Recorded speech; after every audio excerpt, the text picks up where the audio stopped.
assets that we're managing.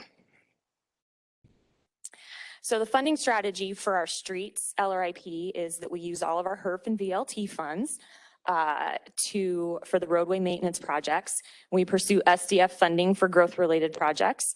And then most recently, we've included large reconstruction projects for pavement in our current and future bond funding. So some of the completed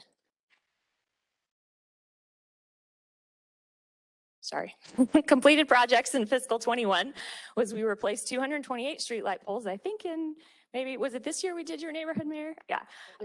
It was done in the beginning of 2021, I think it was. Okay. Yeah. So, and then we also replaced over 4,000 regulatory signs, applied 91 miles of surface treatments, and then inspected 10 traffic signal poles. And then upcoming for streets projects in what's actually kind of the current fiscal year that are underway, but then also for the remainder of the year, is another 500 street light poles, 3,000 street signs, another 100 or so miles of surface treatment on our pavement, all the other 1,187 signal poles. And then we have two major CIP reconstruction projects that are currently in process. One is Guadalupe Road reconstruction that's under design right now. And the other one is Val Vista Lakes reconstruction phase 1, which is at about 90% design. And that was actually, the design was completed to 90% a couple years ago. Okay. I don't know if that's better or not. It's on. Is it on? Is it on? Do I just need to talk louder? I don't know. I haven't really quite voiced you. But so both of these reconstruction projects are proposed to be paid for by our streets bond pending resolution. One day I'll be able to say, I won't have to say pending resolution of the legal action that's outstanding, but those are just two of the two projects that are included in the bond. There are others that you'll see in the future, but those are, multi-million-dollar projects that are not really supportable for funding through our regular HERF and VLT and needed to be included in the bond. Yes. Over here. Councilmember. Of the light poles and sign replacements that we've done, we're still doing with forecasts we do. Are those assets meeting the life cycle forecast that you had for them? They are. So the streetlight poles that we're replacing them as they reach the end of their expected useful life.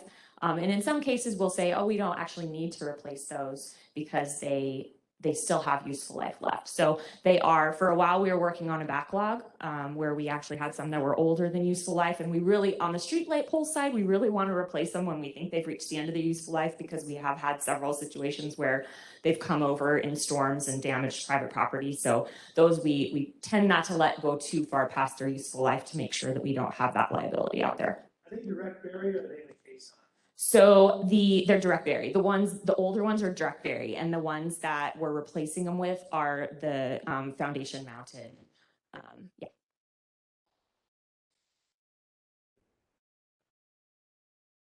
Okay, so now we've got on our water side, I'll move on to water, and our water LRIP items are our 2 water treatment plants, over 14,000 fire hydrants now, close to 1,500 miles of pipe. We have 18 different water storage reservoirs and wells, 36,000 valves, over 91,000 water meters, and our water quality lab for a total of over $4 billion in assets. And I should also say the value of all of these are still from, they have not been updated based on the current economic situation and cost inflation. So we know that we're kind of waiting to see where everything stabilizes before we start chasing our tail trying to update things, knowing that it's constantly changing. So we're hoping that once things stabilize, we can recalculate where we're at and see, where we need to go. So on the water fund, the financial strategy here was just recently increasing the funding level of our replacement fund in order to include the reconstruction of the North Water Treatment Plant. And thank you to everyone that was able to attend the groundbreaking. It was a really great event, and we appreciate your continued support of that project. And then the other piece of this is really important to leverage technology to assess our asset condition before critical failure. And this is specific to our pipelines.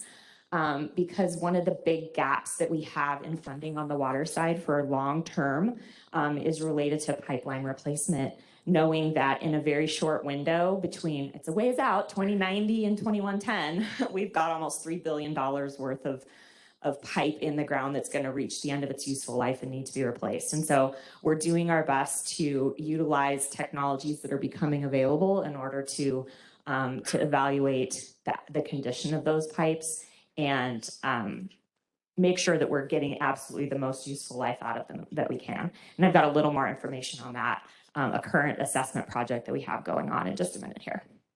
But so our completed projects for last year, I won't go through all of them, but there's a lot. The water system's really large and we're very active and always have been on the replacement side of these assets. Lots of well reconstructions, reservoir constructions. The Santan Vista Water Treatment Plant Phase 1 is starting to reach, it's 10 years old now. So we've got some assets there that are starting to reach the end of their useful life, equipment and things that are getting replaced. And then some additional work at the North Water Treatment Plant that, as we've shared in the past, we have some of those types of activities that need to happen at the existing plant to keep it running until the new plant is online. So as I mentioned, one of the things that we're really trying to leverage is technology in order to do transmission main and water pipe assessment. And this project, WA 1546, is our water transmission main that runs along the power line trail corridor. And it's currently undergoing inspection. And this is a particular piece of pipe that we found kind of towards Neely Street along that corridor, where this is an electromagnetic inspection piece of equipment. I don't know exactly what it's called. That they put inside the pipe and they're able to determine if there are breaks in these wires that wrap the outside of the pipe. And what they found was that there were breaks. And what happened here was that the pipe had been hit at some point by adjacent construction, and we didn't know about it. And so it was starting to fail from the outside in. We were able to go in and complete this repair in a non-emergency setting, which in and of itself paid for the cost of the inspection, because having to do a repair like that in an emergency situation creates unexpected outages and considerable more cost. So we're currently inspecting the next stretch of this pipe right now. We did find another area that we're going to go back and look at. We actually just got the results for it last week, but they did find another area that looks like it's failing from the outside in. And so we're going to be able to go in and take a look at that and see what type of remediation may need to happen. But anyways, this is kind of how we're trying to do our best to inspect and evaluate the condition of these assets so that we can avoid a catastrophic or emergency failure situation. And have a level of confidence that the rest of the pipe's in good shape and we won't have, I won't say we won't ever have a failure, but we'll have confidence that that it's in good condition for the foreseeable future. I'm shocked that you don't know the name of that piece of equipment, Jessica. Come on. Well, and actually the last set of inspections they used a different method. They kind of went old school and actually sent people into the pipe, which is pretty interesting. Yeah. Old school. Old school. Like before we had technology, that's how they used to do things. Still using equipment, but using people instead of robots. So upcoming and ongoing projects, obviously the North Water Treatment Plant is the biggest LRIP related project that we have going on, but we have ongoing hydrant maintenance. We have the 48-inch transmission main leak repair that we're going to go back and take a look at. And then just a few other well projects and our AMI system implementation. Oh, and another big one that you guys have also seen recently is our Tankersley water line replacements.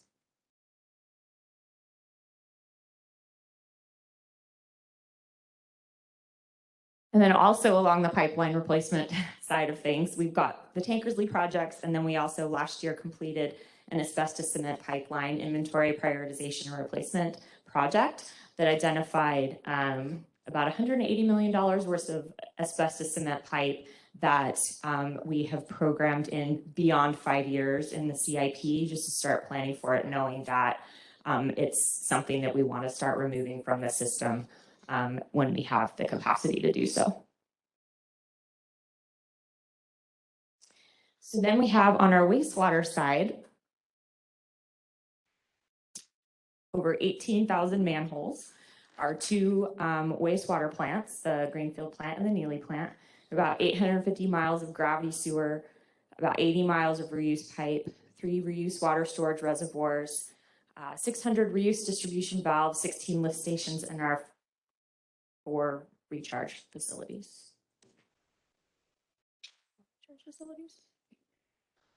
And in terms of the wastewater funding, so we have funded a replacement fund in the wastewater and water historically at a certain level based on depreciation and the value of those assets. And so as going through this process, we determined to continue funding the wastewater replacement fund at the levels that were currently established based on what the needs were going to be. And then similarly on the water side of things, where we're going to see a gap is in the replacement and rehabilitation of the gravity sewer lines. So looking for different options for more efficient repair and replacement of those lines, as opposed to digging them up and replacing them as they reach the end of their useful life.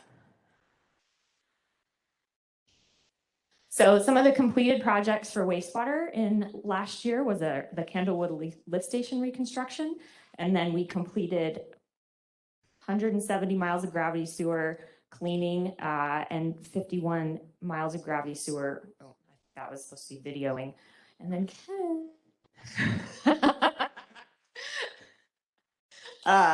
we do manhole assessments every year, and we do have a CIP project for manhole rehabilitation that's ongoing as well.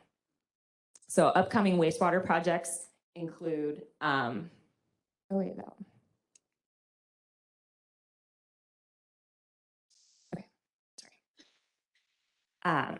our ongoing improvements at the Greenfield Water Reclamation Plant. We have 3 large projects going on at Neely right now, which y'all, Mayor and Council have also seen at council meetings recently. I think you'll be seeing the last one of those GMPs at the meeting on the 29th in order to complete the Neely oxidation ditch and filter rehabilitation. We also have a reconstruction, not reconstruction, full reconstruction, but renovation of the admin building that's at that site as well. And so environmental compliance. Environmental compliance is one that we haven't shared with you all just yet because this fund was created in 2018. And so since that fund and that line of service was established, we've been hard at work doing all of the field inspections and inventorying of all of those assets. And so what we found is we've got close to 11,000 storm structures all over town.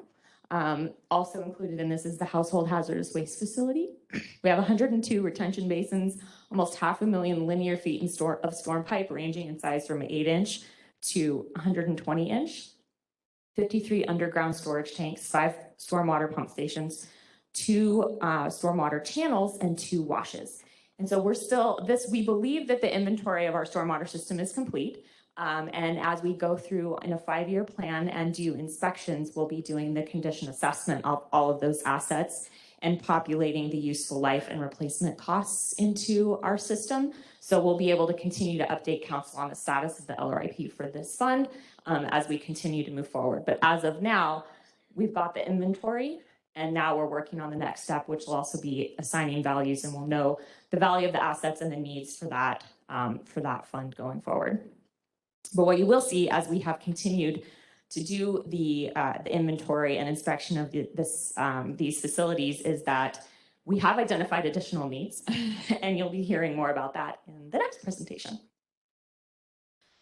So the importance of stormwater infrastructure maintenance is to prevent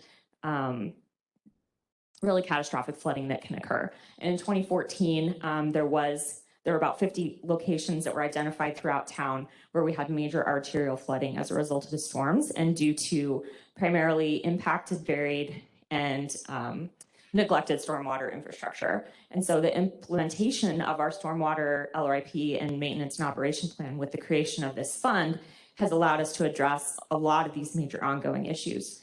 We don't have the arterial flooding that we had in the past. Most of those deficiencies have been corrected.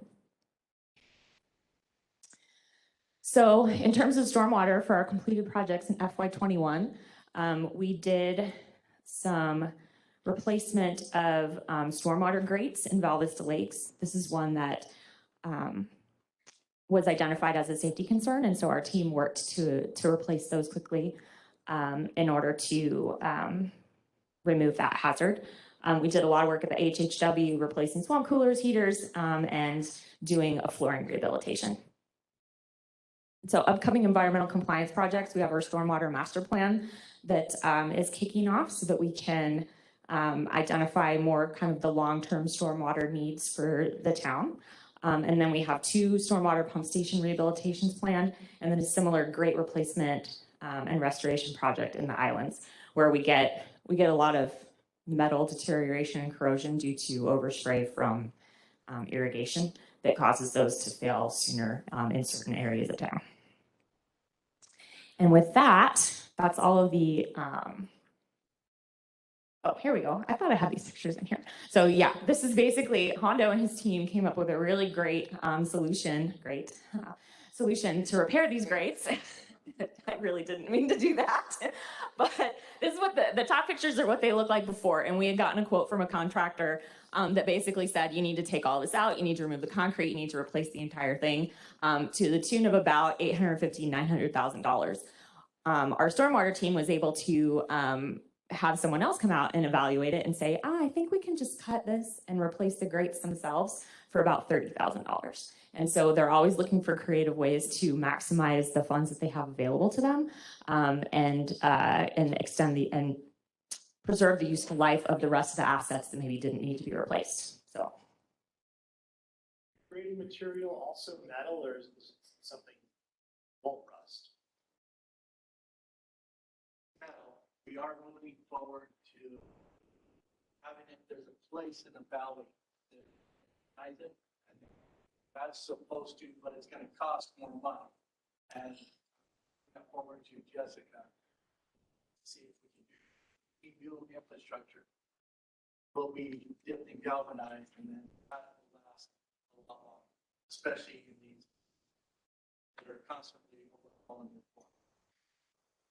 So our higher initial upfront costs, but the pieces will last longer in the long run. Yes. all right, and so that's all the enterprises. I can pause for a minute if anybody has any other questions on enterprise LRIP. Otherwise, I'll turn it over to River. Any questions for Jessica? Thanks, Jessica. All right, thank you, Jessica. Good morning, Mayor and Council. So today we're going to be going over the general fund, parks, facilities, aquatics, and trails. You know, Jessica's team really led the way with a lot of the LRIP. So Parks and Recreation is relatively newer to this, I'd say within the last 4 to 5 years. But one thing I can really share with you is this is incredibly important, I think, when you're talking about the general fund. And it's something that we, Marshall and I, have been going throughout the valley, talking to the other Parks and Recreation departments on being able to help show them how to set it up and some things to take a look at in the forward thinking that this council and management really put towards this, because most municipalities don't have LRIP in their general fund for parks. A couple have it for facilities, but to see them both is very rare, and we'll actually be talking about it at a national level next year when Parks and Rec Conference comes to Phoenix. And, you know, I look quick fun story here, 700 million in assets. You know, I hate going after Jessica when you see this, because it's just like when you start seeing 4 billion and then I have to come up to the screen and show you 700 million. It's just not as cool as what Jessica can show you, but it's incredibly important. And Kelly sent out an article earlier this week for the city of San Diego, and they've been going over their infrastructure plan. And a lot of their parks were built right after World War II and a little bit after. They're $700 million deficient right now just within their park system alone as in today. And so when you really look at this long-term planning, all of this is so incredibly important. And kind of give you a little bit of background on how we've gotten there. Probably won't go through all of these, but we have 1 million square feet of buildings and they're growing. especially with PSTF coming online recently and some of our future facilities that we're looking at.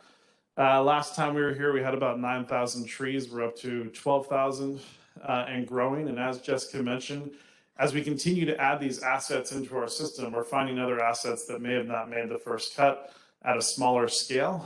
But you know, we're continuing to grow, and obviously we're not done growing. We're going to talk later about, you know, future facilities that may come online. So some of the general fund financial strategy from previous retreats, just to focus on, was really taking a look to include all infrastructure, not just rolling stock, making a series of one-time transfers to the R&R fund annually. And then by 2025, trying to build those transfers up to about 11.9 million per year. And we'll talk a little bit about how we reach that number. I want to spend a little bit of time talking about facility condition index, because this really helps us drive facilities and how we want to maintain those. If we take the FCI of that, you know, renewal and repair cost over the replacement cost, that kind of gives us a couple of different ranges. And when we talked to council last year, 2 years ago, we really wanted to stay within that good range. So our target as a department in the town has been to stay within that 0 to 5% on FCI when we look at the entire town portfolio. Not every building is in that right now, but trying to make sure that we're able to maintain those targets long term is incredibly important. And I will say that most of our facilities right now are in that green and yellow, which if you remember when Amoresco was here about a year, 2 years ago, I can't remember which year it was, to be quite honest, most of their clients are already seeing mostly yellow, orange, and red. So Gilbert's portfolio is relatively young. It's in good shape, but we need to make sure we're putting in the proper maintenance to keep it there. And the way we kind of took a look at that was creating that asset sustainability target, which you can see at that bottom of that 5%. At the time, this is just in facilities, we were putting in about $1.76 million per year towards projects within facilities.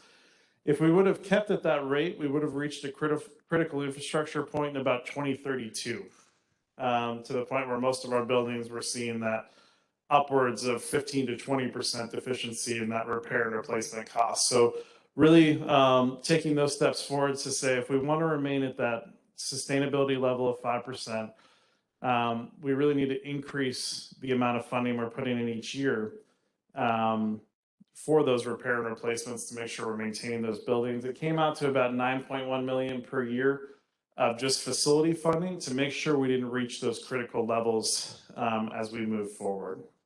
And you can kind of see 2032 being that critical level. And then what we did is we added the rest of the general fund. So taking a look at parks and trails and aquatics, and what does that do to the entire system when we add that on top of facilities? And it was an additional funding up to 11.9 million per year. So that's taking into account things like the playgrounds and irrigation, some of the pool renovations, things of that nature. So that's kind of how we arrived at that 11.9 million per year.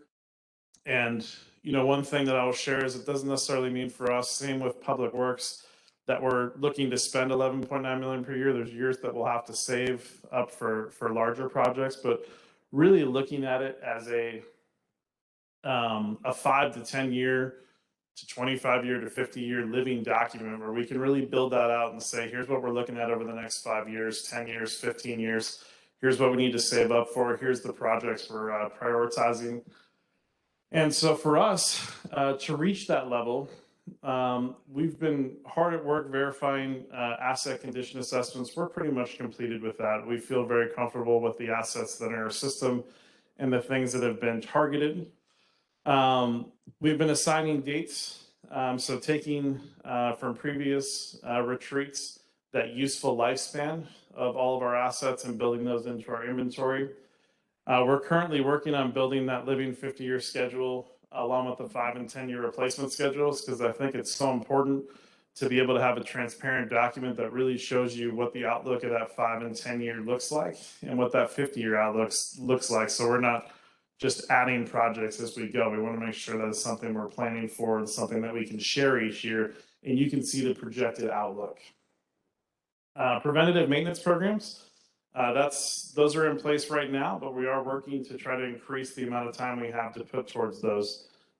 Because, we can give you the LRIP plan, but if we're not able to meet those maintenance standards and we're not able to do the preventative maintenance, that piece of equipment that we told you is going to last 20 years, as soon as it only lasts 13, we've blown up that entire timeline. So really focusing on making sure we maintain the equipment to those responsible levels.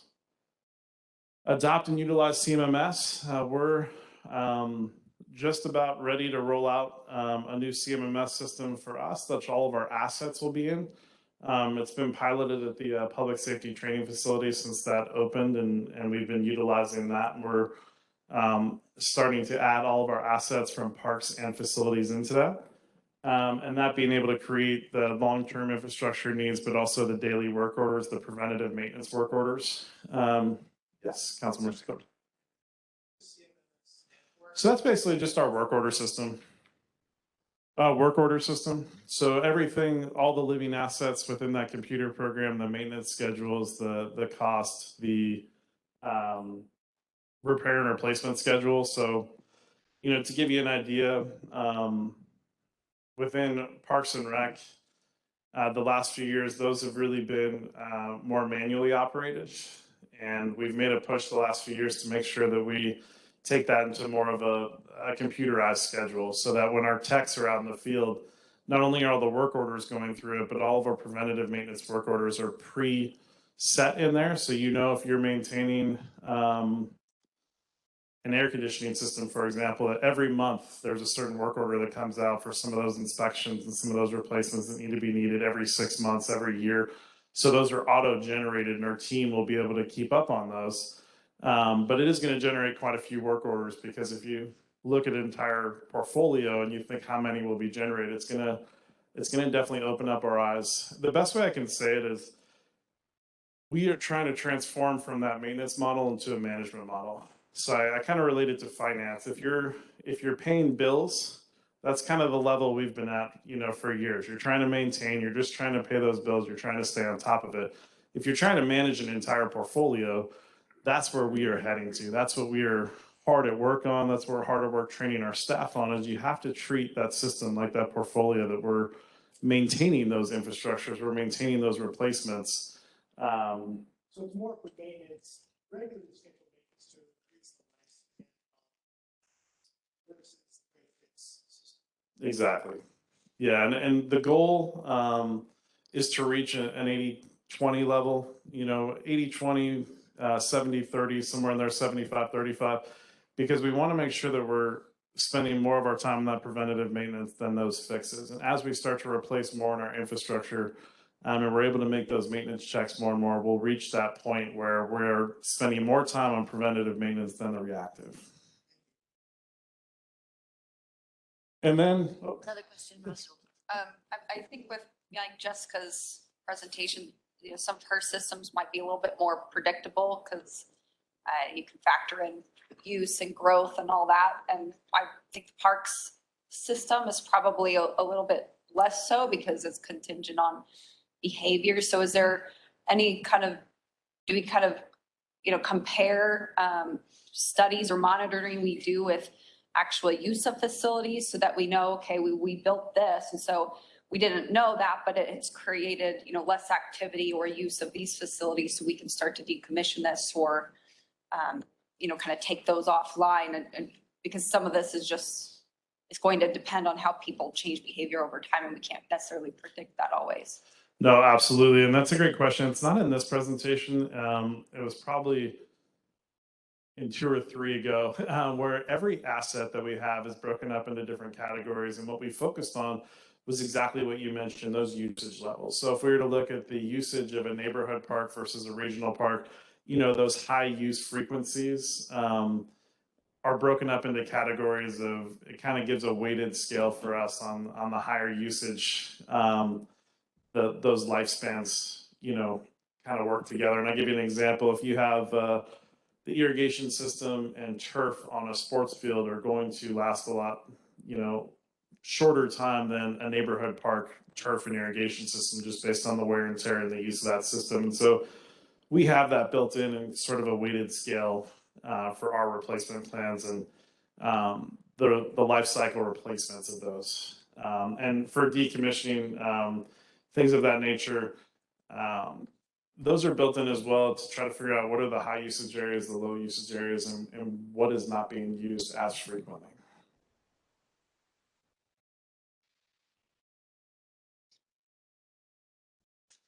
So just a few examples of some of the completed projects from 2021 with LRIP, playground replacements, things like volleyball renovations. You know, we have a place like Discovery Park, 20 years, that sand hasn't been replaced in 20 years. It gets hard.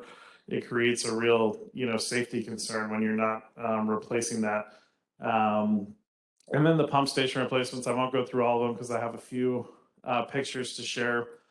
The playground replacements have been really popular. And if we take a look, this is just an example of Freestone Park tot lot.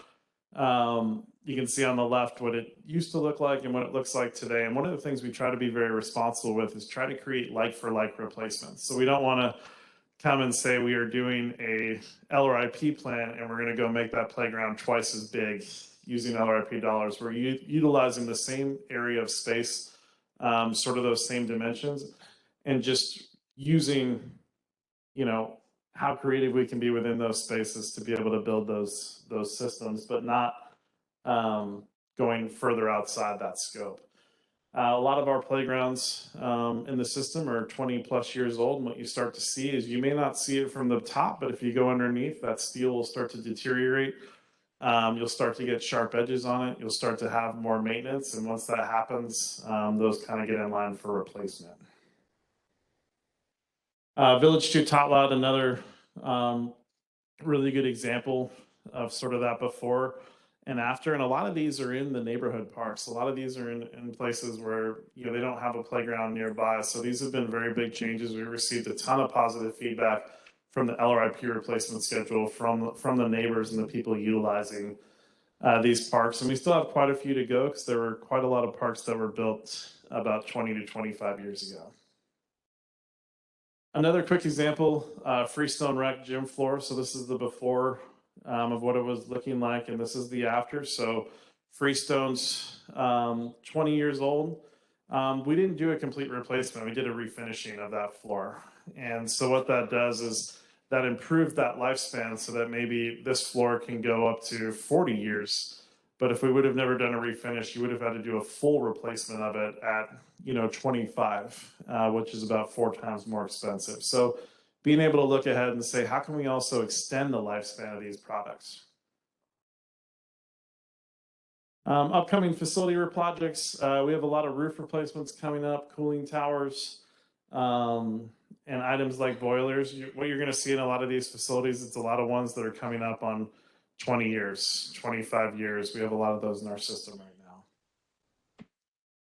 now. Some of the park projects, you're seeing pump replacements. Those are on schedule for the parks that are at about that 20-year mark. Also looking at, you know, xeriscaping strategic turf locations. So if we have issues with some of the irrigation systems in the turf, are those good candidates to xeriscape, you know, in relation to some of the water conversations we're having as well. And then always continuing concrete sidewalk and trail repairs. A lot of those are 20 plus years old. And we want to make sure that anytime we see any of that heaving, that we're really starting to maintain those and reduce any tripping hazards. And with that, be happy to answer any questions. Questions for Robert? What do we do when we replace playgrounds that look like this with the existing infrastructure? Does it just get landfilled? I know there's parts of the valley that, I mean, you know, we built kaboom playgrounds in Guadalupe where there's like, they have nothing. They don't have anything. And then, so that's question one. And then two, I was just curious because it looked like on this picture, you guys also replaced, I don't know if that's sand and then like that, like kind of rubbery material with maybe, is it wood chips or? Yeah. One before that. Yep. Yeah. Yeah, right here. So Is there a benefit to that? absolutely. Yeah, those are great questions. So when we decommission a playground, a lot of the times the vendor will just take that away and scrap it. And the reason is if it's decommissioned for us and it's part of our LRP program, it's past the useful life and it's past that sort of safety standard that they would utilize. So if there is still some life in it, sometimes that can go to auction, but most of the time that'll just get decommissioned just based on safety standards. If we do have any playgrounds with sand still, and like you saw, we are switching those to wood fiber. The biggest reason is for ADA compliance. Sand does not fit those requirements. So while sand was popular, 20 plus years ago, the wood chips meet those ADA requirements, and that's something that's been big. And the department is trying to make sure everything's accessible. And then also those safety requirements, that sand will get really hard over time, and those falls from the playground create more injuries. So we've been replacing, anytime we replace the playground, sand into wood chips, although we only have one more left that has sand in it, and that's actually being replaced as we speak into wood chips. So also just the ADA accessibility is the big portion of that. So Kathy, did you? Oh, she asked my questions. Oh, look at that. Yeah, but by all means, if there's ever a piece that we can reutilize somewhere, we definitely do that. But we're also pretty cautious that we only really replace the playgrounds when they've kind of reached that useful life. So they're no longer safe for us, so they're not safe for anybody else. I know, because there's a hippo at McQueen Park right now that just got removed because we renovated that, and I did not know how important the hippo was, but unfortunately it was past its useful life. So I had a lot of people reaching out, can you throw the hippo in my truck or something? And we just kept saying, I'm sorry. I'm sorry. Oh, God. But no, thank you very much. Really appreciate it. I hope you replaced it with something fun, because It is. Okay. It is. I can tell you that whenever the fences come down for these playground replacements, McQueen is a good example. It was the fence came down last weekend. Within about 5 minutes, there were about 30 kids already playing on them. It's a good neighborhood area. So thanks, Robert. Thank you. Is there any more questions?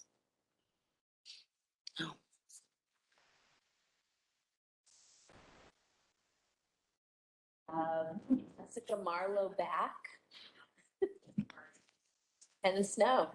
The only other one I have to, It's okay, Jessica. We like hearing I'm from only you. gonna ask for money once. And actually, I'll be presenting with Ken Snow, who's our resident. With Ken engineer. Snow.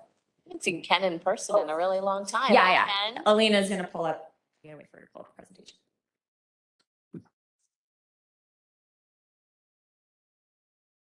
Come on down. Wait for you to get to that point, or I'll just stand here. Okay, you're on deck. Yeah. There you go.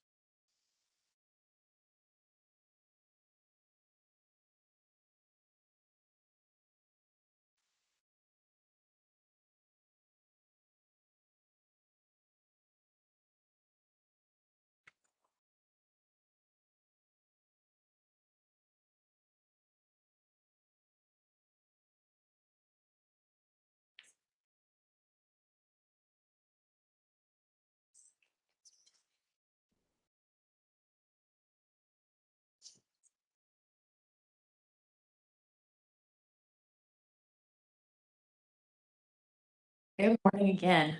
So this presentation is going to share with you a review of the wastewater and environmental compliance funds. And today's ask during this presentation is to provide direction on rate implementation and funding options, specifically looking at a rate study for wastewater and environmental compliance to begin looking at the appropriate need for those rates in order to support the expenditure for those utilities. And then we have a couple different funding options for you, which affects the potential need for a level of rate change, which is cash funding versus doing some bonding in order to better meet the cash flow needs for some of the projects we're looking at. So a little bit of background on the rates for these funds. Back in 2018, we did see an increase in wastewater rates of about 9.3%. Prior to that, there hadn't been an increase since 2009, so we've only had a couple in the last 13 years. And then in 2018 is when the Environmental Compliance Fund was actually created. And it was created based on the information that we had available to us at the time and what we knew the needs to be at that point. And as I mentioned in the LRIP, over the last 5 years, as we've been inventorying assets and doing maintenance activities, we have further refined and identified needs for additional resources in that fund. So one of the things that we heard as part of the last rate study was to review rates more frequently with the council. So these rates were actually set in 2018 and were set based on a 5-year planning window.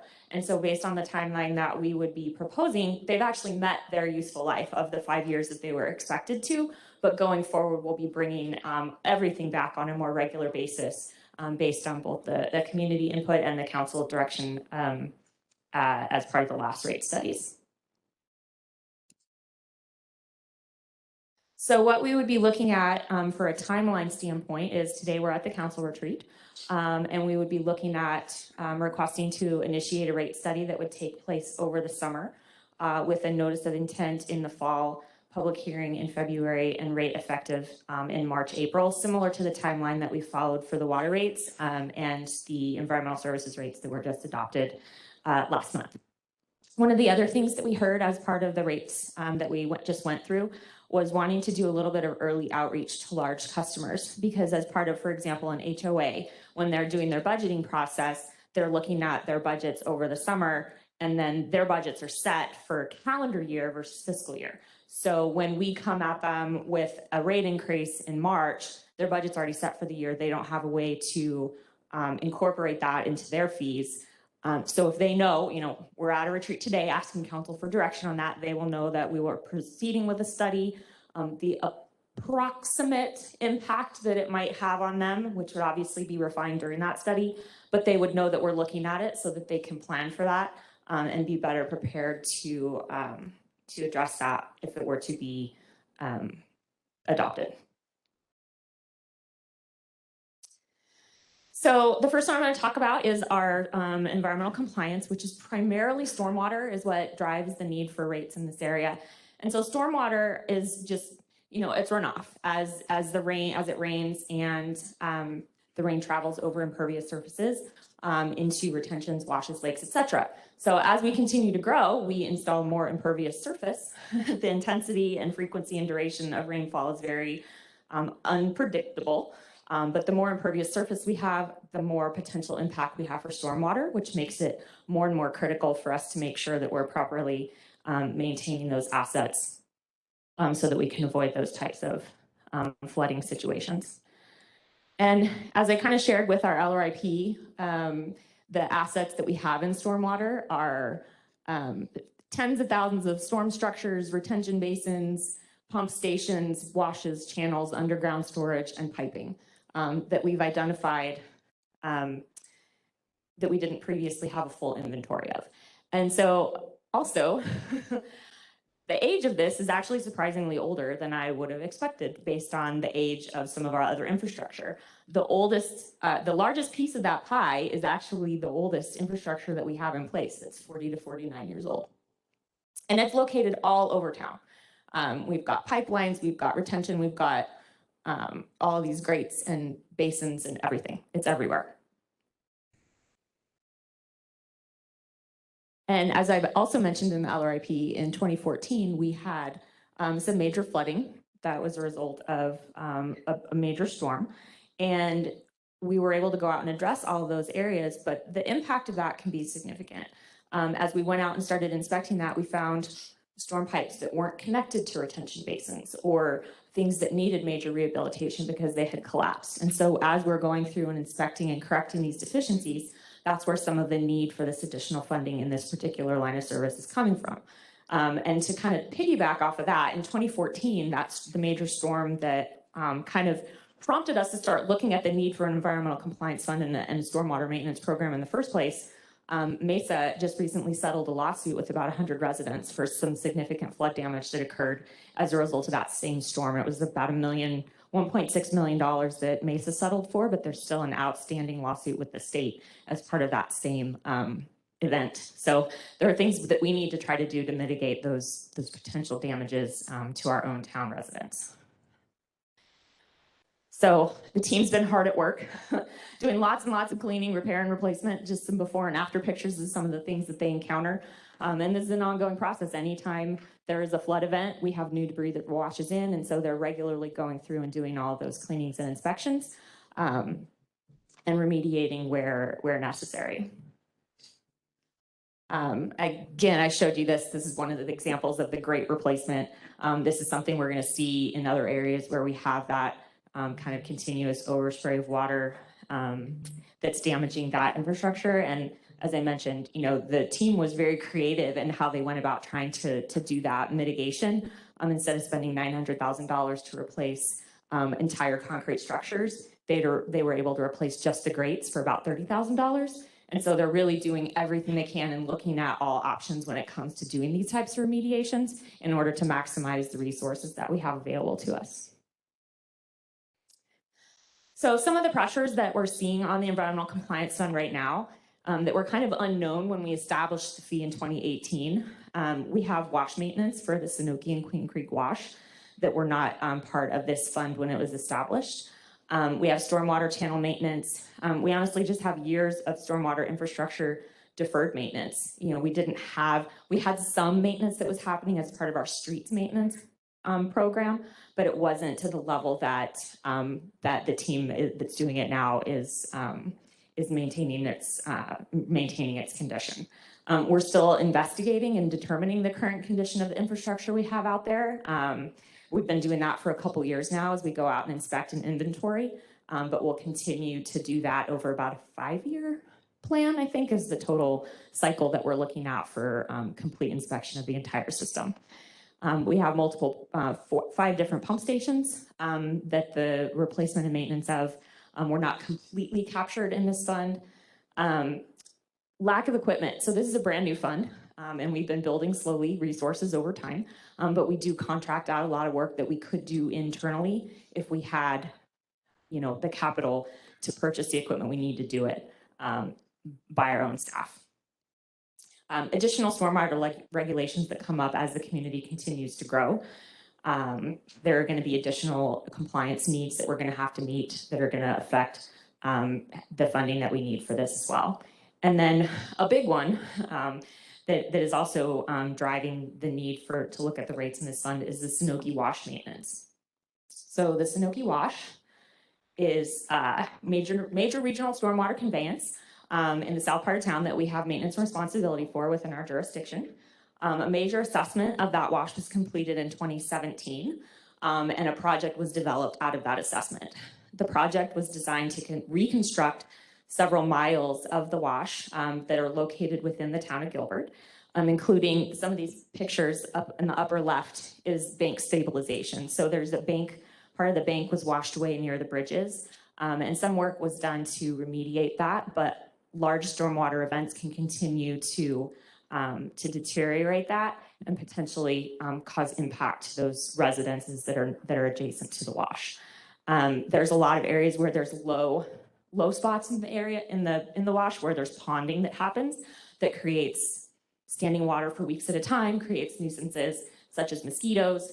And so part of this project would also be to create what's called a low flow channel in the middle of the wash to allow like lower flows of water to continue to travel through the wash and not pond in these low areas and create those nuisance challenges. So Jessica, this isn't located entirely in Gilbert, right? Correct. It's not entirely in Gilbert. Yeah, it goes Queen Creek. It goes, you know, Queen Creek through Gilbert. So this project is just the Gilbert portion. Are there parts of, you know, Queen Creek's, you know, maintenance of this that impacts potentially deterioration of the part that we're responsible for, or vice versa? Hondo. He's having trouble hearing. The question was whether or not Queen Creek's maintenance of their portion of the wash and how they maintain it would impact how it impacts our portion of the wash. Like, is their portion maintained to where it's creating a challenge for us, or vice versa? So their portion is maintained, and it is required through their MS4 permit. So it is maintained, probably not to ours, but it will. Theirs is going to impact theirs the way that it's designed, because we have structures in there to impede their sediment washout and all that other stuff. So it's on their side. It's only going to do damage on theirs. But yes, they do. And so this is just going to be our portion. Thank you. So this is a major project and a major investment that needs to happen in a fund that has a pretty low revenue annually to start with and has only been around for a few years. So there hasn't been time to accumulate funds in order to pay for a project like this. And obviously the consequences of failure are significant. So when it comes to the Environmental Compliance Fund, we did look at several different options for what the needs for the rates on this side would be. Just to kind of orient you to the graph, because you'll see this graph a few times in this presentation, the yellow line is the financial policy set minimum fund balance for that fund. The blue bars are what happens without any type of change to the rates. And the orange bar is what would happen to the fund balance with the certain evaluation or recommendation that's being made in the particular analysis. So for this particular one, we looked at multiple different options, but what we call evaluation number 1 looked at a 17% increase in this rate, which, to put in perspective, the current fee is $4.28. So 17% is about 73 cents. The pro is it does balance the fund over 5 years. It allows us to cash fund some CIP. But as you can see with the orange bar going up and down sporadically, the timing of the revenue for this one doesn't necessarily line up with the need for projects and the timing of the projects that we have planned. And so as a result, many of the expenditures have to be pushed to later in the 5-year planning period. And this actually doesn't include funding for the Sanoki Wash improvements, which is actually one of the reasons that this is not going to be the recommended, but we evaluated multiple different options and wanted to show kind of the thought process we went through in making a recommendation for this particular fund. So evaluation number 2 included a 15% increase plus a small bond for some CIP projects, $1 million bond for some smaller CIP projects. And again, you see minimum fund balance, blue bars are bad, orange bars are what happens with the 15% increase that's being proposed here. Similar pros, fund balance is met at the end of 5 years. Some include some funding for some CIP projects, and we are able to build up more funds over time in order to fund additional CIP projects in the future. But this one, again, does not fund the Sanoki Wash, which was determined to be a higher priority and really needed to be incorporated into this 5-year plan. So what we came to from a recommendation for environmental compliance is 25% increase and an $8 million bond that would pay for the Sanoki Wash improvements. 25% increase is about $1.07 in this fund per month. The minimum fund balance is met at the end of 5 years. It is a higher increase needed to pay for the full CIP, but it does pay for those critical projects that we need. The Sanoki Wash is something that we really need to address sooner rather than later, so it doesn't end up getting even further out of hand and needing even a further remediation. Some of the timing needs to be adjusted in order to meet minimum fund balance, because as you can see, it balances after 5 years, but in the middle there's a gap. And that's because the minimum fund balance line goes up when we have the bond. We have to have additional minimum fund balance in order to cover 1 year of debt service for that bond. Yes. That is a municipal bond. Yes, and so this is municipal bond. It's paid for by this fund, by these fees, by these rates that are collected. It's not a ballot issue, not a tax, property tax bond. Thank you. And I think, yeah. So that's the kind of overview on the Environmental Compliance Fund. And then I'll pause for questions and then turn it over to Ken to talk about wastewater. Questions? Councilmember? Yeah, just a couple. So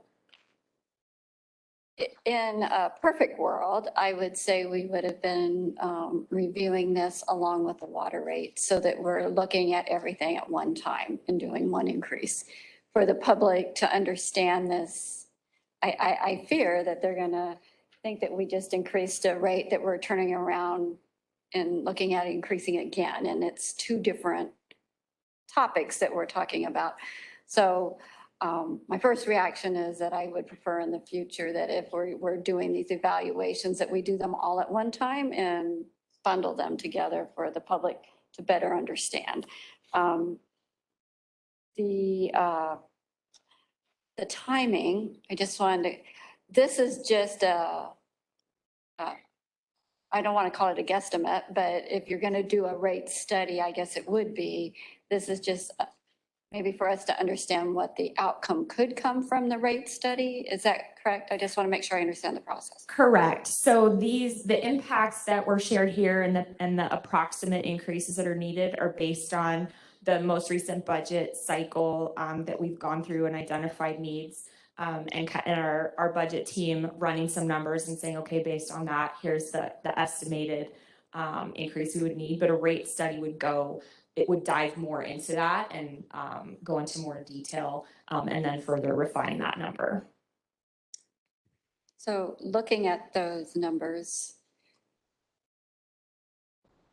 sorry, I got to think it through before I say it out, just because I'm trying to analyze it all at the same time. But if we were looking at reviewing our water rates that we just did every 2 years, which would be 2024, when we would be coming back again, I'm assuming.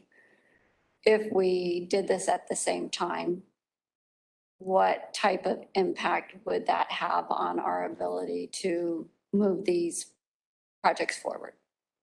We wouldn't be able to move the project forward until an increase was in place. So it would delay the ability for us to do that, certainly by whatever timing was determined. So there.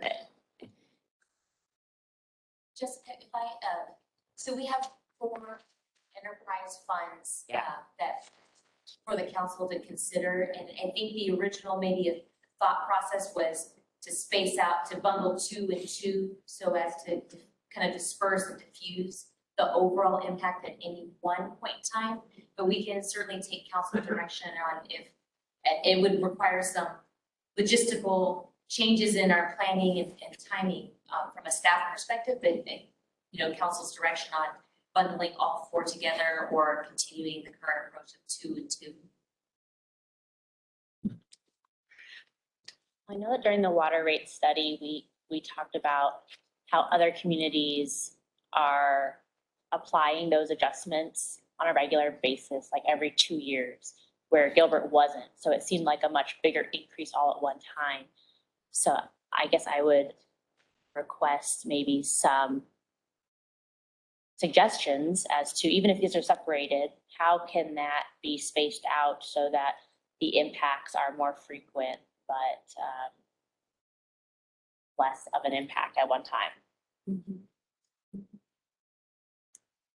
And so going forward from the last couple of conversations we had with council, we did hear the desire to have this on a more frequent scale so that impact is less significant. And I think that once we make it through this batch, we're then on that playing field, generally speaking. Okay. Do you have a recommendation at this point in terms of what that schedule spacing would be? Is that 2 years? Is that every 3 years? And then would that be staggered with the 2 enterprise funds each time? I'm looking over your shoulders to Kelly. We are happy to take direction on what to be. This one is at the end of its 5-year period. So like I said, we're just happy to get that change. So it's a little bit larger. We could start and water and wastewater again. this year as well. So whatever direction you can give us on if you want it every 2 years, if you want all four of them together or separated to next year too, so it's more even. We can accommodate whatever your preference is. I think the timing of these two, environmental compliance and wastewater, because they are at the end of that 5-year cycle, is a little more critical from a timing standpoint in terms of needing to move forward with it. But then it can be adjusted, as Kelly was saying. You know, we could bring everything back again next year, or we could, you know, however council would like to see that. I think the thought was we do two, like Kelly was saying, we do two each year, and then so you're seeing something every year, but it's smaller versus still doing all of them every 2 years and having it be up and down. Is there any part of this infrastructure that is maintained to any degree by private users? I think about like the basins that are in neighborhoods and HOAs kind of maintain that. Yes, absolutely. This is just our infrastructure. That's our responsibility, but there's probably equally as much, if not more, that's private responsibility, private retention basins and dry wells and things that are part of HOAs and their infrastructure, which is another huge part of Hondo's team, is doing that outreach and education, because some of the failures we were seeing is because the HOA didn't know it was their responsibility. And so going out and doing that education and saying, here's what needs to happen, and here's how frequently it needs to happen, so that we can correct those deficiencies on their side as well. Yeah. Or they can correct them. I know that this is, like you said, this is a new fund. It's only been around since 2018.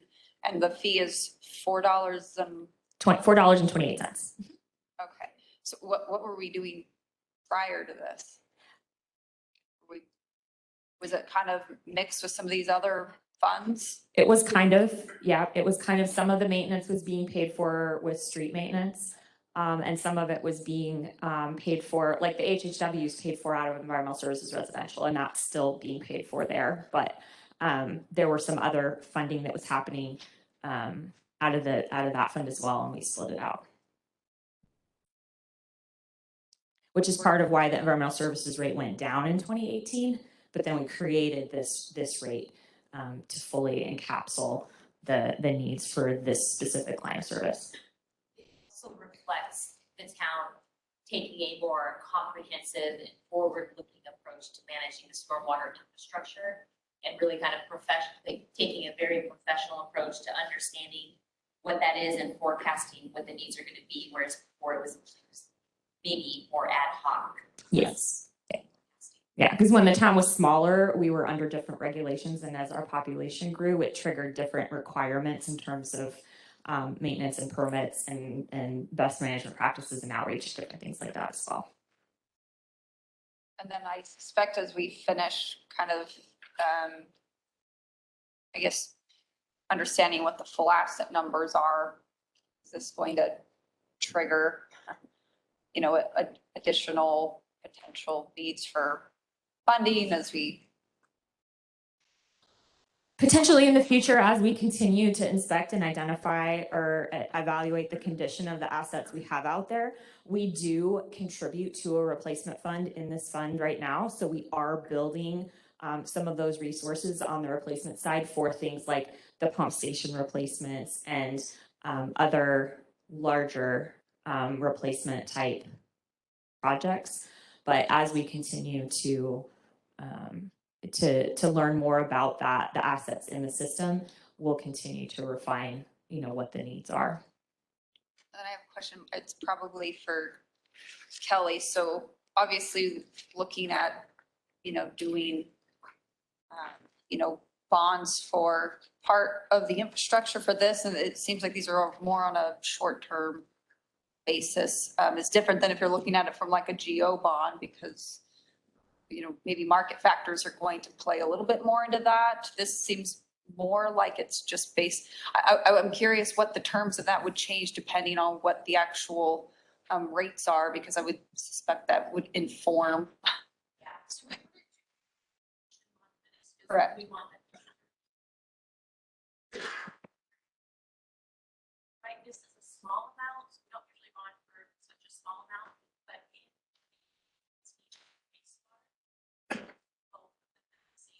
So Jessica can get to the wastewater part that makes sense to be able to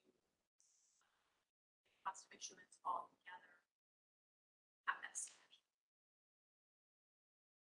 Just haven't seen that part yet, sorry. Oh, oh, gotcha.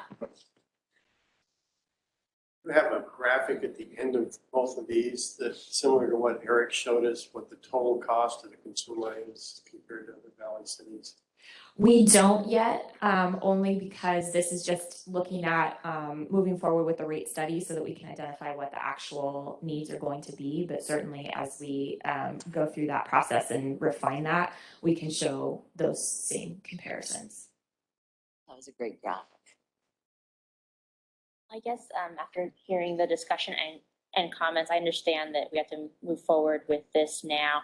But after these two, catch-up rate increases, I personally wouldn't want to see an increase every single year. And if we're going to continue looking at the 4 funds 2 at a time, then maybe they're on like a 4-year cycle. So then it's really every other year gets impacted to residents. That's just my preliminary thoughts. To make sure I caught that, Young, you're saying keep the 2 funds the way we've got it now, as is, and do them every other year or every 3rd year? It might end up being, I don't know how that would work out, but so that the increases, there would be 1 year with no increases, 1 year with increases to 2 of the funds, 1 year with no increases, the next year increases to the other 2 funds. So kind of keep it on 2 funds tied together and on a 2-year cycle so that you've got potential rate increase, not saying there would be potential rate increase, no increases, potential rate increase, no increase. Correct. And I guess my concern with having it on a more frequent basis is just that it seems like it is a lot of effort to go through the evaluation process and to just continually be grinding on that cycle, having it a little bit spaced out, but then obviously having some increased frequency from what we've seen in the past where we're going 10 or more years. Yeah. So I think my concern with that might be then we're still only looking at the funds every 4 years, which is not that much more frequent than the 5-year cycle we're on right now. And so we're still going to probably see much more impactful every 4 years versus, doing them all every 2 years. And Kathy, your thoughts were bundle them all together and look at them every other year. Yeah. Once we clear this catch-up cycle. right. Once we clear the catch-up Right. cycle. Which could mean we bring all 4 back next year. We do these right now, and then we're already planning to bring water and environmental services back. Then we just bring everything back starting next year and do it every 2 years after that. Yeah, this isn't that big of an increase, and well, you haven't done your. Wastewater's a little bit more. I don't know what that means, but it's a little easier to absorb something that's a smaller amount. And it seems like it's a catch-up hike, and it shouldn't be that high in the future if we plan right. But I will completely agree with your logic on that doing something every single year. When we were thinking about that, Eric and I were like, oh, we have to do this every single year. It's a lot with the rate study and the public meetings and all of that and having to go through that process every single year. But at the same time, it is, in the long run, it helps smooth it out, which is, the goal to minimize that impact. But every other year. And the thought of bundling it every other year altogether, that makes a lot of sense as well. If I could, and maybe Kelly will phone a friend, what if we go back and we look at this? Obviously, there's things that can happen that are unforeseen, like when we had the dry up with the water plant, saw the construction deficiencies and the defects, and now the compounding issue with the quality of SRP water coming that really drove the reconstruction of that plant, which drove a lot of the rate. Why don't we go back and look at this and then come back at the fall retreat with a recommendation on what we think balances all the interest, with a caveat that if something unforeseen happens, it could throw things out of cycle or out of whack. But let us weigh the pros and cons of everything and make a recommendation back to you, or potentially sooner than the fall retreat. It doesn't necessarily have to be then. Well, yeah, what I wouldn't want to see is you're evaluating it more frequently. And so, yeah, it's only 2% here, 2% here, but cumulatively you do a 5-year look back and it's as an aggregate greater than if you had done the 5-year, and maybe people were, a little bit more tepid to do a big rate hike. So, we smoothing it out is one way to look at it. Boiling the frog 1 degree at a time is another way to look at it. So just. But do you think if we had a comparison to the rate increases we've had to do on a 5-year basis compared to what we're doing long-term, would that help us evaluate if that? Have a chart, with some of those numbers. So, Even for the future, if we start this process, would you feel comfortable if we're looking back and comparing ourselves? I would just like to know that from a perspective of any blind spots that we have. We think that that's a better way to approach, but if we were to look at it just from the taxpayer standpoint, Right. do they benefit more from one way or the other, from just purely what they're paying out of their pocket? That's just perspective. We have always tried to just maintain the proper fund balance and the needs for the fund as we identify them. And that's why you saw environmental services, we decreased rates twice because we felt like we'd be collecting more money than we needed to have adequate fund balance. And in hindsight, it's like, oh, wish we kept it. Well, then we would have been building up a fund balance that was in excess of what we believed we needed. So we're just trying to be responsive to maintaining that appropriate balance for our residents. But I do like your thought of let's keep an eye on that just to make sure that by simplifying it and do it more often, that we're not actually increasing more than what we should be. And so I think that's a good measurement to look at in the future. Yeah, we'll always keep a pin to what we need for minimum fund balance and what we need for operations. Never heard the boil the frog 1 degree at a time, though. That was interesting. But yeah, it is easier sometimes to say, okay, it's only 2%. Okay, we can do that. That's not a difficult increase to make. But if it's 15%, that's a whole different story when you're looking at it. But those twos add up pretty quickly. They do. What happened in 2008 under the wastewater fund? That's got an asterisk next to that 50%. You're like, oh, over the past 5 years, 5 years, we didn't do it that many times. And I look at it, it was like, it's like an over 60% increase in 5 years. So I put that chart together. We reorganized how we did, how we charged for that service. And so we only raised the rates a small amount, but the impact to the residential customer was much greater. That's why the percentage is different. It was a little bit awkward to make it a straight apples to apples comparison. That's why there's an asterisk there.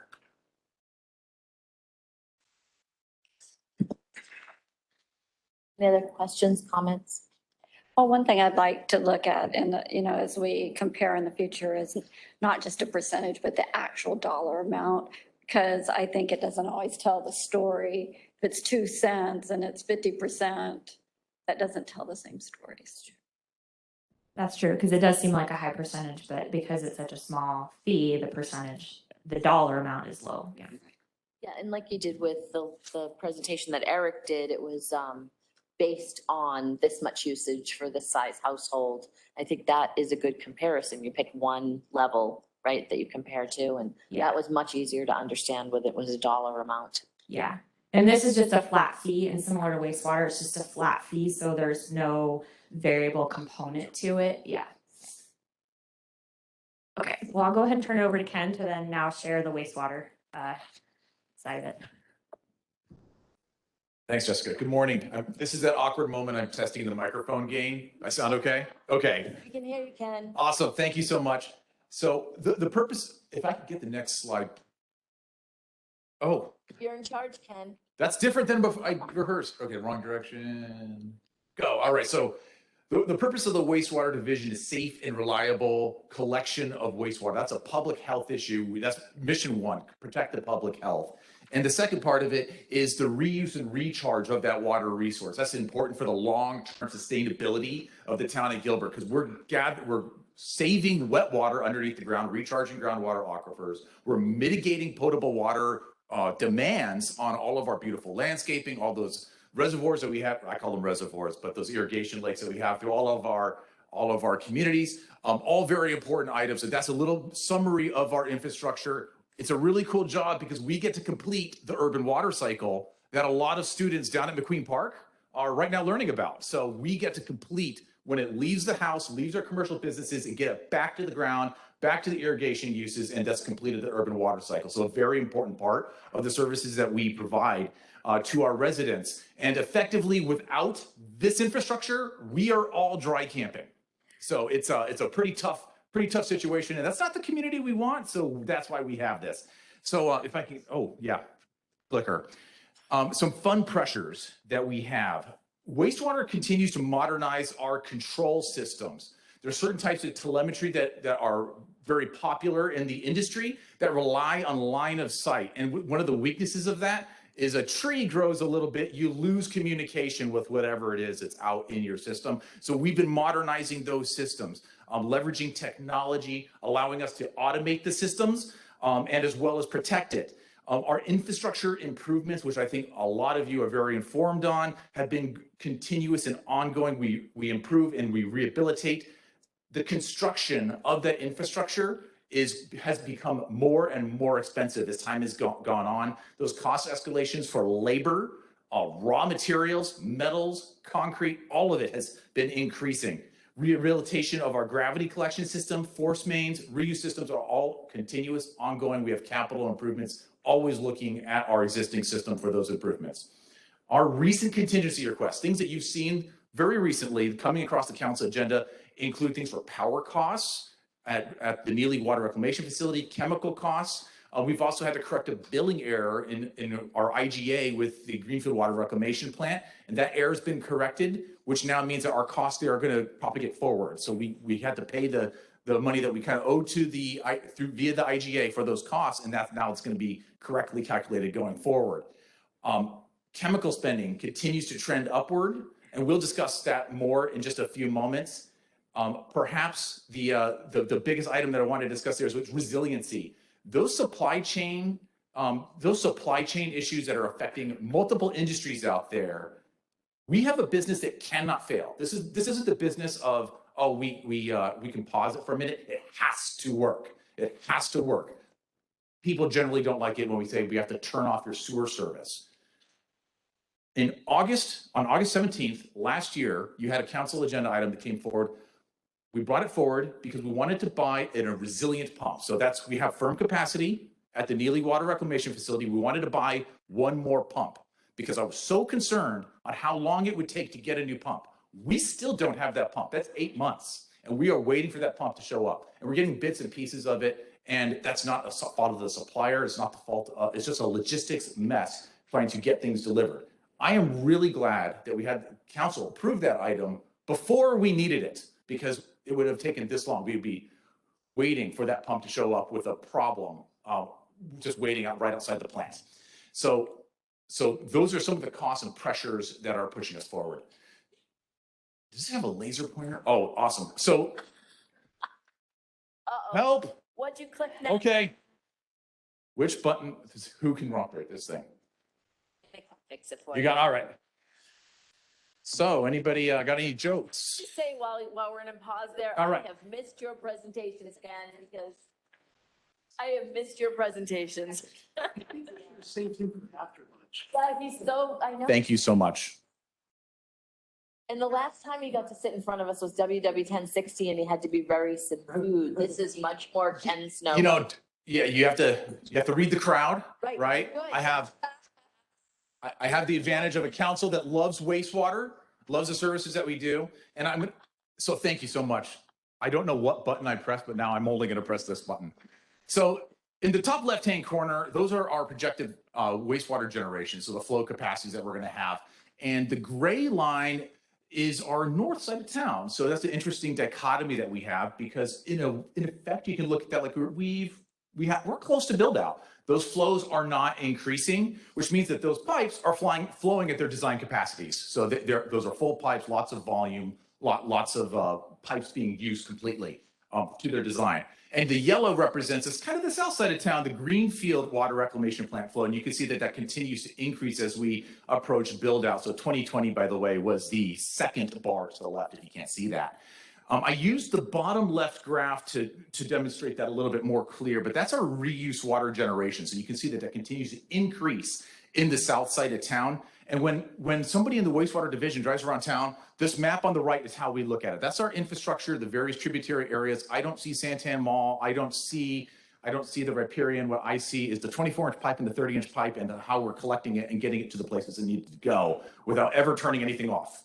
So that's how we're looking at it. But we have full pipes creating issues on the north side of town and slow moving wastewater on the south side of town. When wastewater moves slowly, it gets old, it goes anoxic, devoid of oxygen, and it starts to smell. And so you start getting problems with that wastewater collection system there, which means there's no good scenario for wastewater. It's either going to smell because it's old, or it's going to smell because it's at design capacity. So you have issues there. And so a lot of what I'm going to talk about today is going to focus on those issues. So I wanted to talk about a couple of the projects that we would have to delay without meeting without a rate increase and falling below minimum fund balance. And I wanted to start off with the riparian. I don't know if you guys have heard of the riparian preserve. It's pretty popular here in Gilbert. I like to tease Robert and Parks because one of the big draws to Gilbert is a wastewater facility, but they're our strategic partner with the riparian. It's a very important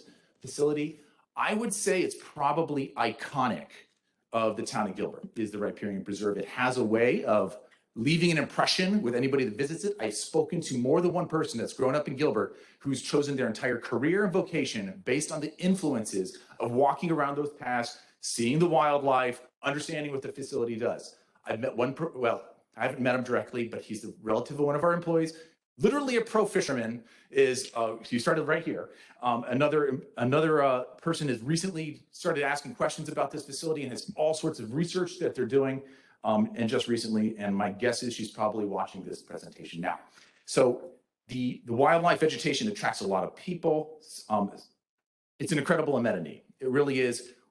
It recharges, we have a permit, allows us to recharge 8 million gallons a day of Class A+ reclaimed effluent to this facility. Unfortunately, we do have a little bit of a bottleneck. I'm not going to use the laser pointer because what I did last time, but it's right here. And this distribution structure, all those purple lines, again, that's how, if you work in the wastewater division, that's how you view the infrastructure. I'm seeing these pipes under the ground and it bottlenecks the entire facility. So it's very difficult to operate for us. We want to bring it into the modern age, automate a lot of its operation and better use our existing facility, and it extracts more value from it. So get that 8 million gallons a day in the ground. As cool as it is on the surface, it's even cooler underground because those water storage credits are very, very valuable to us. But it's not going to happen without the money. So there's some costs associated with that. This project has been delayed several years already in order to meet our budgetary goals. And we're at that point, we need this facility upgraded.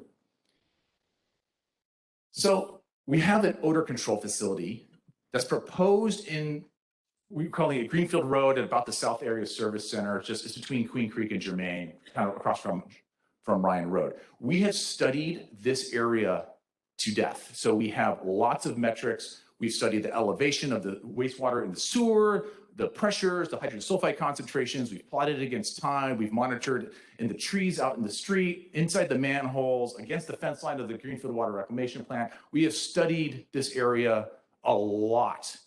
And what it comes down to is you have a confluence of big pipes coming all together and then flowing into the Greenfield Water Reclamation Plant, which is off on the left-hand side of that photo. We have pet names for everything. So we call this confluence of manholes and pipes, all these big structures, we call this the Greenfield Road manifold because there's just so much going on right there. And this manhole in red, we call that the T manhole. It's a 4-foot diameter manhole that has a 24-inch pipe, a 30-inch pipe, and a 48-inch pipe all connected to the same manhole. So like physically how you construct that, I'm impressed by. So hopefully I got those diameters right, but it's a big pipes going into this small little structure. That creates turbulent flow because I got flow coming from the Layton Lakes force main from the south, and I got the Crossroads force main coming from the north, transitions from closed conduit to open channel flow. There's some science. And so it flows together, mixes together, and that creates odor problems because you have air being dispersed out of the liquid at that point.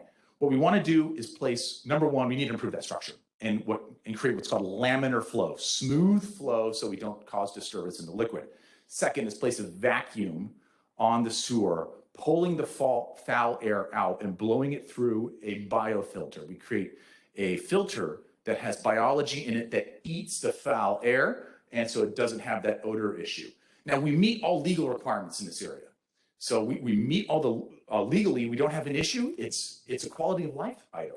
So there's the ADQ air quality rules that we don't violate. It's in requirement, but this is a quality of life issue. And down in that area, if you drive through that area periodically, there's nuisance odors. It's a thing. But in that area, we would have to delay that project without the proper funding. So this is the intersection of Lindsay Road and Queen Creek Road, and we just rehabilitated a force main that comes off of this lift station. It's this little structure right here. So originally, when constructed, this land use was zoned differently, and so we did not anticipate that we have houses in trick-or-treating distance next to our wastewater facility. And so whenever there is an issue that occurs at that facility, we get a call.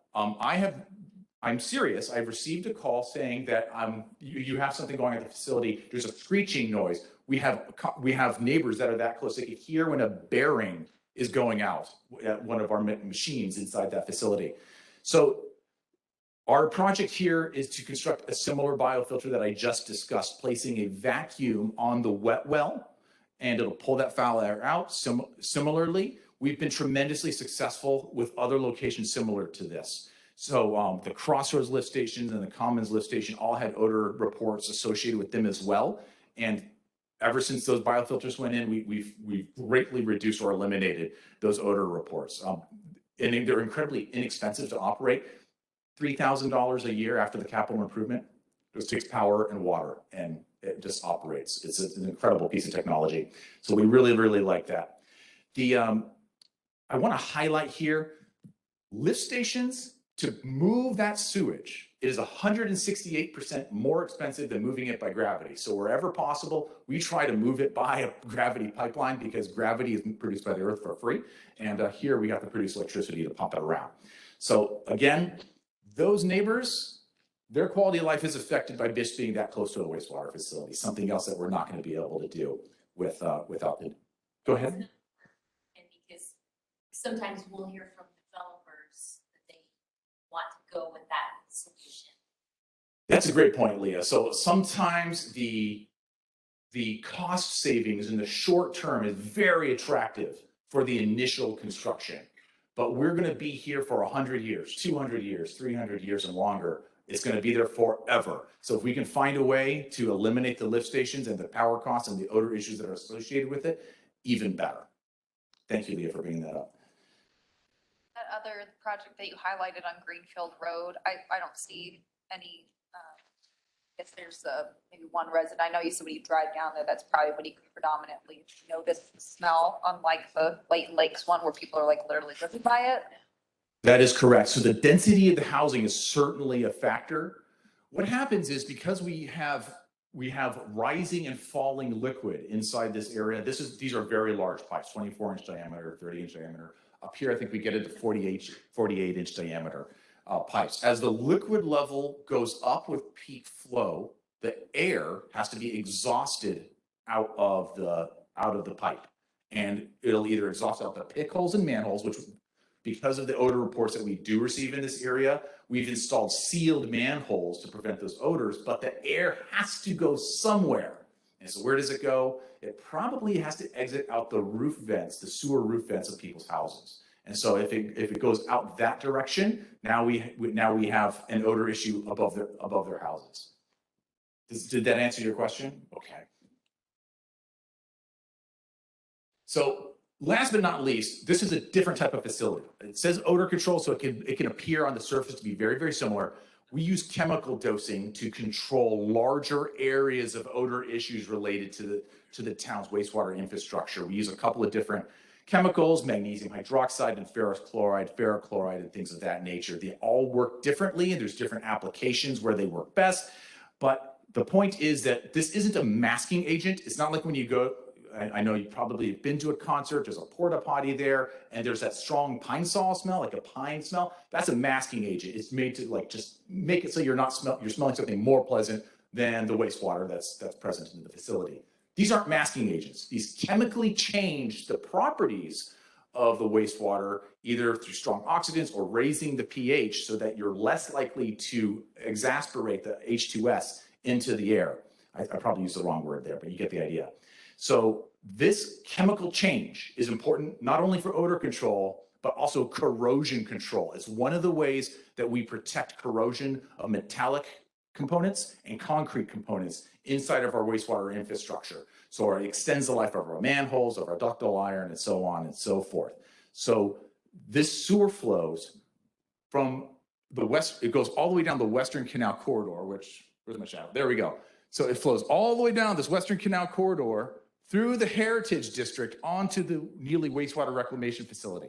So this facility allows us to control odors through that entire corridor. So that's really critical for some of our goals down there. And we want, of course, want to make sure that we're protecting centers of economic importance like the Heritage District, like Freestone Park as an amenity for the public. And we have 2 different chemicals being dosed at this particular location as we condition the wastewater and try to enhance the quality of life for our residents. So those are all projects that we would have to take a close look at and not be able to proceed with because we would have to focus on rehabilitation of infrastructure as a priority. These items are important for our long-term success in wastewater. And unless you had any questions, I was going to pass the microphone back over to Jessica. Or you can just finish because you're way more entertained than I am. I have one question. It says we have 4 recharge facilities. I'm only familiar with 3. What's our 4th? Okay, Patty Jordan's watching. I'm channeling her knowledge right now. Let's see here. We have the Neely Recharge Center. It's actually on the map right here. The Neely Recharge Preserve. We have the Riparian Preserve. We have the South Area Recharge Site, and we have the Municipal Beta Zone wells just north of Municipal Building 1. And that's our 4th.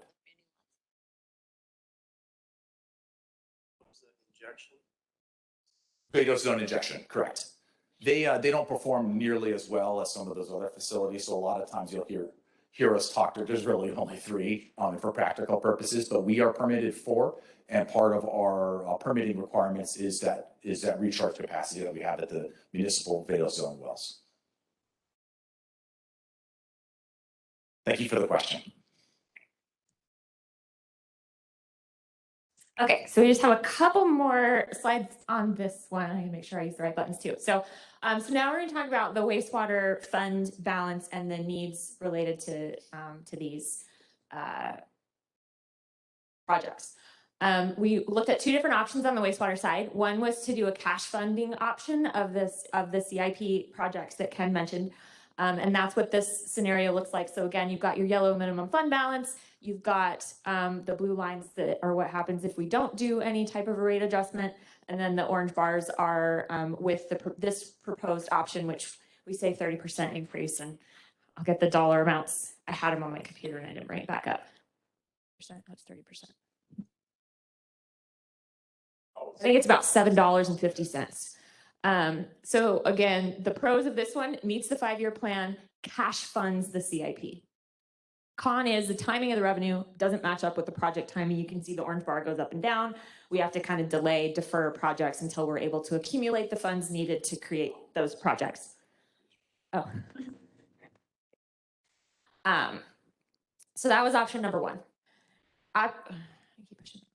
Option number 2 is a lower increase, 18% increase, and doing a bond in order to pay for those capital projects, which would be about $25 million. And Kelly referenced that when we were talking about environmental compliance, combining that $8 million proposed bond for stormwater with this in order to reduce the total cost of issuance for both of those. The pros on this one, again, 5-year plan, minimum fund balance met.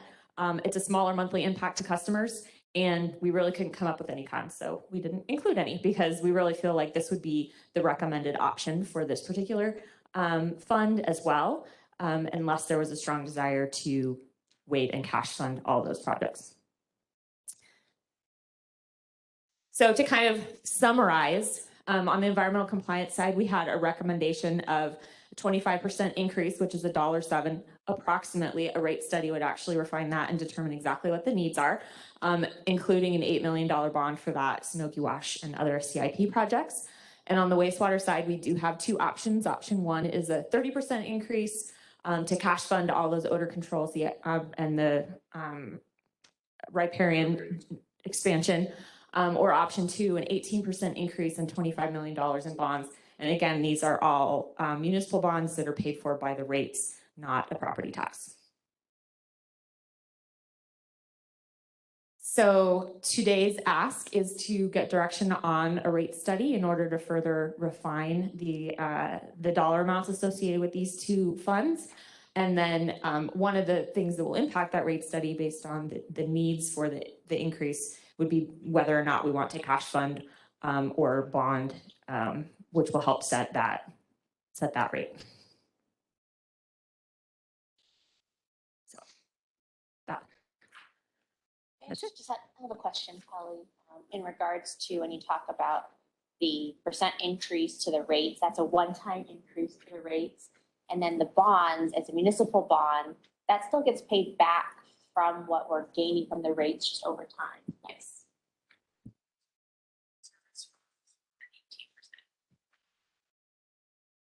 Yeah, and you'll see with this one as well, if you do the bond, the minimum fund balance, that yellow line does go up a little bit because we have an additional minimum fund balance need for that debt service.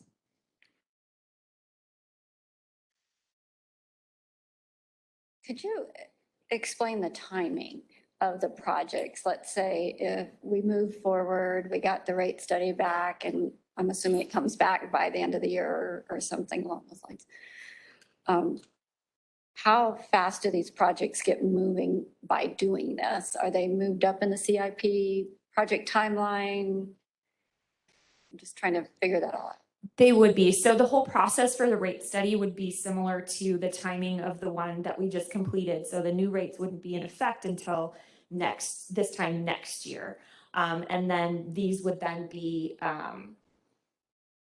able to get started once those rates were in place so that we could get the bonds in order to have those funds. So they'd still be waiting at least a year to even start with the design, and then, construction after that. So otherwise they would be pushed out even further because we wouldn't have the funds to do them. Yes. What is the typical payback on the bonds? How many years?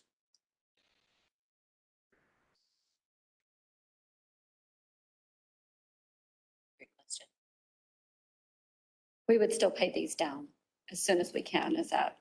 Do we use the same philosophy as we do our other bonds? Yes, we would. Usually when you issue the first 10 years, it's called non-callable. So any extra towards them during that period of time.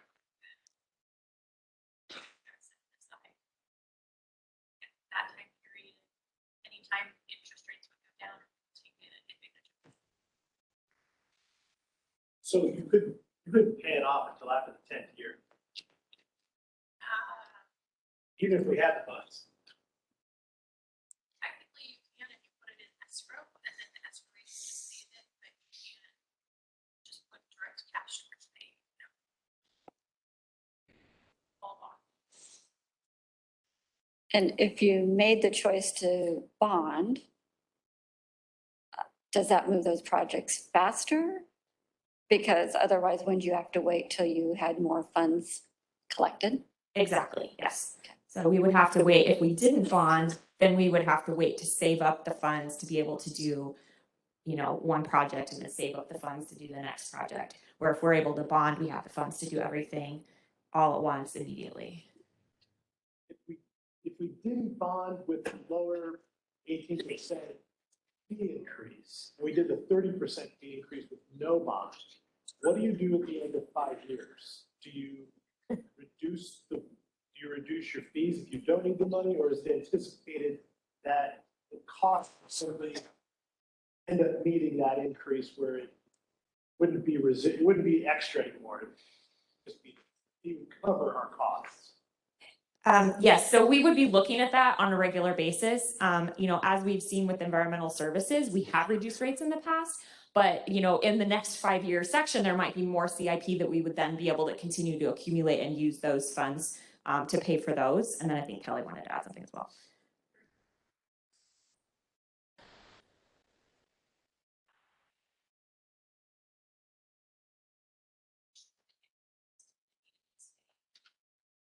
And I noticed the town has reduced fees for various services over the years. We have a schedule here in front of us. Is that one of the things that happens? Was there an increase to cover a large capital need, and then that went away, and so then we were able to reduce fees? So I think on the environmental services side, what happened is when we set fees, there was a cost for recycling, and then there was a time when the recycling market was very favorable and we were making money on it. So it was offsetting what we weren't making money. It was offsetting other operating costs, and we ended up building up this fund balance reserve that we didn't need. So we reduced it, and then we reduced it again. And then right after we reduced it the second time is when everything turned upside down. And during that time, we were budgeting for revenue, and we were getting revenue because those fees were established, 2 decades ago. So yeah.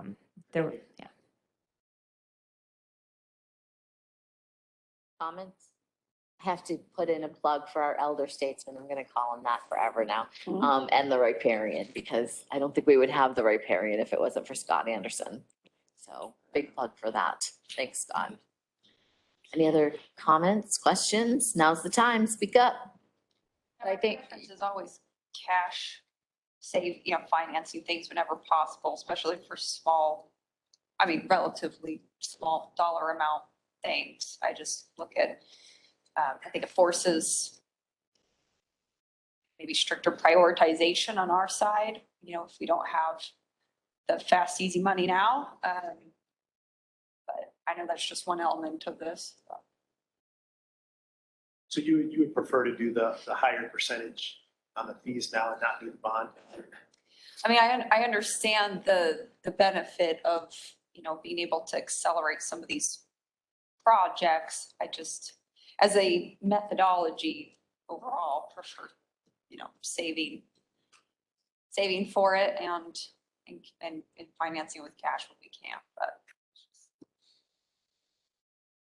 I don't have a problem exploring the bonding opportunity just to move the projects forward. My big concern is even with a 30% increase at the end of your 5 years, you're not going to have the money to be able to even move some of the projects forward. So to me, it's more of a priority. Are these projects important? And if they are, do we need to look at the options of getting those accomplished faster?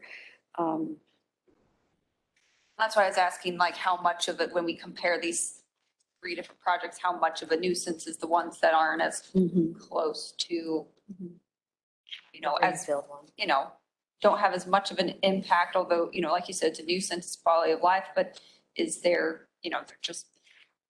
we're to quantify the impact on the number of residents or number of users, and then the degree to which it's an impact, is it of much lesser degree than, the Lake Lakes, but. And that one, I know it's a quality of life. It still makes me a little nervous that we have such small pipes going into a big pipe, and maybe we meet the standards today, but. I'm sorry, I couldn't. The project she was talking about, to me, it seems, I'm uncomfortable with those really small pipes going into a big pipe or the other way around, right? The T-nail. Yeah. That one, yeah, I think it impacts less residents for sure if it's just an odor issue, but I'm concerned long-term. Yeah, no, that's how Hawken got to where he is. It was internal, so All right, we're going to give you a quick overview of transportation bonds that we're moving forward with. So these are the $515 million of bonds that were approved by voters last November. They are general obligation bonds, which means they are repaid with secondary property tax money, as opposed to other types of bonds that we'll talk about that are repaid with user fees or system development fees. So this is secondary property tax. Our plan is to issue the bonds in several increments. That will better align with our cash flow of needs when we need to pay the bills, as opposed to issuing everything at once. And then that would cause us to pay extra interest, which we want to avoid doing if we can. We will structure the bonds to fit within the repayment of the 99 cents. And one of the changes that we are looking at in structure with these bonds is typically our bond payments are, you pay them twice a year, 6 months apart from each other. And right now our bonds are all structured for July 1 and January 1 payments. As you remember, our fiscal year is July 1 through June 30th. So in order to get the payment made by July 1, we actually wire the money a couple of days early, which is in the prior fiscal year.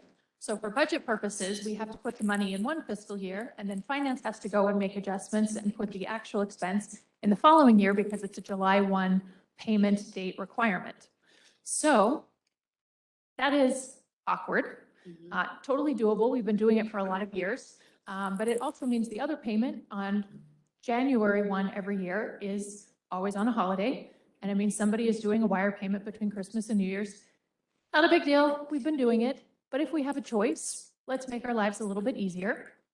And it also allows the payments to be at the beginning of the fiscal year to reduce some of the interest instead of holding the cash until June 29th or 30th and then sending the payment. So we would recommend that we move our payment dates on bonds moving forward to July 15th and January 15th. It's only a 2-week difference, but then it helps resolve some of these issues. The con is all of our existing debt has to stay on its existing payment schedules because that's built into the structure of the bonds that we have sold. It will take time for us to move this all over, but we would recommend starting to do that with these bonds that we're proposing this year, is moving those dates just to the 15th of the month instead of the 1st to help with that. Any questions on that? All right. So the specific structure that's planned for this first group of transportation GO bonds, we are looking at a first payment of that July 15th, 2022. It'll only be about 2 weeks into the new fiscal year. We'll repay over 20 years, and then we'll plan for this first part to be $200 million as our first group of money to start those transportation projects, and then we'll work the timing of the additional as we need in the future. So this would maintain our 99-cent tax rate and have a levy of this for the upcoming year of $29.6 million. The dark blue in the chart that you see on the screen is our existing debt that we already have structured. And then the green would be the debt that we're proposing. So you can see that the levy would increase to maintain that 99 cents over the first couple of years.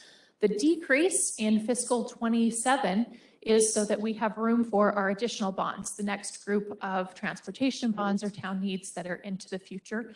And so it's unlikely that the tax rate will really drop. That will layer in that future bond. It just leaves capacity for those needs as we move forward. The timeline on this is we're talking with you today about structure, getting any of your final thoughts as we're working to get those bonds put together and out to market. We do have some ratings calls that are scheduled for March 29th and 30th and 31st. So coming up here quite soon. Those ratings calls will help. We'll talk about the structure of the bonds, all of the information, and then they will give us back a rating. We hope to maintain our AAA bond rating. Then we'll have council resolution that will call for the sale of the bonds. We're targeting the April 12th council meeting date, when you would get the documents for that. And then in April and May, we will sell the bonds into the market and do all of the official closing documents, close the bonds in May, and have the money ready for the projects to begin at that time. So that is our planned timeline. A huge caveat is that in order for us to move forward with the ratings calls and keep that timeline on track, we need to have all of the legal questions and issues resolved, because it's hard for a ratings agency to decide how to rate our credit on bonds if the questions about us being able to issue those bonds or not have not been fully resolved. That means we have 2-ish weeks to reschedule those calls if we need, possibly 3. It's getting a very tight timeline. The consequences is that the U.S. Federal Reserve, the Fed, is looking to raise rates probably 5 to 7 times this year to help battle some of the inflation that we're seeing. Every time they raise rates, it's about 0.25%. And for our issuance of $200 million, that will cost us about $6 million more in interest every time they raise rates. There are meetings planned. There's one in March. It may or may not have a rate increase. We'll see. Likely it will. The market's already pricing one in. The next meeting is in May. Our timeline gets us, as we're going now, to be able to get into the market prior to that May meeting. If we have to postpone, then there are meetings in May, June, July, skips August and September, then goes to September. So however many rate increases there are, could be $6, $12, $18 million more that we would pay in interest for the bonds that we're issuing. Chris, anything you want to add?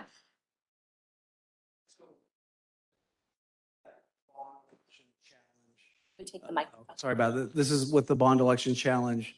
As you know, the plaintiff lost to the trial court, filed a petition for special action in the Court of Appeals, which was denied, then filed a petition with the Arizona Supreme Court on December 29th. The town filed a response a couple weeks later, and we're in a holding pattern, waiting for the Supreme Court to either, they have three options. They can deny jurisdiction, at which point the case is final and it's done. They can accept jurisdiction and then order briefing, and then there's a briefing schedule, and it's usually a few weeks or a month, and then the Supreme Court will make a decision in due course. And then in that scenario, they can either deny it or they can send it back down to the trial court where you start all over. So I think the point is, we're waiting in a holding pattern. We have been since December 29th with the Supreme Court. If we do not get a decision from the Supreme Court, a denial, within a couple of weeks, really by the end of March, so 1 month, then this will push the ability to sell bonds out past May 4th, which will cost an additional $6 million to the town, assuming we can then get a decision prior to the next planned increase in June. So every meeting, if they're doing a quarter point, it's $6 million, $6 million, $6 million additional to the town. So that's where we are. Again, the Supreme Court has no supervisor, no boss. There's no rules that require them to issue decisions. So we're just really at their whim right now, hoping that they'll take a look at this and then make a decision that's beneficial to the town so we can get in before the rates increase. That's in addition to the legal fees. Yeah, the tens of thousands in legal fees. Yeah. Is there anything that you file on behalf of the town as, that basically just explains that, please expedite your decision because X, Y, Z? So that's something we've been looking at. The rules of procedure, appellate procedure, don't provide for anything, but they also don't prohibit things. So that's something we're looking at right now, potentially tomorrow, doing a filing asking for expedited consideration for this basis, because we're trying to get in front of them that, hey, there's substantial risk of substantial harm to the town for them to continue to sit on this and not schedule it. They usually meet, they conference once a month, sometimes twice a month. They publish about a week in advance the cases that they're looking at.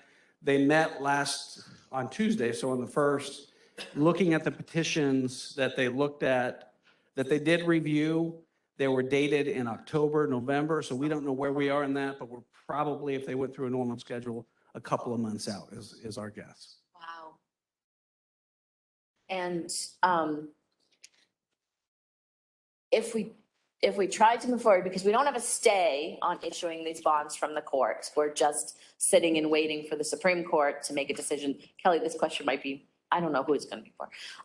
If we tried to move forward with issuing the bonds, because we don't have a stay, the likelihood of the credit ratings changing because we have this hanging over our heads potentially would happen. So we could still potentially pay more in interest rates based on that. If you were purchasing bonds, would you want to purchase some that could be invalidated legally after your purchase?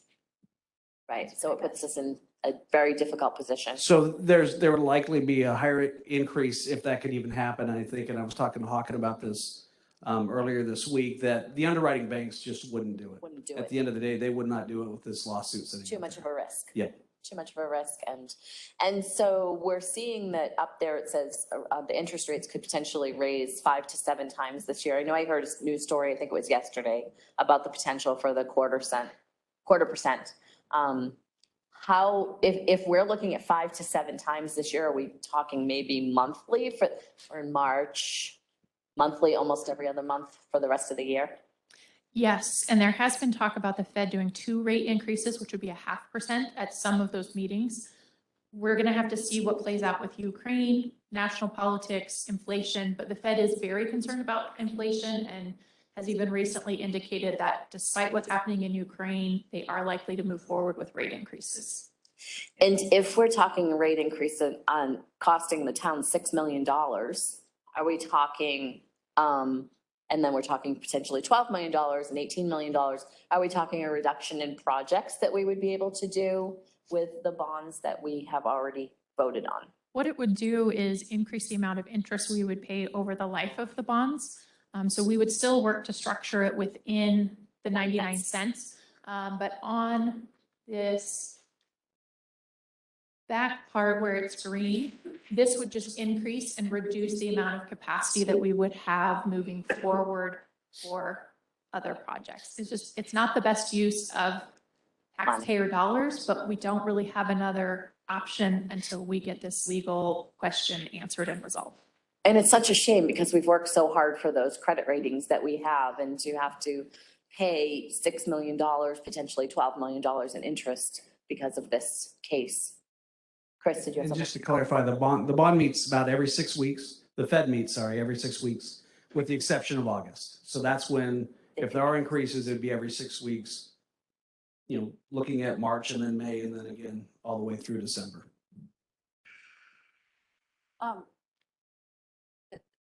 I'm not familiar with bonds and all of that stuff, so I appreciate you very much. So I'm thinking of it more from like even a residential perspective, but when do we lock in the rates in your timeline? So in the timeline, when we go out to market, which is in the April and May time period, after council signs the documents in April, ideally, then we'll have our professional staff pick a day. We'll have the ability to switch that day a little bit if something crazy happens in the market. But usually we pick the day and go. Any additional? Yeah, that's exactly right. We'll work with our professionals that we're paying to do this and work with them to decide and hone in on kind of that day. We do not try to time the market. What we will try to do is avoid crazy things happening in the market, and so if Ukraine, Russia situation is obviously a significant thing that we are mindful of. If there were to be some sort of escalation or something that went sideways, that would cause us to shift the day. But there are things we want to avoid. We want to avoid near Easter weekend. We want to avoid near the Fed meetings. We want, there are things that are good times to sell generally. We do not try to time the market. We're not day trading these bonds. We are much more, thoughtful in how we approach it. So unlike a mortgage, when you purchase property or a house, where you lock in your rate and then you close several weeks later or whatnot, but you can decide to lock in your rate. We can't do that with bonds. We pick the day, we go to market, and those are the rates that day. Thank you for that. Comments, questions, anyone? Well, I think we move along on our schedule so that we're prepared. And hopefully we don't have to, push it out a month or two. We will keep moving forward. If anyone has friends on the Supreme Court and at a dinner party mentions that this would be helpful, that would be great. Chris will look at what options we have on the legal side. Be prepared. We are hoping to bring you documents in April, but we'll keep you updated if we have to cancel our rating calls and postpone our timeline. It really concerns me that the cases that they saw last week that you mentioned were from October, November timeframe. Yeah, Tuesday, the 1st. Oh yeah, this week, Tuesday, the 1st. So that concerns me that they were looking at cases from October, November timeframe. That means there's a lot more cases, I would think, between November and the end of December when this case was filed that will potentially need to be heard or seen by them. And that's assuming they always take cases in order. We don't know. We don't know, right? We don't know. Sometimes they prioritize. There are cases that have priority under the rules, that criminal cases, certain types of appeals, they do take priority. This type of case doesn't have that, anything attached like that to it. We're just looking at time is money and a lot of money in this case. We're talking. The claimant is always welcome to withdraw, just throwing that out there. Gonna lose anyway. That is an option. That is an option, and it's so sad that we're seeing this. So that's the information there. I think we're ready to go on to water resources bonds if you're I ready. got one question, Kelly. Yes. That $6 million, the 0.25% increases that we expect the Fed to make. Is there some reason we think the bond rate would mimic the Fed rate increase? I've never seen that in a bond offering before. It usually does. The MMD market, the municipal bond market, does follow those rates and would have that built in. I mean, I've seen a trend in the same direction, but I've never seen it move at the extremes that the Fed rate does. The bond market's usually much more stable than the Fed rate, particularly in inflationary time periods. I mean, I can appreciate somebody wants to sell the idea that there's a $6 million cost for every quarter rate increase, but realistically, it's probably closer to $1.5 million or $2 million. It's got to be my experience. I mean, you're probably more knowledgeable than I am, but in the limited number of offerings I've been personally involved in, I didn't see that kind of increase or anything close to that kind of increase.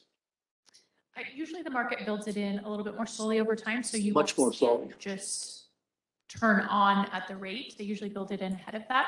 We've got some of our investment advisors coming this afternoon. Okay. And that would probably be a good question to. Yeah, I noticed that. I intended to ask them the same question. I would hope they'd have a more specific answer, because when you say it moves slightly slower, usually moves at about 20% of the rate. And so I think that $6 million is extremely inflated for whatever purpose. Sure. Welcome to that opinion. Any other questions? Okay. We'll do water resources. Next up, water resources. Oh, wait, same two people. Yes. So we have our water resources MPC bonds. And these are a different type of bond, not to be confused with ones that are repaid with property tax. And so they have to be authorized by both the Water Resource Municipal Property Corporation Board. That board is appointed by council, but it is a separate legal entity. So they have to approve it, and then council has to approve it. And with both of them approving, then we would be able to move forward with issuing these bonds. They are repaid with utility rates and system development fees, not with secondary property tax. So they are different in that way. We are looking to issue these bonds for water-related projects, a variety of projects that we would bundle together to have some synergy and avoid cost of issuance. So just that benefit of being able to put it together, but each of the appropriate sources would repay their portion of the bonds, whether it's water operating, water repair and replacement, water SCF, or water resource SCF. For these bonds, the majority of the impetus behind needing them is the North Water Treatment Plant that we've talked about that serves most of the north of Gilbert. And as you've seen before with the rate information and several times in our financial retreats, we did that condition assessment and recognized that this plant would need significant infrastructure, found the most cost-effective option moving forward to remedy that. And that's where we came to the need for these bonds. So the design is currently underway for the North Water Treatment Plant. I think everyone was able to go to the groundbreaking earlier this week. Target for main processes to be online is 2025 and then full completion in 2027. So a very big project with a long timeline. They will be very busy. The project is broken into three main categories. There's replacement of the existing facility. That would be repaid out of the repair and replacement fund in the water. There's the expansion that is attributed to growth. And so we've built that into our water system development fee. And then there's the water fund for the water quality issues, which are neither growth nor repair and replacement. And so that is directly out of the operating fund. Our plan here is to issue the bonds, repaying each of the portions appropriately. In order to do that, we need to improve the revenue stream to accommodate repayment of these bonds that we've talked about at our last fiscal retreat and several times. So updating the water rates and then the water system development fee. over the last year for implementation this year in order to get those revenue streams ready. For the water utility rates, they are now in place. The water system development fees have their final public hearing was on February 22nd for the updated fee. And then there is adoption or consideration of adoption at the March 29th meeting. If adopted, they'll be effective starting in June of this year. So this is kind of a graph that shows you which portions of the bond are for which purposes. The plan structure would be that first payment would be July 15th, 2023. That is a year from now, and that would allow time for those new rates to get into place and produce the revenue that would be needed for that first payment. Repayment over 25 years, about $520 million total with all of the projects included. And then once we issue the bonds, we'll repay that internal loan we did for design of the North Water Treatment Plant in order to get that project moving ahead of the timeline of when the bonds would be available. So we'll get that all wrapped up. The planned timeline on this is discussing any of your thoughts or questions on structure today. In March and April, we'll have the ratings calls with the ratings agencies. And then in April, early April, we'll have a meeting with the MPC group. We'll get that scheduled as we get a little bit closer, and then bring council documents at the April 26th meeting. We have had dialogue with the MPC group and anticipate a favorable outcome with them in supporting the bonds moving forward as well. Then we would look to sell in April and May and close the bonds in June. This one is not waiting for any legal questions, so we should be able to move forward with this according to the timeline that we have here. Any questions on these bonds or the plan moving forward or structure with them in the bucket? Another way you can create a hole in the bucket is the grandfathering rules that are in state statute. So depending on where development is in its building cycle, when new fees are implemented, the developer gets to use the lower of the fees for 24 months. So that means when we increase the fee, or we know that it's going to cost more for the infrastructure for up to 24 months, some of the developers will still get to pay the lower fee, and that just creates a hole in the bucket. Another way that can happen is if there are demand changes. If we say we plan on households using 5 gallons a year, and they actually use 6. They're using more capacity of our infrastructure, but the system development fee that they paid only covered use of 5 gallons per year. Or our existing residents, if they start to use additional water capacity that we had planned for growth, but they're using it, the existing residents, they've already paid their system development fee. They don't pay another one because they all of a sudden planted grass and are using more water in their area. So lots of ways that that can happen. Question is, what do we do about holes in the bucket?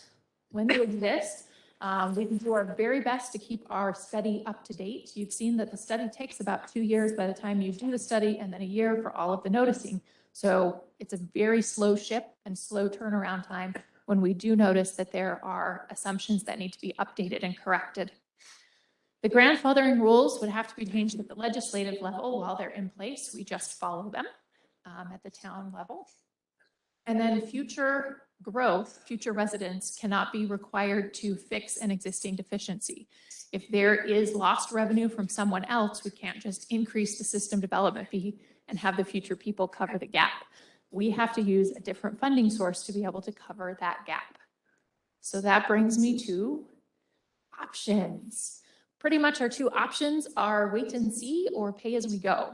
The wait and see option, we have an existing internal loan with the water system development fee because we noticed it was dipping a little bit negative.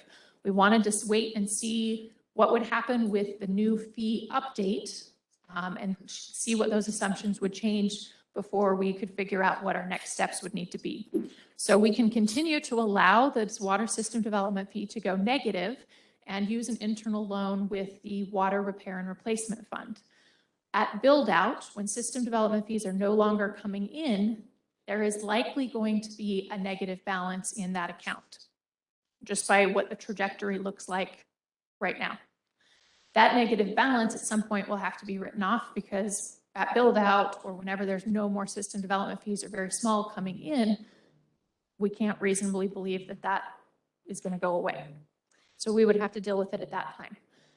If we continue to use the internal loan with the repair and replacement fund, it means that we can't double spend that money. So we can't spend that money for repair and replacement needs while it's being used to cover a negative in the water system development fee fund. So that's one option.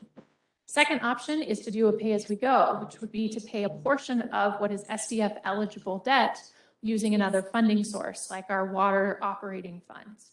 At build out, the hope would be that the hole in the bucket would be smaller, more easily managed, and that it wouldn't be quite as large. Another benefit would be that the repair and replacement fund would not have as much money that is covering a negative in the water system development fee fund. So more of that capacity would be available for its intended purpose, which is helping to pay for the repair and replacement projects. So those are our options. Thoughts, questions? Do you have a preference about which way we lean towards moving forward? Any comments? That's a lot to take in. You know, my first thought is that I remember when we first put these into place and we were building fire stations very quickly. And we did not have the money in the system development fee fund to pay for those. And so I think that we loaned the money and then we paid it back as system development fees came on board. Have we paid that back completely now that we're done building fire stations? Fantastic question. And you're exactly right. We did borrow quite a bit of money. I want to say it was $25 or $30 million that we let the fire system development fee go negative because we were building those stations early. That is now, I want to say $5 to $10 million negative. It's been making really steady progress towards breaking even, which is perfect. My modeling on that one shows that kind of by the time we reach 2030 and build out that we're going to be breaking even. That's going to line up really nicely. It's just the modeling on the water showing that our hole is getting deeper than we're likely to recover through build out. I've always said that whoever builds that last house is going to have a heck of a check to write us because the reality of us planning exactly what we're going to need is very hard. Yeah, we've done our best. This one is just off more than usual. There is a hole in the bucket here that we're probably going to have to cover, or we can wait and see if more development comes in, or it's unlikely. Does your modeling include, I think we have a couple of very large industrial type projects coming in soon that are, it's big acreage. So I'm just curious if, you know, we took that into consideration now that that's finally going to happen. I didn't put in specific developments. I more looked at broader trends that the revenue is enough lower than what our required debt service will be for the next 7-8 years that we're going to get quite a bit negative there. What are the risks of using the water operating funds to pay as we go? It would mean we would have to build, water operating funds does not have it built in now. We did not put that into the rate study that we just did. So in a future rate study, we would need to look at making sure there's enough cash flow to cover that. If this is our planned source, we can look at doing it for a specific number of years. We could look at saying we're going to use some one-time money for the next 3 to 5 years until the next water system development fee study comes out, and then we'll reevaluate at that point. We could do something like that. But we would have to put it into the rates because there's not capacity to take on a couple $1 million of debt service unplanned. Could you talk a little bit more about using those one-time monies if we have surplus and what those pros and cons would be?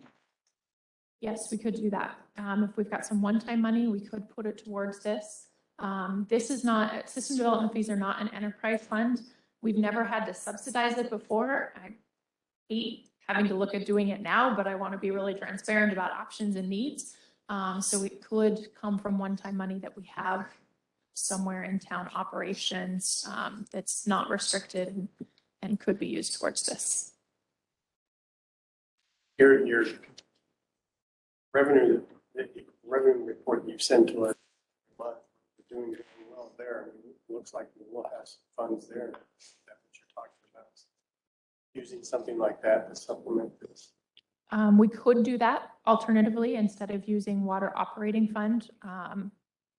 We could use some general fund to be able to do that if council wanted. There's no great options because the money's needed in all of its places. But I guess I would prefer to see whether we could use some of the surplus money that we didn't budget to help offset versus having to build all of it into a rate increase in the future.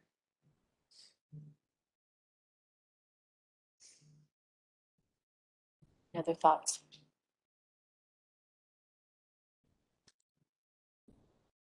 Yeah. Ditto. I'll just say it for Amy, ditto. I know.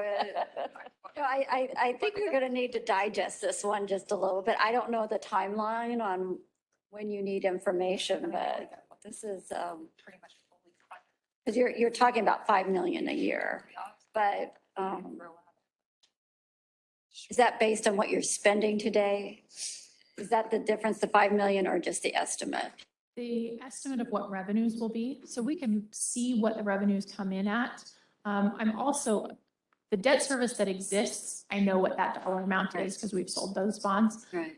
We can wait until after we sell the new bonds to be able to see.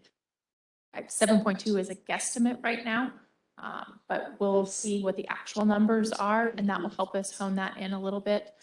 So we do have some time to make a decision. We can also look at using some one-time money to put towards it coming up. It sounds like that's a favorable option if I find some things in that range. I just needed to get information to you. Bad news is only worse as it ages, so we do have time to look at some options, but this is something on the horizon that we will need to deal with. I think it would be good just to better understand what that would look like if we use one-time money, just as a comparison to the other options. Or from the general fund, maybe some scenarios. And I think it's important for us to understand, what would we be risking not paying for if we dedicate that money? Well, Vice Mayor and I were just chatting over here, and we put $10 million towards PSPRS this past year. We could have potentially used some of those funds for something like this and 8 million towards PSPRS, whatever the case may be. If we're able to come up with extra funds, we try to use them wherever they're most needed. And now we're at 90% or 91% paid on our PSPRS. We've hit that target that was a very lofty goal. So we have opportunities to use these funds, like Young's saying too. Yeah, I think it's good to look at it. We just want to keep in mind that it is a one-time deal. It's not a business plan or a financial plan for the future. I think that we would need to build in a different formula if we were going to have a deficit year after year and not just look for one-time money. And so, and sometimes it means reducing expenses or other avenues, but I think it's worth looking at. Mm-hmm. Yes. And thank you for the update and it is something that we need to have on our radar, obviously, something for us to discuss. But that means there's only going to be a deficit on the SDF side for so long until we no longer even a bucket. So there's no longer even a bucket, right? Right. Which we're getting closer to. We'll work on getting some options in that. The feedback is helpful. I was going to say, council member September once asked, what does it look like when you give us bad news? This is what it looks like. This is Kelly giving you bad news. Still trying to give you options. Good job, Scott.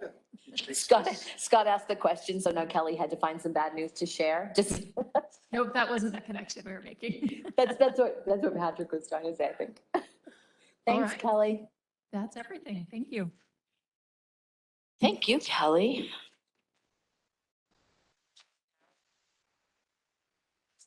Yes, I see. That's a good song. Yeah. Are you ready? Ready as we'll ever be, chief. Okay. You got me kind of upset here because I was planning on this afternoon, and in the morning and, Yeah, But I we can- know you I can for response.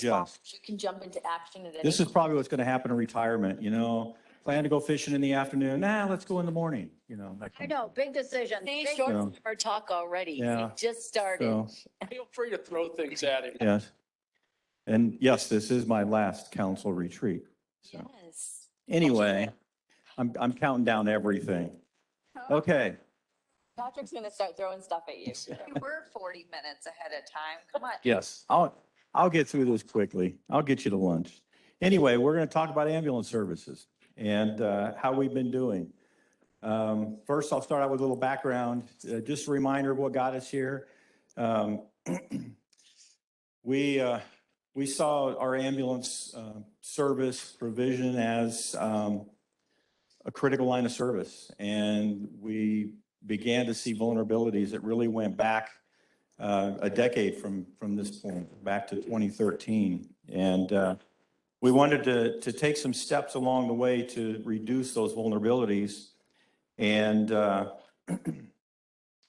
we did that over the years in implementing new contracts and looking at getting our own certificate of necessity, and then move into supporting what was being provided by the private provider. And as we started to look at where we were at with. Hello? Who is that? Where that came from?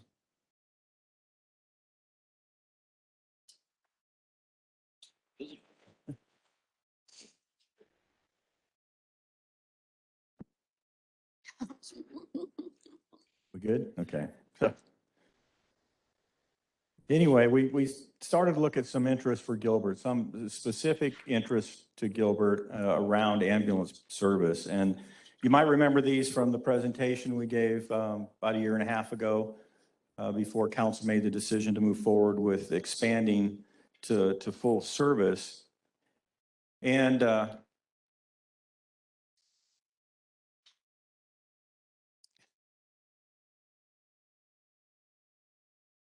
see what happens when you get moved up? There we go. So some of the history back, I've already mentioned some of these milestones that we hit along the way, and our CON in 2017, and then we began service with one unit to support the private provider in 19, and then in 20, we came to you and talked about.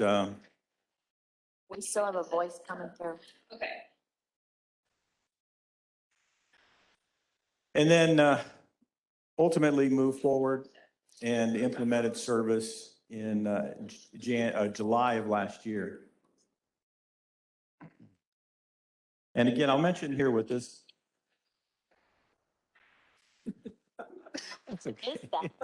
Who is that? Hello? You call button. Somebody wants to do the presentation for me. That's weird.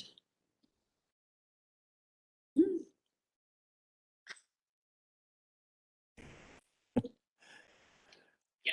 Give me your phone number. 555. 1, 2, 3, 4. I have no idea. I've been watching old 70s shows. It's like Not funny. 555. Lauren, is your phone tapped in? It could be. It could be. She may. Sound like a familiar voice. I'm on, at least for now. So again, this really started back in 2013 when our private provider at the time filed for bankruptcy, and asked that we terminate our contract with them and renegotiate the terms that were less favorable for Gilbert, and that's really what got us started down this path. So our deployment, as mentioned, when we made the transition, we were going to place 6 ambulances full-time around Gilbert.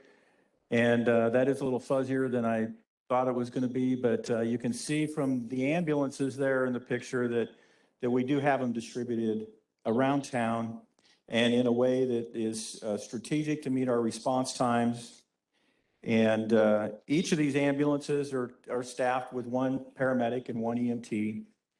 And for the service we provide, not only do we have the 36 full-time employees, but we have about 15 what we call seasonal employees. They're more part-time. They're on call. So if we need to fill a spot on an ambulance because somebody's out sick or on vacation, we can call them. And as one more step in the backup to this, we have about 3 dozen firefighters that are cross-trained to work on the ambulance as well. So if we have to, we can put them on ambulances to fill those spots. And also they're available if we need to put up additional ambulances in case of some large event or a disaster. So now I'll talk a little bit about the financials and the response data. So this chart shows you by month the number of transports that we've been providing. It's about 826 on an average per month. When we went into the service, we had projected that we would need about 750 or so per month to meet our financial obligations along the way. So as you can see, and that's what the red line indicates, so you can see that we're exceeding what we had anticipated for the number of transports needed. Response times. So our certificate of necessity is built around our own goals for response time. So our goals are to respond to all calls, in particular the code 3 calls, 90% of the time within 8 minutes, 59 seconds. And then 100% or 95% of the time within 14 minutes, 59 seconds, and then 100% of the time within 19 minutes, 59 seconds. And you might ask yourself, why 1959, why 1459 instead of just saying 15 minutes? Well, that goes back to how the private agencies would use those response times. We said 15 minutes. To them, that meant 15 minutes and 59 seconds. So we backed it down to 1459. And so we built our CON around those times because that's what we expected from the private provider. So we didn't want to have something that appeared inconsistent with what we were expecting them to do. So as you can see from this chart, that we are meeting our not only our CON requirements, but our goals, our own internal goals for response times, and achieving 95% of the time within that 8:59 time frame, and 100% of the time within 14 minutes, 59 seconds. So we are clearly meeting the goals that we set and the requirements of our CON. Chief, could you explain what code 3 is? Yeah, code 3 is, code 3 is lights and sirens. So those are what we would respond to with the most severe or serious calls. And not all of our calls are that. So if we respond to, say, a broken arm, that's going to be without lights and sirens and won't have an ambulance associated with it unless the person actually wants to go by ambulance. But for like a heart attack or a stroke or a vehicle accident, this is the response that you would have. And this is region-wide, so if you unpacked any of these numbers based upon, I know some of the criticism when this decision was made was based upon the stats in South Gilbert, so. Yeah, this is, out. yeah, and I don't have that breakdown by those zones, but this is distributed across the town that way. So we are seeing these numbers throughout the town, and so we are, for those areas that we described, like up here in the northeast corner and then down south, we've improved those areas to consistent with what you see with the average. So we're not seeing that 80 percentile number that we had seen with the private provider.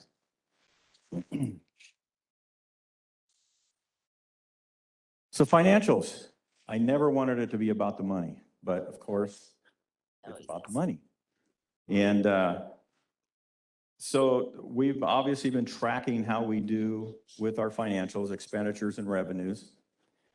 And when we came to you originally a couple of years ago to start this discussion, we talked about the revenue. And when we transport somebody, there's a billing process that we go through. We have a third-party company that we work with that does the billing for us. And then there's a lag in receiving that back from whoever we get that from, the insurance company, Medicare, Medicaid, or the patient themselves.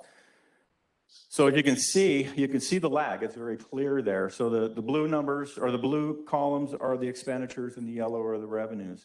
So you can clearly see in the beginning, we're lagging behind a little bit on the revenues, and then we started to move over that. So if I had another chart to show you that showed how, because we look back and actually, from our accounting standpoint, from finance is more, when do we get the money?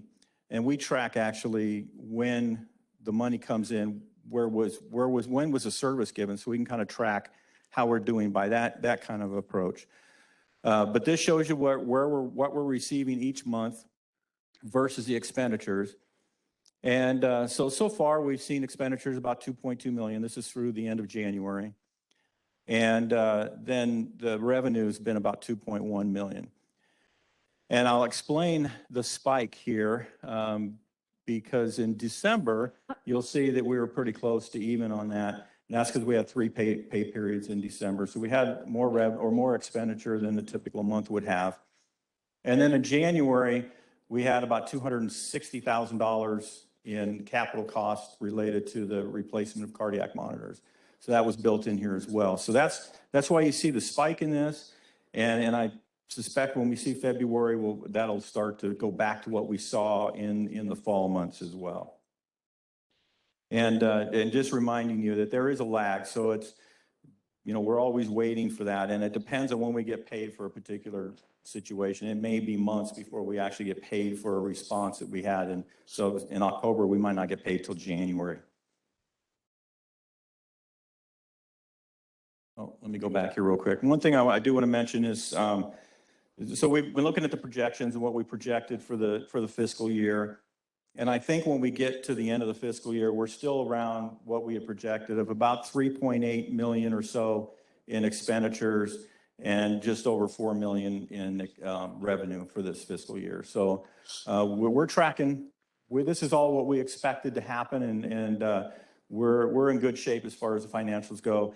And what we're able to do through this is we are meeting our obligations to equipment replacement and a fund balance, and also repaying the general fund loan that we received last year for startup costs. So all of that's built into the financials and what we're doing with this money. And we met with Kelly and her team to discuss this, and we feel like we're in good shape right now and working in a positive manner to get this done, and that the revenues will continue to do that. So we're doing well from a financial standpoint. 6 months in, that's what I have to qualify this whole presentation on, is 6 months in. So one interesting thing to share with you is payer mix. This is something that I mentioned to you as well a couple of years ago as one of the things that makes Gilbert special, I guess to say, is that when you look at payer mix, you want to ensure that you have a payer mix that creates a sustainable flow of revenue when you have these responses. So as you can see from this graph, over 90% of the people that we have transported have some type of insurance. So that's who's paying this bill for them, is their insurance. And the 6+% that is in the self-pay or uninsured, those end up being people that either don't pay or they just pay us cash for the transport. So this is good news. This tells us that we have a sustainable model right now. And that's one of the reasons. I mean, Gilbert is a great community and has a great financial stability, and you can see it here as well. This is something we'll always watch, because changes here could impact future service. But I will tell you that any changes here would impact anybody that provided the service. So we'll keep an eye on this one for you. So billing rates, we talked about this as well.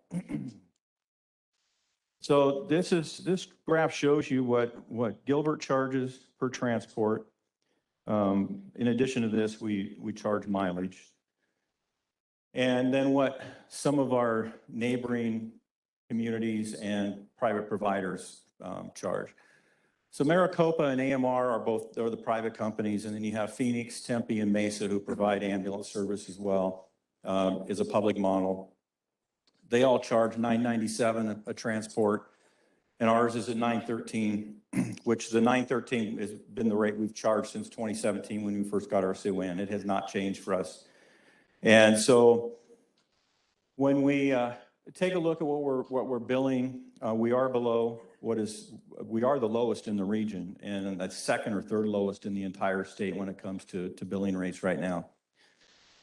And the others also charge for supplies, and we don't. That's just something that we have decided not to charge for. Two reasons is that there's a continuation of care that we provide from the fire truck getting there to transporting the patient, and sorting out how those supplies are used would require a great deal of work and probably additional FTE to do that, because this is where you get into trouble with billing. So it would delay refunds or reimbursements, and also opens the door for fraud accusations. So we're just, for now, staying away from that. Unless we had direction from you to go ahead and charge for those, not something we want to do. We would rather build it into the base rate and take away that entire issue of dealing with supplies. Do the other providers also charge for mileage, or I'm sorry, the private providers, other providers that we're comparing to? they charge for supplies. No, for mileage. Oh, mileage, yes, I'm sorry. Yes, they all charge for mileage as well. And there's a rate that's in the CON. It's, I want to say it's around $20 a mile or something like that. Okay, so we're not charging for mileage. We are charging for mileage, not for supplies. Yes, yes, yes. If you're working those into the rate at $9.13, and you said we've been charging the $9.13 since 2017 when we started our first ambulance, have you considered increasing that at all? Because I know obviously costs of everything have gone up. Thank you. Yeah, I mean, we're losing money right now. Chief, that you're going away from. I don't want to be any different than the rest of the presentations for you today. So here you go. So DHS is authorizing 11% increase across the board for everybody. Oh, one thing I do need to mention as I get into this is the reason all those rates are the same for the other providers is they're part of the Phoenix rate group. So their rates remain the same, and they get automatic increases every year. And we didn't enter the Phoenix rate group because we told you and promised you that you would have the ability to weigh in on rates and make the decision. And this is why we're doing it this way. So now I move to the 11% from DHS, and the Phoenix rate group will automatically get this, and they'll move to $1,107 per transport, plus supplies, plus mileage. If we chose to move forward with the 11% increase as well, we can. We have to let DHS know if we're interested. It would move us to about $1,000, $1,013. So we are exploring this. We think based on what we're seeing, what we've heard, the inflationary pressures, along with potential cuts from Medicare, we will be exploring this and come back to you with the information you need to make the decision. And we'll let you talk about, we'll give you all the data, all the facts you need to know, and how it will impact our operations and revenue and all of that. And then also what we're kind of seeing with cost escalations, and give you the opportunity to weigh in on that before we make a decision. So it'll be yours. We'll treat it like any other fee that we move forward with. So we'll let you know, and we'll come forward to you soon with that. Chief, will you be given an option to pay back that loan quicker as one of the options as you evaluate raising those rates? That would have, it could be an effect of that. Yes, if we increase these rates, we could be able to pay that back more quickly. That'll be something that we'll put in and show you what the effect of that is and how it would be worked into the model, the financial model. All right, let me make sure. Oh, and one thing I'll add, bringing this back to you and letting you decide on this rate increase is not something you were able to do before July 26th. It would be $1,107. So this is your opportunity when we come back. So, a couple of thoughts to conclude the presentation. We're always looking at what's going on. What are the things that we need to be aware of for the future? And we've talked about some of these when it comes to, the inflationary impacts. We are seeing supply chain issues like everyone else. If we ordered an ambulance today, it could take us a year and a half or more to get it. We're seeing it with our fire trucks. So it's, and you approved the ladder truck a few weeks ago. And if we ordered that through our normal ordering process, it would take us over 2 years to get that truck. So those are things we need to look at and talk about. Industry and regulatory changes, we're seeing, we always see that. I mean, there are always pressures that we have related to what hospitals do. Offload times, for instance, when we transport somebody, how quickly can we get them turned over to the staff and out? We're seeing some issues locally with that. Any other regulatory changes that may come along. We're also experiencing an issue where the private providers are slow in making the general transport. So if they get called by an urgent care, hey, we have a patient needs to go to the hospital, the private provider says, we'll be there in an hour or an hour and a half. And that's not good enough for the urgent care, so they call 911. So we end up becoming the de facto private provider or general transport provider. So we're working with DHS on that right now.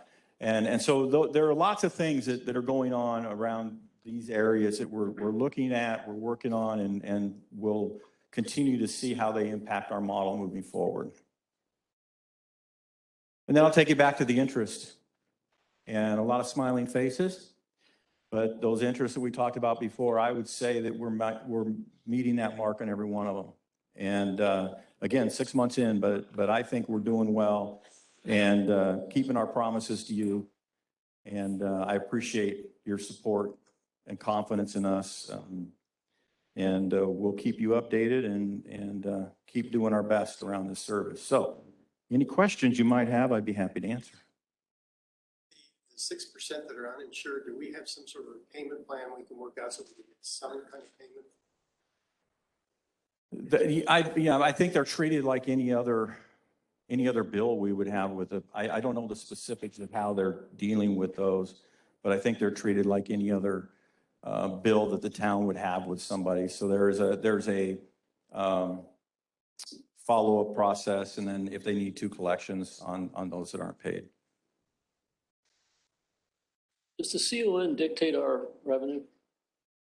The CON does not dictate our revenue. It dictates the rate that we charge, but not the revenue we need to make. So it dictates the rate, so we can't charge a higher rate? We can't charge a higher rate. Mm-hmm. We have to charge the rate that they tell us to charge. So we can't charge more, we can't charge less. So they're requiring us to charge a lower rate than the Phoenix rate for whatever reason? At our choice. We could ask them to increase that at any time. Why wouldn't we charge the highest rate we could? I guess I'm looking at it that I represent the citizens of Gilbert. If 96% of the fees are paid by your insurance company or Medicare or Medicaid, why wouldn't I charge the highest rate I possibly could? My Gilbert residents aren't paying it. That's certainly a call for council to make. When we started this process, we were at the 913 because that's where the common rate was locally. And we haven't asked for an increase because we've had a lot going on, just trying to get in place and see what it would look like and what the financial impacts would be. So we didn't want to go too much higher without understanding what we really needed. So that's why we're not there yet. So, like I said, we're going to evaluate where we can go with the 11%. And if we need to go higher than that, we can certainly ask for that. But that'll be something that we'll bring back to you and let you discuss. I guess I'd suggest raise it as high as we can. The residents of Gilbert aren't gonna pay it. Somebody else is gonna pay it, and we can bring money into Gilbert. Raise it as high as we can.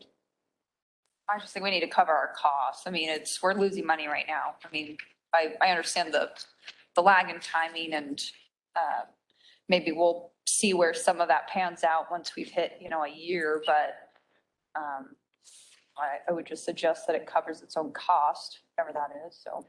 Well, we'll put together some modeling for you to show you what the 11% would give you, and then maybe what a higher rate would provide to you.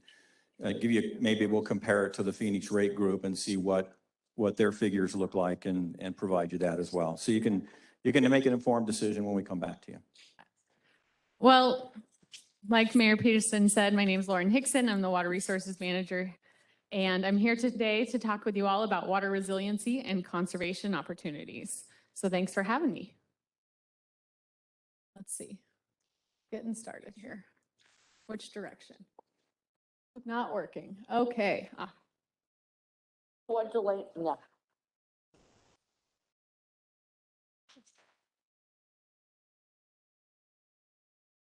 There we go. The PowerPoint's still on break. There you go. Wanna come back? It's still out to lunch. Yep.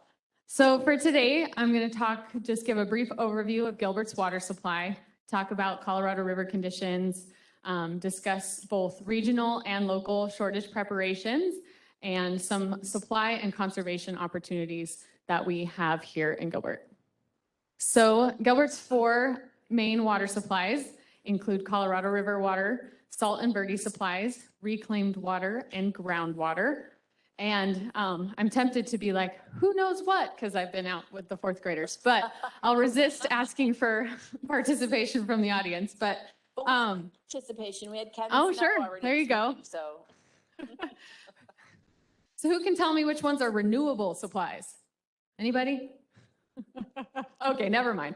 So Colorado River water, salt and birdie supplies, and reclaimed water are renewable supplies, and per Arizona assured water supply statutes, those are the ones we rely on day in and day out so that we're not mining our groundwater and to depletion. So we mostly rely on those top 3.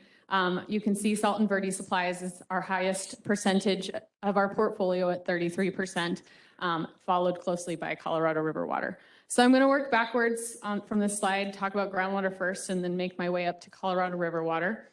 So how we use groundwater in the town is mainly to help with operational performance, so meeting those peak summer demands, to keep up with the demand, and also to help maintain water quality. We currently have 20 wells within the town, and again, like I said, this is our long-term savings. We work very hard to not pump this resource too often. So reclaimed water is another one of our sources. So that's the treated wastewater that we then deliver to parks and HOAs, as well as we use for recharge. So whatever doesn't go directly to those HOAs and those parks and golf courses gets recharged at the riparian preserve, at the South Recharge site, at the Neely Riparian Preserve as well. So that helps replenish any groundwater that we do end up pumping. So moving into salt and birdie supplies, I know the other day at the North Water Treatment Plant groundbreaking, we mentioned how we rely on the ancient canals systems of the indigenous peoples here, and that's what that salt and birdie supply comes to us through the Eastern Canal. And current reservoir levels are at 71%, just kind of giving you a sense of that. The reservoirs on the SRP system fill up quickly, so they fill up quickly in response to storm events each year.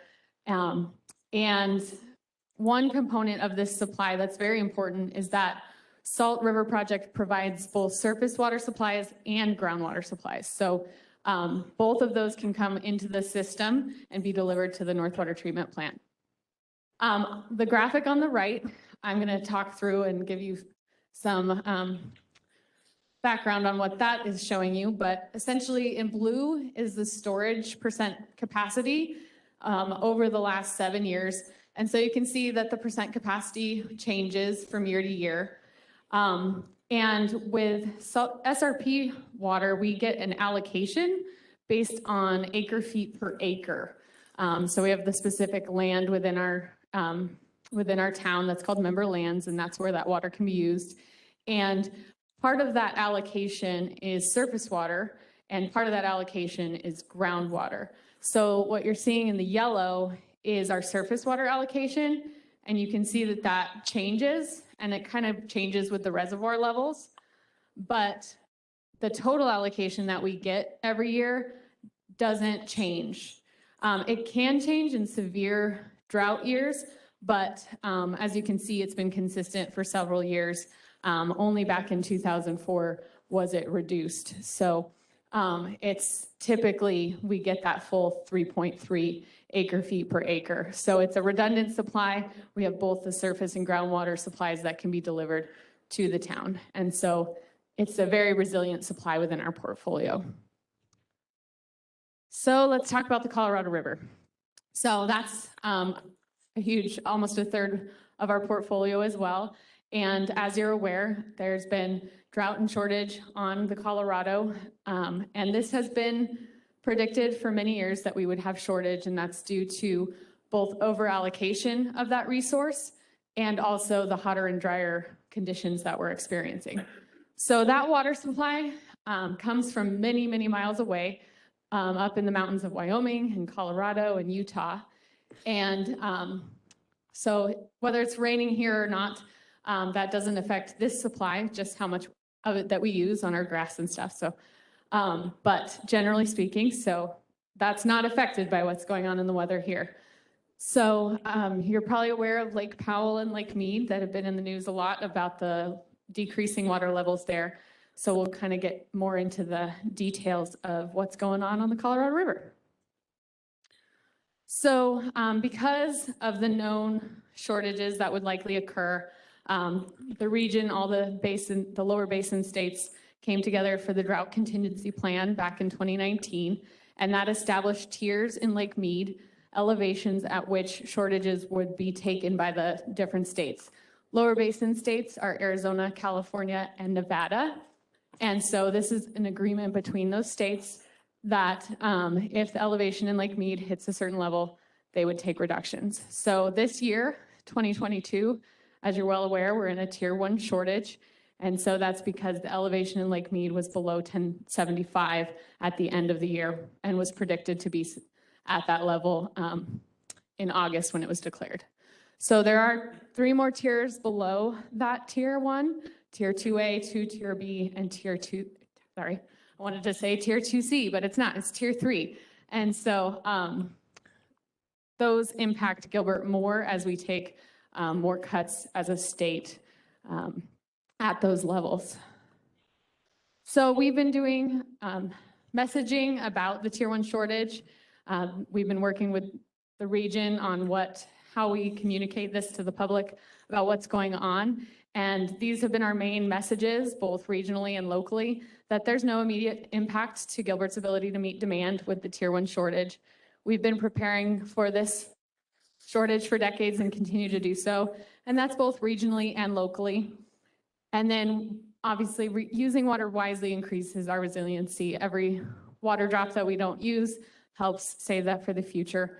And so this continues to be our messaging through the tier 1 shortage this year, though conditions are changing. And so that's something I want to highlight today is just the rapidly changing conditions that are occurring on the river and with the modeling. I'm going to get some water here.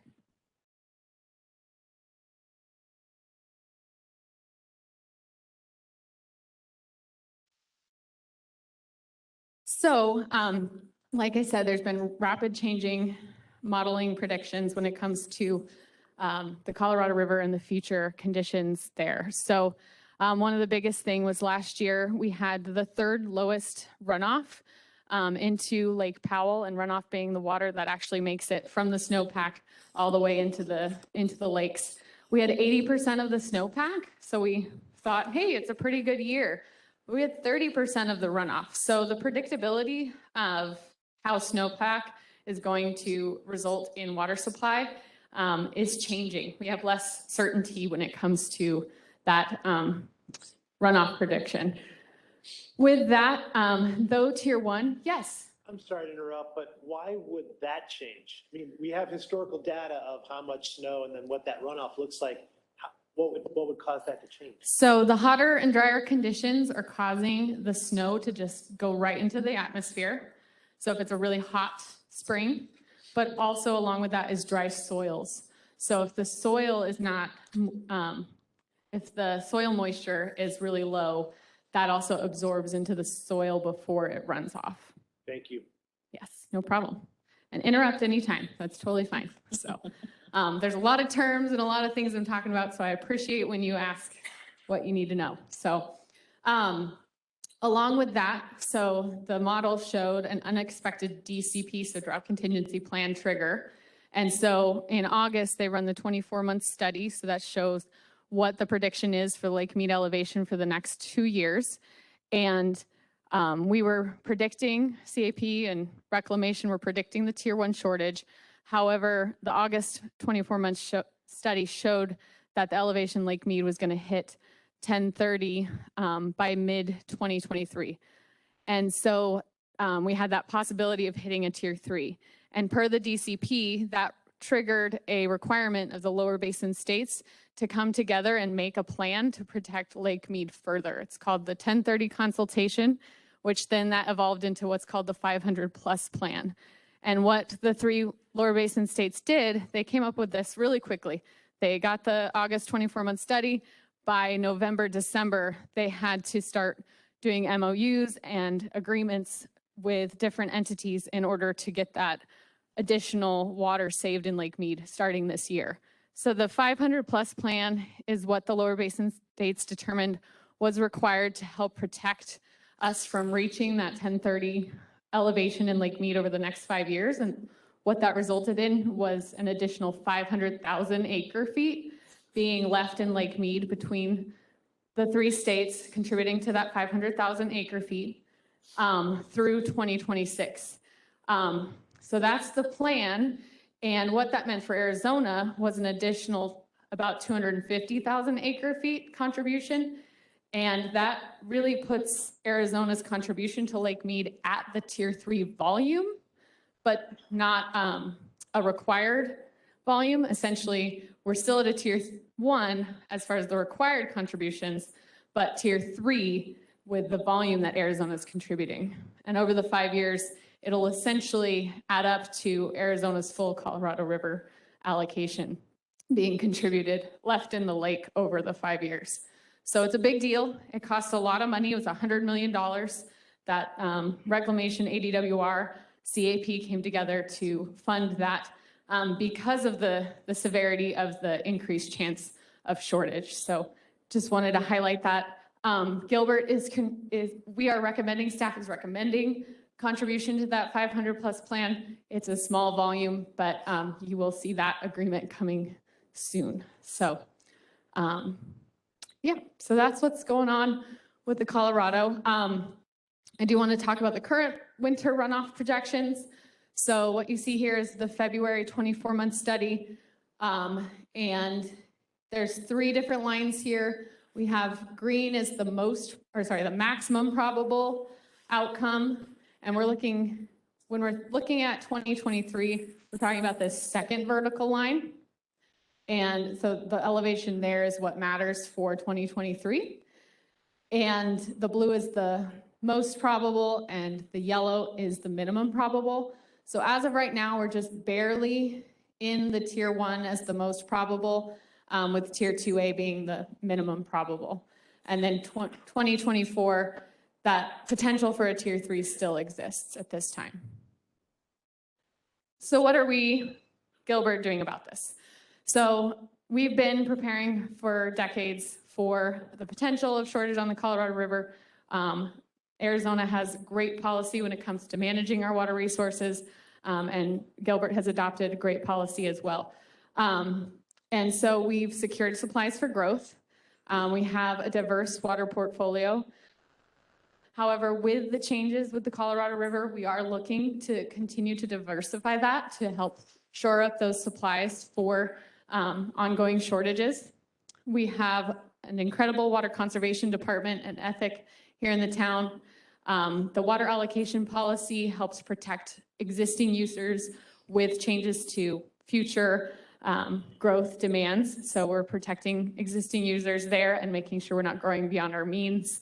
Our infrastructure provides us that redundancy and resiliency for treating the surface water supplies when it's available, and also having that groundwater available to us as that backup supply.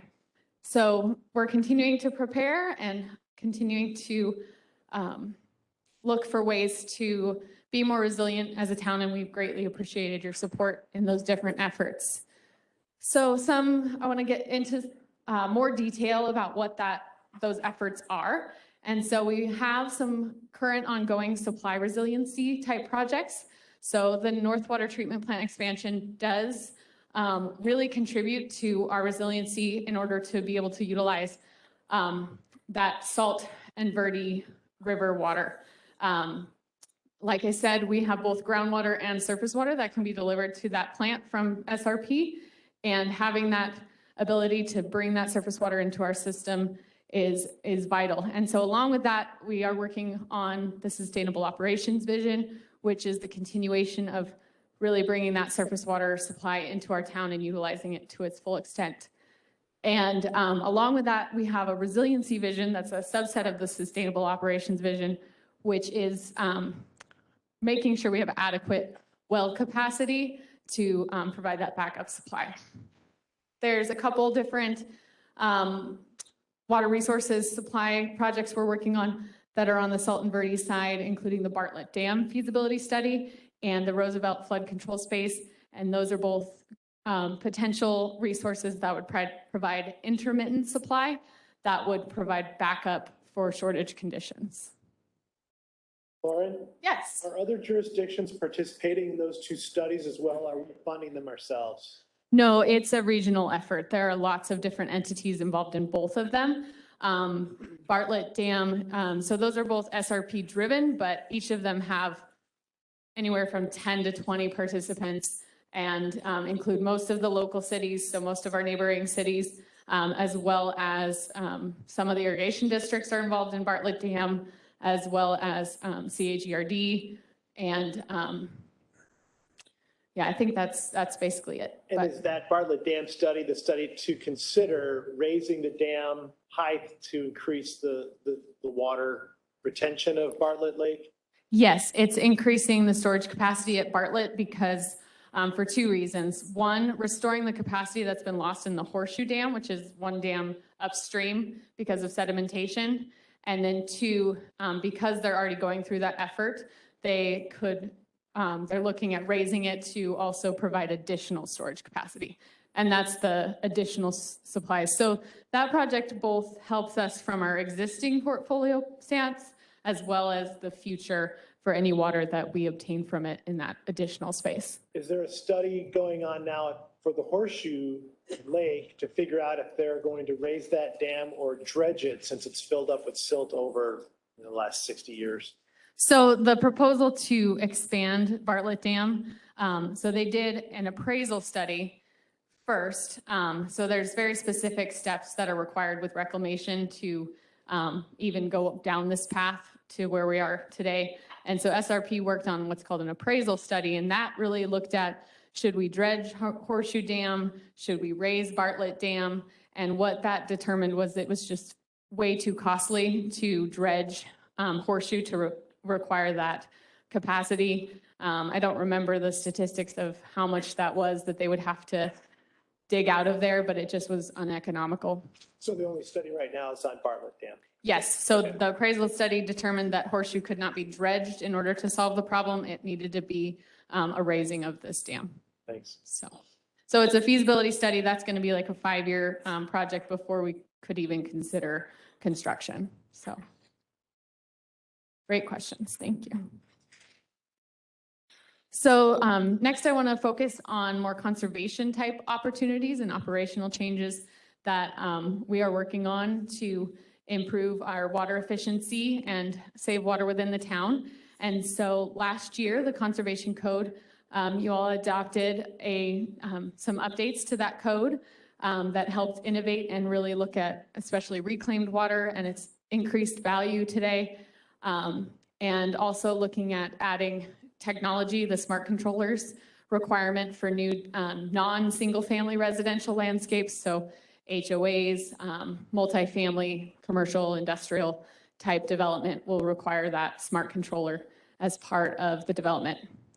We have some proposed rebates that are in the current fiscal year 2023 budget that we're proposing to help incentivize our community to continue to use water wisely. And that includes a residential irrigation smart controller rebate for our residents to replace their existing controllers with smart controllers. And then also a non-single family residential turf conversion program. So turf conversion for HOAs and businesses as well. We've been working wonderfully with Public Works and park operations on some ways for us internally to save water and be more efficient. The AMI conversion has so many benefits to the town for efficiency, but the real-time data that we're going to be obtaining helps us locate leaks much quicker, rather than someone getting a bill 30 days later after the leak has been going on for 30 days. So also street turf removal, any big CIP street projects are removing turf within medians or right-of-way that isn't really functional, right? It's not serving a recreational purpose. It's difficult to water. You know, the motivation with streets is that it's been deteriorating the streets, watering those areas, but it also gives us that added benefit of saving water. So, and then park operations, all our parks are on smart controllers. They've been doing overseeding reductions, and then they're looking at some budgets for some non-functional turf removal within our own existing parks moving forward. So you'll see most of this is all of it's actually related to outdoor water use, because that's 70% of the water that's used here in the town. So that's where we have the biggest opportunity to save water and be more efficient. How does the rebate work for a residential irrigation smart controller? I don't know that I've been part of us discussing a rebate for residents. How would something like Yes, this so it's proposed, it's in the upcoming budget package, so it's yet to be approved. But what that would be is that a resident would purchase a smart controller, have it installed, and then fill out a form to be reimbursed for the purchase price of the controller.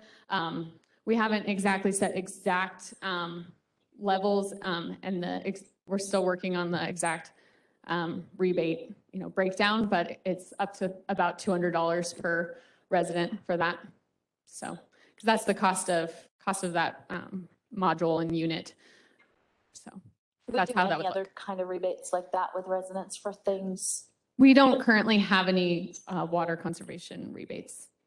I know I've had maybe one or two residents reach out about, if I remove all my turf, will you help me pay for that? And so we just don't have any programs like that in the town at this time. We don't currently, and previously it just wasn't, we didn't get the return on that investment in that, in those programs. But again, some of these programs will have to evolve with the changing conditions with shortage. So we may have to consider a rebate that's not exactly economical, but it's bringing in those water savings, and we really need to drive that conservation and that demand management. So any other questions on that? Can I just ask a question about turf? Yes. I don't know why I'm not having my words, but artificial turf for residents. I don't think it's anything we've ever really talked about. And I know some HOAs don't even allow it, or I don't know if it's a good thing or a bad thing. So I'm just throwing it out. There's differing opinions about it. The water conservation world doesn't fully embrace it, 100%, because it is putting plastic out there, and it can contribute to heat. And so, we mostly recommending replacing those non-functional areas that are not for recreation to the low desert water landscaping. So There's legislation there's a bill in right now with the legislature to be able to allow residents and HOAs to replace their grass, live grass with a higher level artificial turf, if I'm reading it correctly, not a cheap artificial turf. I might have cheap in my yard, but that's what they're talking about. And because there are some HOAs that won't allow you to change out from grass to artificial turf at all. True. Mm-hmm. So But- it has its place, but there are other ways that we think save water more effectively. And I think if you have artificial turf and you have dogs, you're probably using as much water, if not more, to actually clean your artificial turf. So it might not do what people think it's going to do. Right. Regarding the public works street turf removal, it's my understanding that once that is removed, it can never be converted back. Is that the Right. same for the park areas as well? I do not know. Eric. Yes. Right. State statute. So we're taking it out, never go back. Parks are not right. So. Okay. Thank you. Thanks. I love the phone a friend option. Yes. Yeah.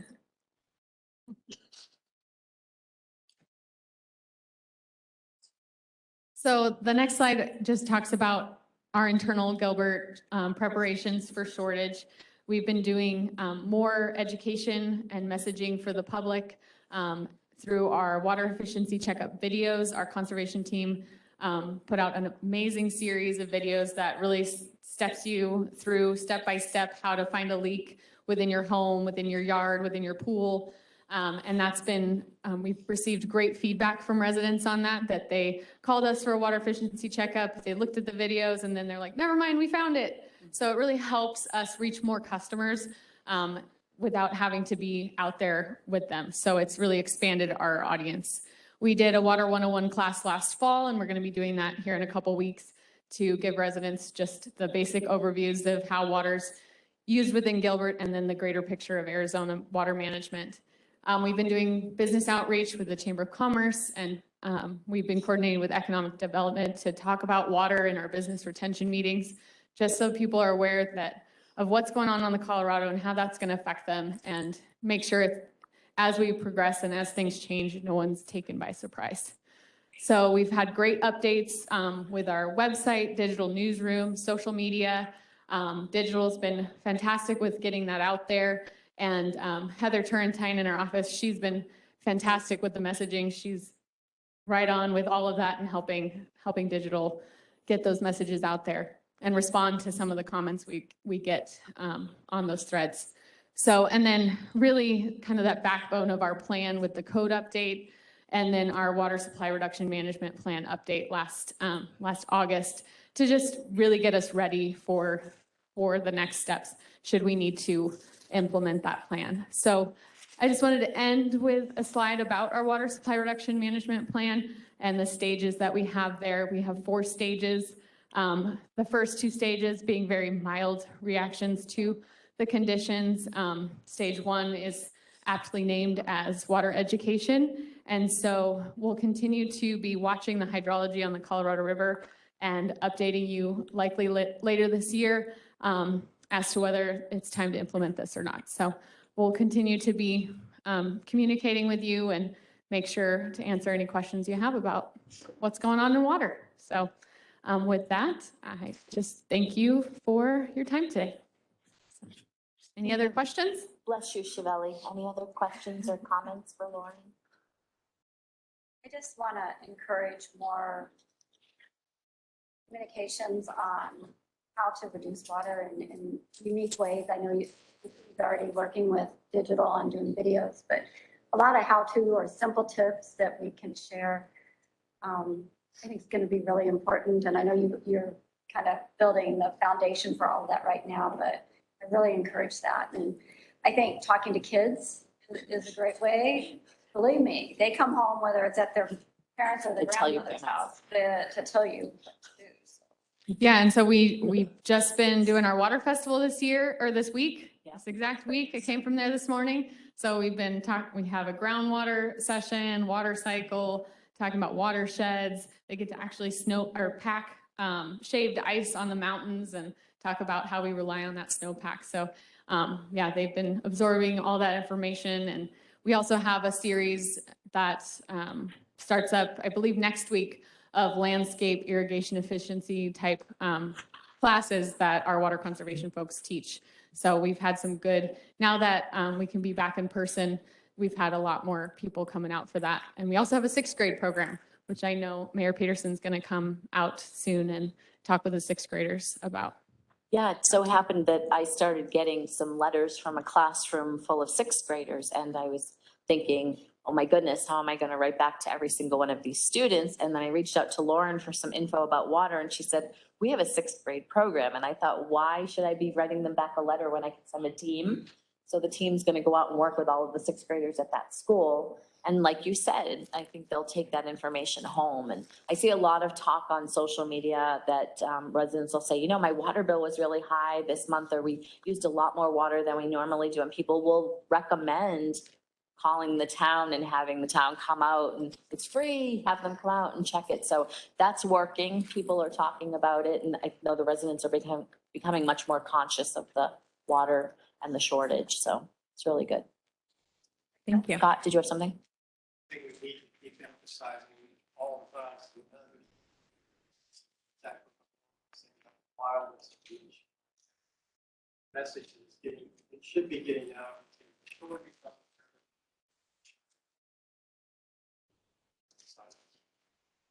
And some of the media does create an issue with residents that they think we need to be putting things in place right now. We need to be restricting water usage right now. I've seen those comments too. So I think the tips are much more important at this point in time. Yeah, we want to equip them with anything and everything to use right now, because everything we do now equips us for the future. And the things are changing. The future of the Colorado is changing, and there could be permanent reductions there. And so we do need to adapt.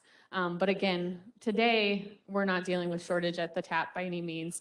And everything we do today helps secure our future. So thanks, you. Thanks, Lauren. Oh, any other questions, comments? Anybody? No? Thanks, Lauren. Great job.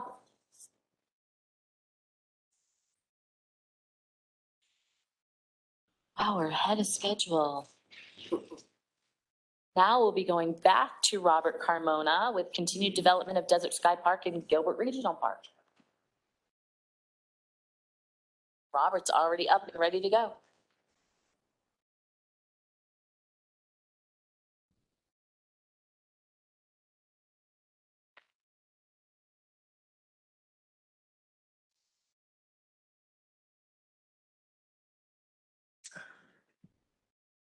All right, everyone. Good afternoon. I'm always curious if this presentation is going to load. I'm going to warn you in advance. It's long. There are a lot of slides, but there's mostly pictures. So don't worry. You'll have something to look at on the screen.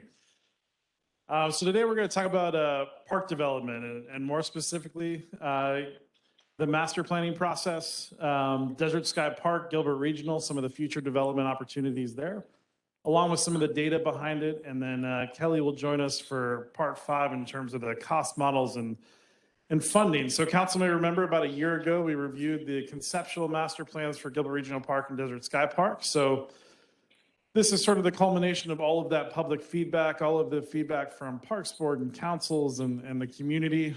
We'll go over some of the conceptual models for both parks and then talk a little bit about, you know, what those cost models and funding may look like, since we haven't been over that recently. So to get us started, just a recap on the master planning process. That really started at the 2019 Fall Council Retreat. At that time, council directed us to update the conceptual master plans for both parks. It had been since 2015 with regional, and there had been some significant changes. And then there hadn't been one for Desert Sky, so making sure that we reached out to community and had those conversations. Those also had a lot of community outreach, the focus groups, Parks Board, all the way through town staff and town council, and then where we find ourselves today, that cost modeling, and then coming back to town council with what that looks like.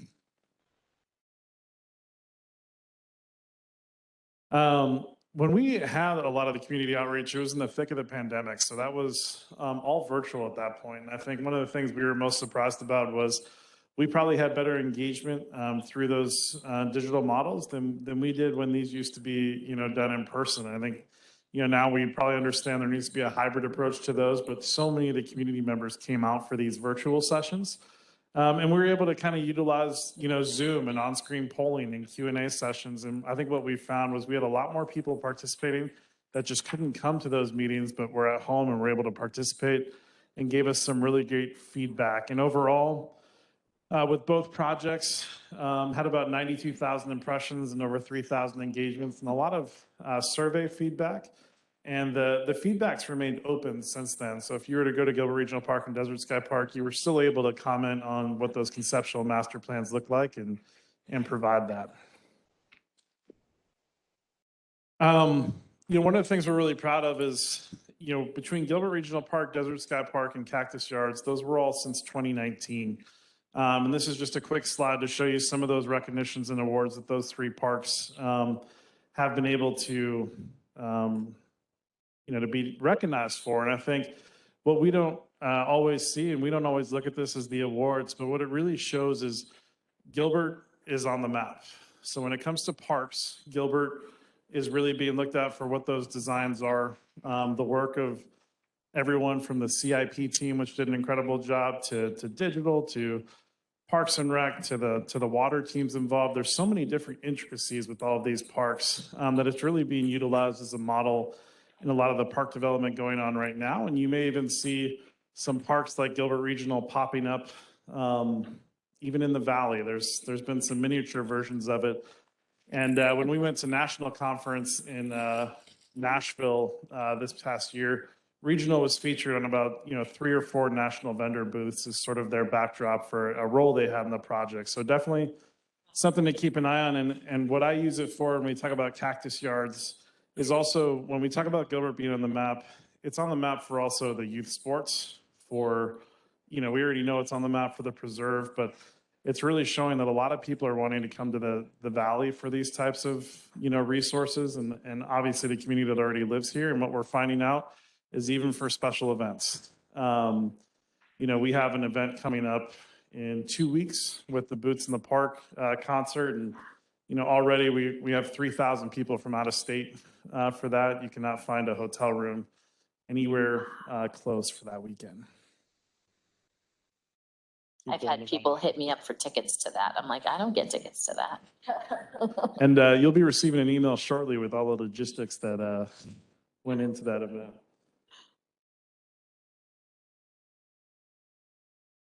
Sorry. I didn't even know who John Party was.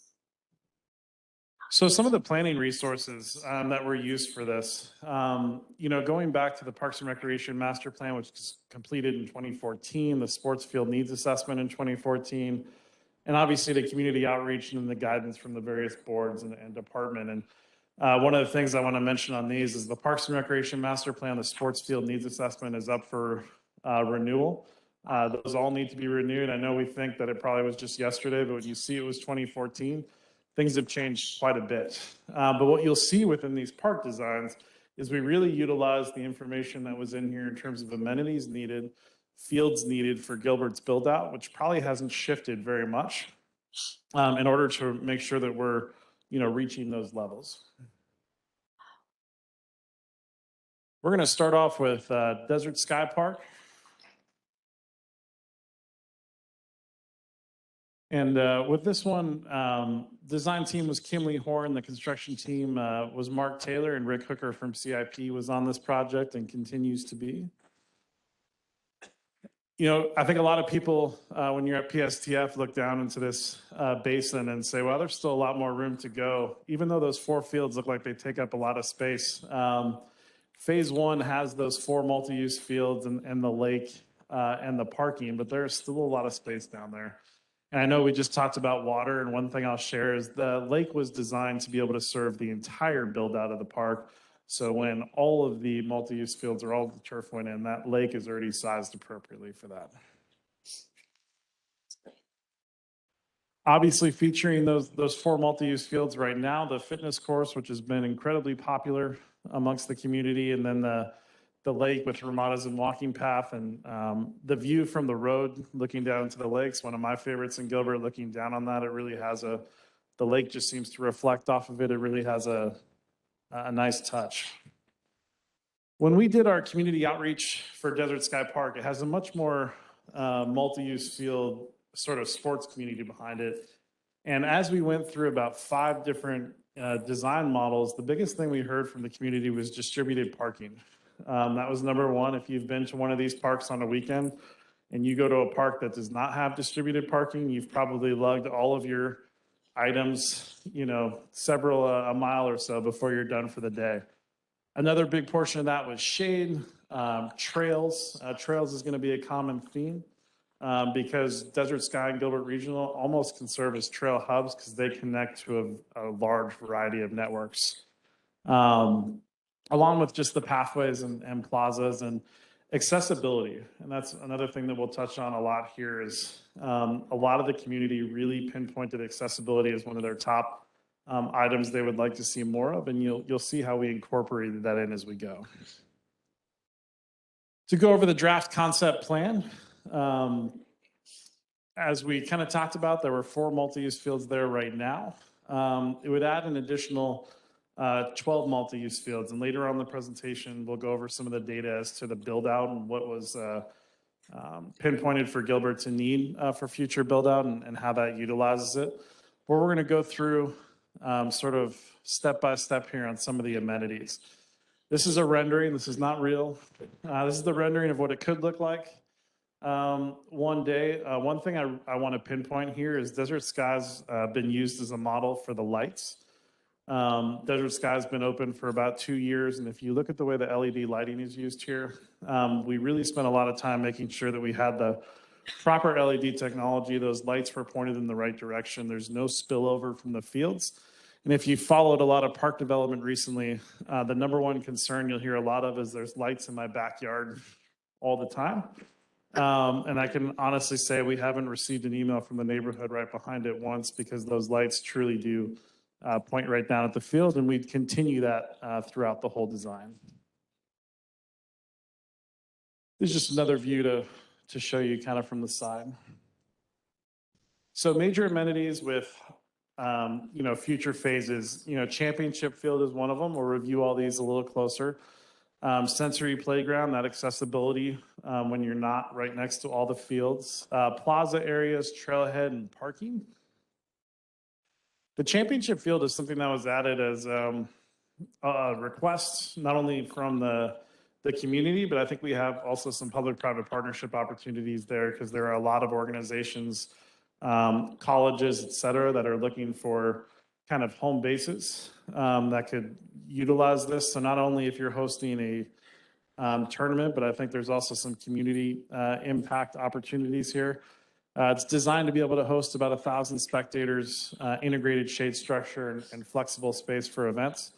Or it could just really be that additional multi-use field. But we added the championship field component because we do feel that there are some partnership opportunities when we reach development. These fields are sand-based, and I know to a lot of us, probably don't know the difference between the sand-based versus others.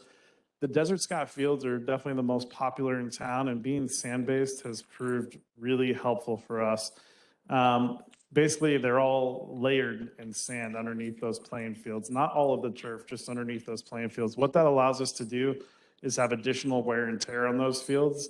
And when we show you the amount of reservations this park has in a given year, you'll kind of understand why. It needs to be able to withstand that impact. That's 7 days a week of everything from soccer to football to lacrosse to every sport you could think of on a multi-use field using it, and then be able to turn it around.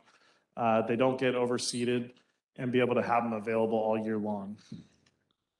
It's amazing. The plaza. So, one of those, big requests we saw was also a plaza when you have a venue such as this with multi-level seating, shade, food truck area, playground, and sensory garden area. So building in some of those accessible moments. Sensory playground, this is one that we talked about accessibility earlier and making sure that we have a variety of playgrounds across town. So we have the obstacle course, playground, which really for the teen crowd is very popular in those other levels. There's some areas in here where a sensory playground would go really nicely and be able to have a different demographic at Gilbert, be able to utilize the park. The trailhead, we talked about the regional connectivity. Desert Sky Park can connect directly to the Marathon Trail, which when that is completed is a major hub for Gilbert. And one of the things we don't currently have that's in our future growth plans is to be able to add those trailheads into our parks because they really become those community hubs of how people then disperse across the network. And then parking circulation. So about 1,800 total spaces overall designed for the park. 150 RV spaces. This would be no overnight parking, so no one would be spending the night. But when you have a facility such as this, the RV spaces are going to come one way or another, and either we can plan for it or they will just block off a considerable amount of spaces. So since we have some areas here, we thought it would be good to design those into it and have an established area. Which leads us to about 115 spaces per field. And then the pickup and drop-off lanes were especially important for the families. We're going to take a little fly through.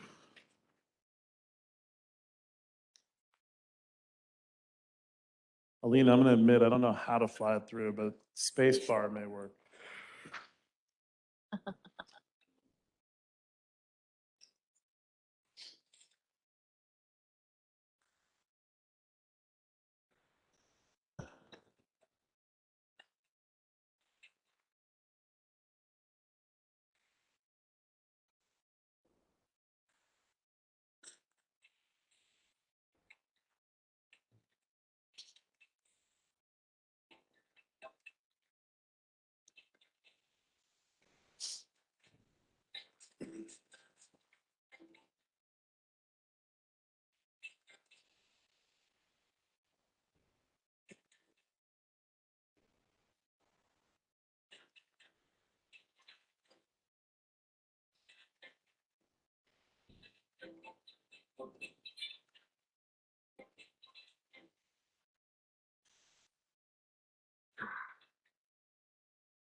All right.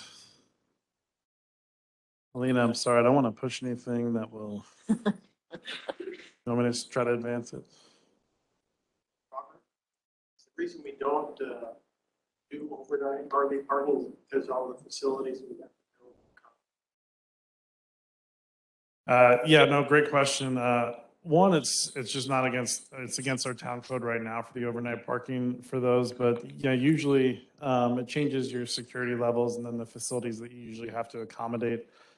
Usually they'd expect those receptacles as well to connect to. So before I leave Desert Sky Park, and one thing I mentioned is we have some data at the end to show you how these multi-use fields go into the total plan for multi-use build out. But one of the questions I've had recently is a lot of people have seen increased development with youth sports in the valley, and what has that done to the demand? And what I can tell you is that demand is growing exponentially.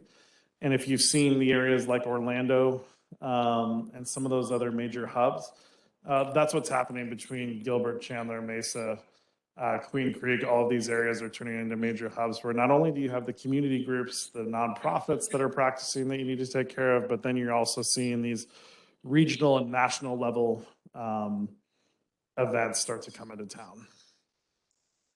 Any questions on Desert Sky Park? So we'll go into Gilbert Regional. Gilbert Regional is about 1 million visitors annually and growing. I don't think we could have estimated the amount of people that would frequent Gilbert Regional Park. It's definitely given us a run for our money in terms of the amount of people that are there on a daily basis. This one also had Rick Hooker on it from CIP and our team, along with Dig Studio and Mark Taylor. A little backstory on Gilbert Regional Park, starting all the way back to 2015. We have those 47 town-owned acres and then acquiring the 225 acres in the basin. Going on to community outreach in phase 1A opening in 2019, followed by phase 1B in 2020. And then as soon as those were completed, we started that master planning process for the future. This one I always like to show because it shows what the master plan concept was in 2015 along with the current layout. And so this is what's actually out there now. This is the 25 acres where the Strand Cactus Surf Park would be, the 10 acre and 5 acre property. But then you can see the overlay of the event lawn and the lake and the courts and the playground. And you can see how it was laid out in 2015, that there was also going to be an even longer Great Lawn next to where the lake is now. So this is kind of where we started from. And when we started the master plan layout is saying, what have we already accomplished? What is left in the master plan altogether that the community wanted in 2015? What are some of those newer amenities the community wanted now? And then within our Parks and Rec master plan, where are some of our gaps that we still need to fill for the community?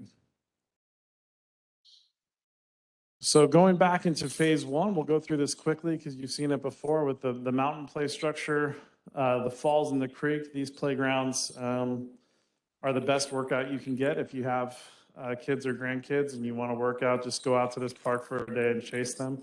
My watch always goes off the chart. Phase 1A with the tennis, pickleball, and sand volleyball. I will tell you that I think we underestimated the popularity of sand volleyball in this. Every time I go out there, I'm amazed at how many people are playing sand volleyball every night from about 3 o'clock to 10 o'clock. It is always full. Definitely one of our most popular amenities. Pickleball we knew was going to be popular. That remains to be full from sunrise to basically we turn the lights off or they'll no longer turn back on. At one point earlier this year, pickleball players would be lining up early in the morning and try to race each other to their favorite court.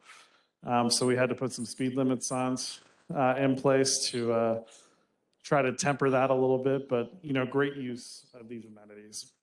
Oh, no, right? And then a lot of us already know the amphitheater and Great Lawn. And one thing that I'll say here is, the Great Lawn really could be booked 8 months out of the year, every weekend. It's one of our most popular amenities. We're getting requests all the time. We've had to hold back on that a little bit because we've always wanted to be respectful through council's wishes to the neighbors, to the surrounding neighborhood, the noise, to make sure that we're not overdoing it. So we've really found a balance of only trying to have a couple of events, through those time periods where the weather's the nicest and people are going out. So we always want to be a good neighbor within this. And then why did we need to evaluate the master plan? Why didn't we just use 2015? There's a couple of different reasons for that. One was those public-private partnership parcels up in the front. When we first started in 2015, no one knew what was going to happen within those 47 acres. And now that's turned into what will be Cactus Surf Park and the other 10 and 5 acres. It's really changed some of the other amenities within the park. Sports courts were expanded. Definitely one of, I think, probably the best ideas we had because those were utilized at such a high level. And then one of the biggest ones was the, flood control districts. So when they redid the basins and the amount of water they could hold, we originally thought that we were going to have to remove about $20 million worth of dirt within that basin. But based on the most recent calculations, that is no longer the case. So that helps us quite a bit. And that allowed us to kind of look at more park flexibility at which amenities we could put in which locations. So now we'll go over the preferred master plan. I know some of you have seen it a little bit before, and so We'll go through it, but this is starting after what is currently built right now. And then for one thing we don't have, Councilmember Tilke, is if you look at this spot right here, that's where the Sister Cities Garden will be very shortly. And then we have the other variety of spaces. So everything from the ball field complexes with baseball and softball to more of a green parking event lawn, much smaller than you saw in the original master plan. And then you see those community open space flex fields. One of the things that we really took a look at was if you have a space like Desert Sky, which is very established multi-use fields, how can you create that same environment here, but have it be more flex fields so that you could have things like baseball, like, football, but also have activities like, cricket and lacrosse and some of those other things that may not be, as standard in other multi-use fields like we have already. The ropes and challenge course area, I draw attention to that. That's always been looked at as a P3 opportunity for a public-private partnership.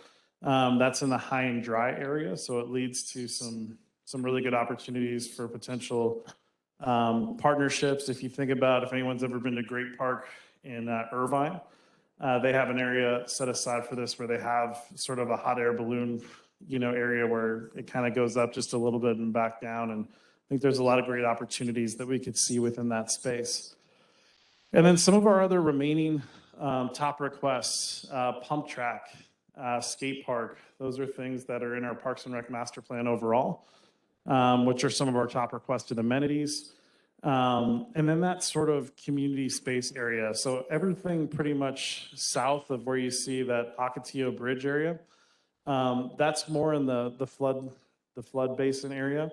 But you see the dog park, a regional sized dog park. I think that's probably number one on a lot of people's lists. I remember specifically there was one community meeting we were in, and anything we said, we just saw dog park in the chat every time we said anything. And it was, there's a lot of community members looking for that. And I think it has some really great potential here, along with just areas for the community to gather, kind of a backyard, barbecue area, and then also a natural play space.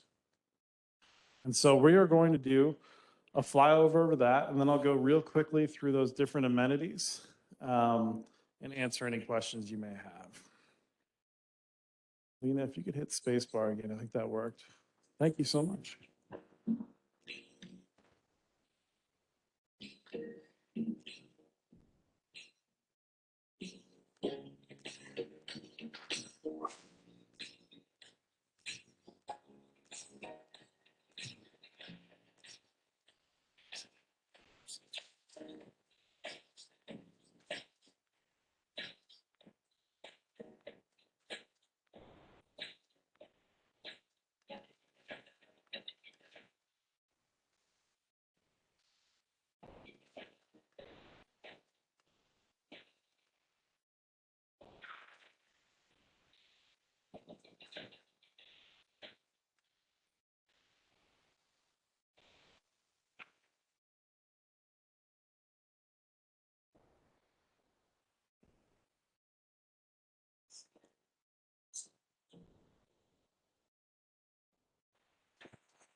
All right, so, I think one of the things I just want to mention is, one of our goals in this is to make sure that when you're looking at a space like regional, that we're providing opportunities for everyone. So all types of activities, all types of abilities, any particular interest that you have, we want to make sure in our community outreach that those were all represented from the community. And so what you see is really those top requests of what Gilbert residents are really looking to see.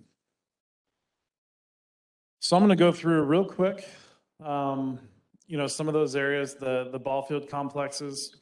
We'll go through some of our field needs assessments here in a little bit. But these ones can host not only, adult age groups, but also those youth ones. And we don't have any adult fields currently in Gilbert. The climbing center, I kind of mentioned, those always looked at as a P3 opportunity, something where that spot of land, I think, would be really attractive for a public-private partnership. The trailhead is very similar to Desert Sky, and regional probably more so because you have, Marathon Trail, you have Queen Creek, you have Sanoki, you have so many different areas where this really allows you to get to an entire trail system, just from this, and as well as just the riparian area that's just going to be across the street from it. So when you think of all the different areas you can get to from this park, the opportunities are really endless as a regional connection. Kind of talked a little about the action sports zone and skate park. A lot of people have always asked me, what's a pump track? And I will tell you that is one of our most requested amenities, and they're incredibly popular, and especially within the teen and young adult crowd, which don't have as many amenities sometimes at these parks. And then that community park zone, I know we talked about it, but making sure that we have a true, dog park type area that can fit all the different, sizes of dogs and breeds, but also have an area where the community can just gather together kind of away from a lot of the more popular areas. And then the nature zone, I think in a park like this, you really want to make sure that not everything is programmed and planned exactly, that we leave sort of that open and natural space available for people to enjoy.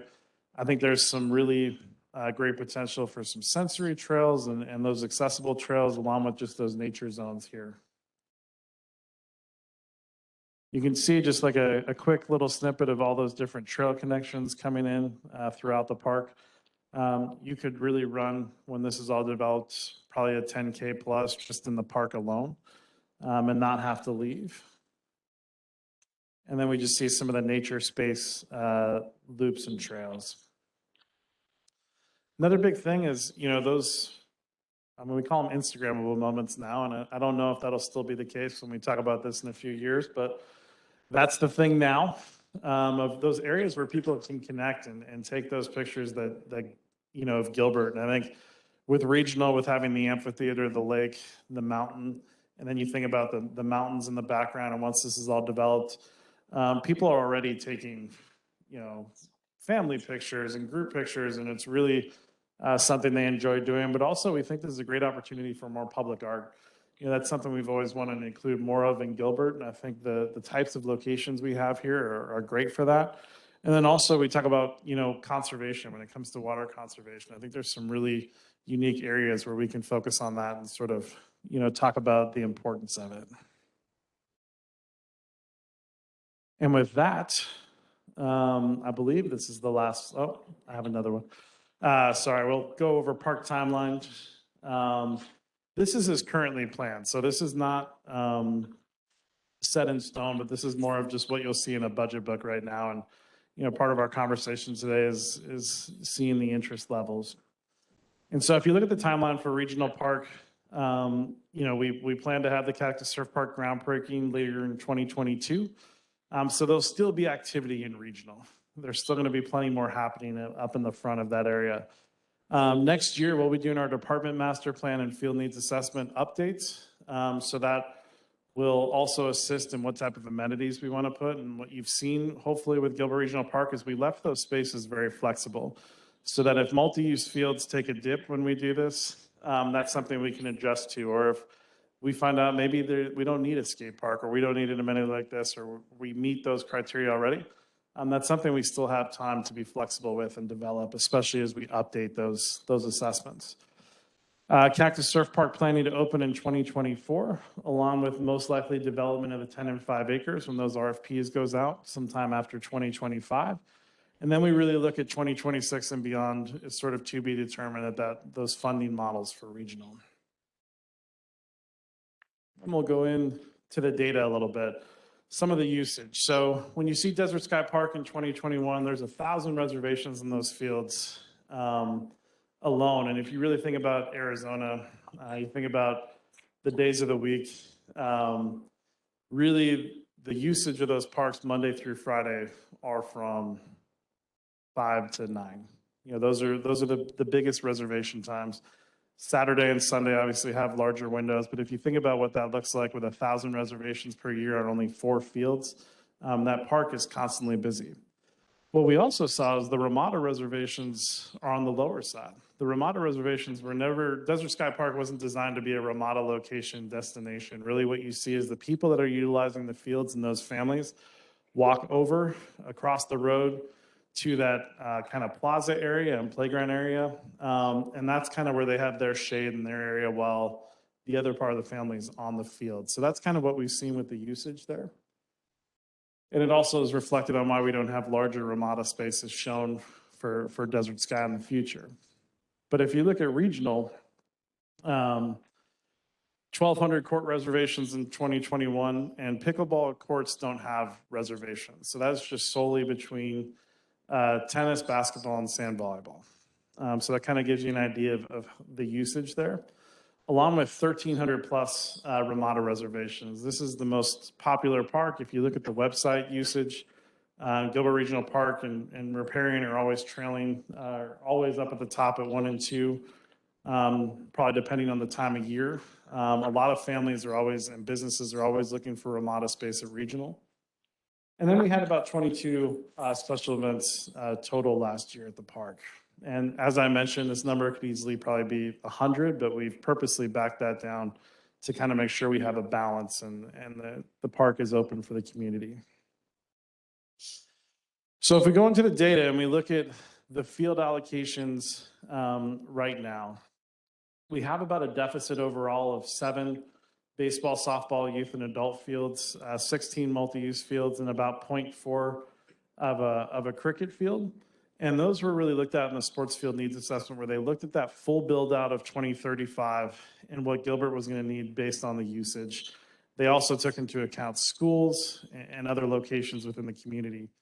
And so that's kind of where we started, was looking at those deficits and saying, how can we close the gap on those deficits with the development of the new parks? So after seeing what we're able to see, if we just added Desert Sky, what that would do to the system is we would have, we'd still have a deficit of about 7 fields for baseball, softball. We'd have a deficit of 4 for multi-use field. That number would go down quite considerably. And we'd still have about 0.4 for cricket. When we take Desert Sky and regional into account, we'd have about a 3 surplus on the baseball, softball side. And then multi-use fields, we'd be right at, that intended, full build out for Gilbert.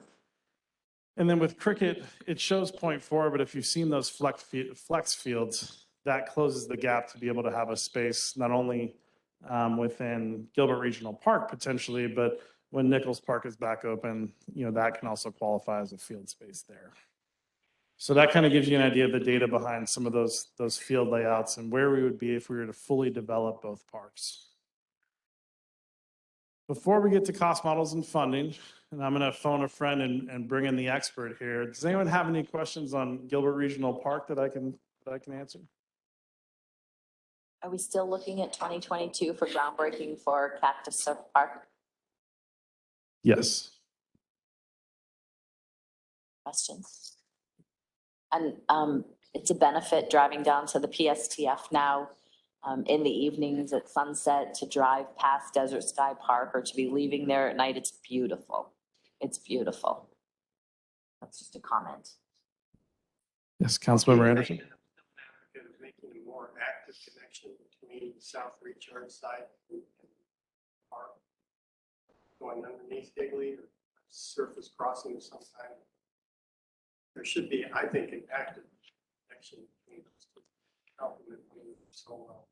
Yeah, Councilmember Anderson, I think that's a great comment. I think as Ocotillo Bridge continues to develop and we have Marathon Trail and we see how all those trails are going to connect, I think we'll be able to find a really nice kind of trail location to be able to make a direct access. But it'll probably be when all of those sort of designs, you know, come together. But that is on our mind to make sure that we can connect those two areas. I thought we talked about that. Did we talk about that with, when we were talking about the Aquatics Bridge? Looking at Young because we were on the same call. I thought we talked about connecting. There's definitely the connections. I don't know whether it was specific to that area. That could connect. Yeah. Go across that bridge. Wash. Yeah, so that would be connected. Yeah, I would put up the trail connections for you right now, but we could probably spend a good hour just on it. And I truly mean it because there's so many different trails connecting right here. And that's why I really look at this as such an amazing regional hub of activity for a trailhead where this really is going to be that meeting point for a lot of people looking to branch out from there. And I had a conversation with residents over the weekend that are so looking forward to Gilbert Regional, building out and Cactus Surf coming in. And when we talked about the Ocotillo Bridge, they didn't realize the park is actually going to continue down there. That's what people aren't thinking about, the fact that it actually continues under Ocotillo Bridge. And there's so much more that will be happening down there eventually, as long as we can fund it. So. Well, I mean, I get to show you the pictures. I have to bring in the funding here. But before I hand it over, I also just wanted to say thank you. Jenica and Rocky are here. Jenica really led the Parks Master Plan process along with Rick Hooker, who's on the phone for Regional and Desert Sky. They really did an amazing job reaching out to the community and guiding that process through. And then obviously Rocky with the P3s. Appreciate both of them being here, but they've been integral in everything that's happening here. Yeah, thank you, Rocky and Jenica, for all that work. And on your slide, you talked about the kickoff. I'm assuming 2023 is the kickoff for the master plan update. And we'll be looking at potentially 2024 having that approved. Mayor, correct. Yeah, so 23 would be like our official Parks and Rec master plan covering our entire system, not just regional. And it does feel like just yesterday that it was 2014 and we were working on that plan. Yes, when you look at the document being in 2014, 2015, a lot has changed. Yeah, so much has changed. Thanks, Robert. All right, I've got the fun job of what are some options to make this a reality.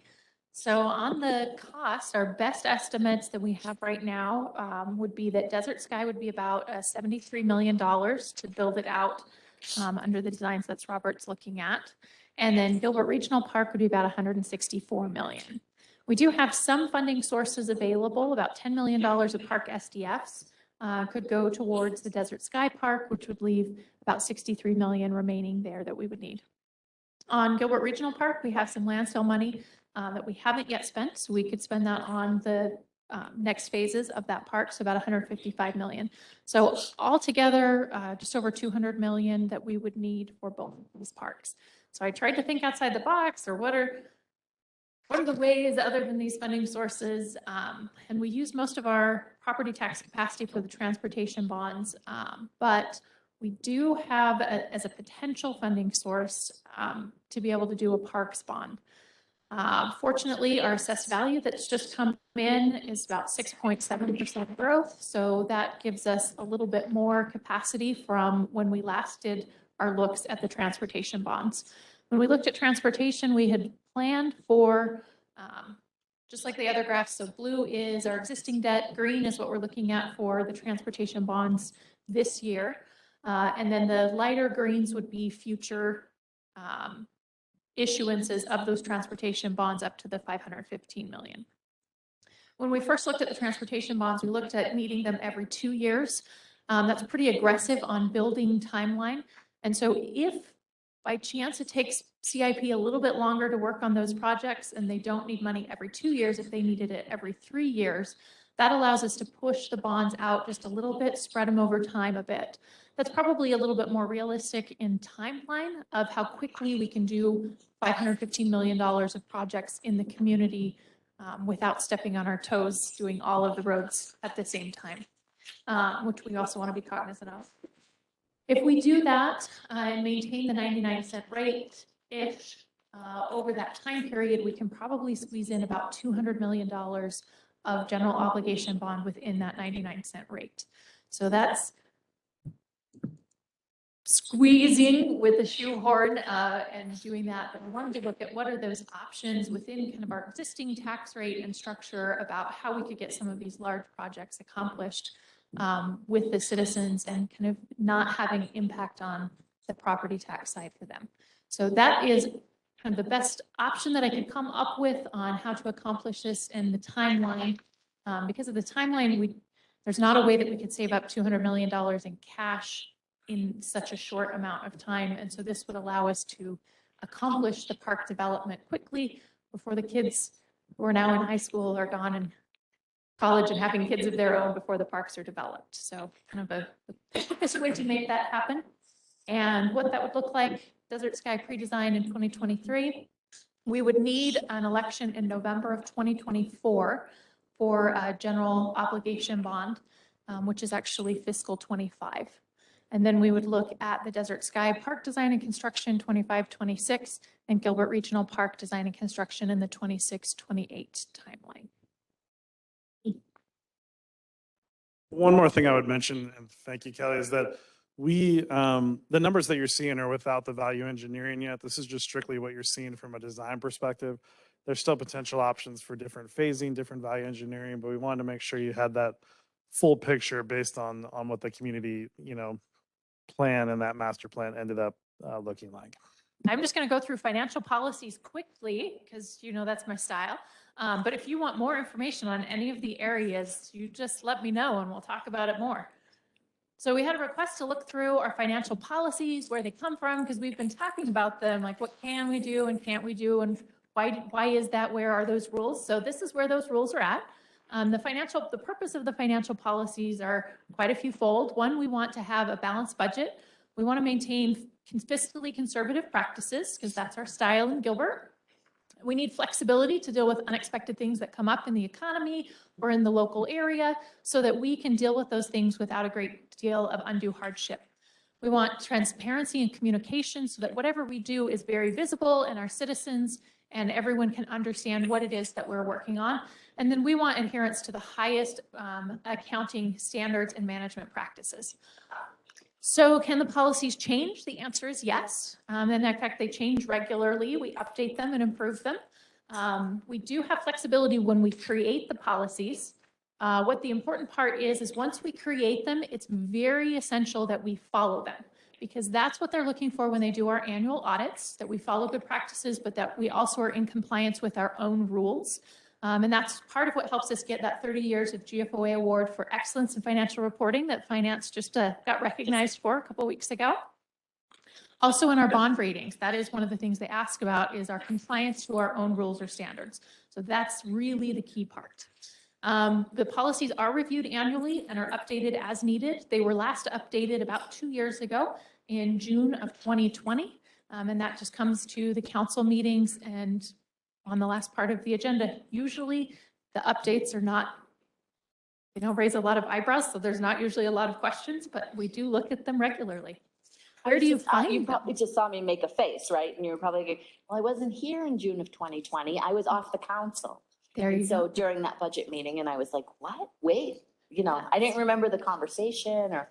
That's why you don't remember that. And I really think it's really interesting that these policies are attached to our annual reviews and our bond credit ratings, and that makes them so much more important, right? That you need to make sure that you're following these things. Very important that we follow them. So where can you find them when you want them? Well, first, they're in your packet. It's a whole bunch of text documents, so you can find it at the end after this presentation in your packet. It's in there. You can also ask town clerk, OMB, finance, any of us can get you a copy of it. Or we publish a summary of the financial policies every year in the budget book. It's in the beginning in the introductory section. So any of our online budget documents will have it there as well for easy access if you want to know what's in there. I'm just going to go through, there's 23 of them. I'm not going to tell you very much about them unless you want to know more about them, but the first one is that we're going to follow, that our annual comprehensive financial report follows generally accepted accounting principles, which is just good wisdom, and that we will perform an independent audit every year. The second policy is about a budget administration, how we do budget adjustments, contingency approval. This is where you find that the budget director can do contingency up to $25,000. Patrick can do up to 50, and then anything above that comes to council. That's what's included in this policy. We raised Patrick's just in the past, like 4 years, didn't we? I think we did his approval of budget or contracts. to Okay, 100,000. that's what it was. Okay, thank you. Thank you. Contingency, we can increase contingency to 100 if you would like to see that, but we've just left it at 50. Number 3 talks about interfund loans. So the process anytime we want to borrow money in between our different funds in the system. Number 4 is our long range planning. So it says that we have to do 5-year plans, and those come to you in the budget documents. They're also published in the budget book, and that we'll do capital improvement planning along with that. And so we comply with that.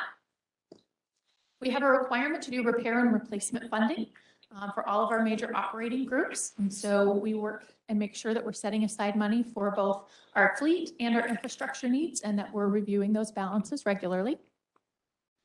Number 6 is that we have contingency. We set aside money for unexpected things, and we put that in all of our major operating and replacement funds.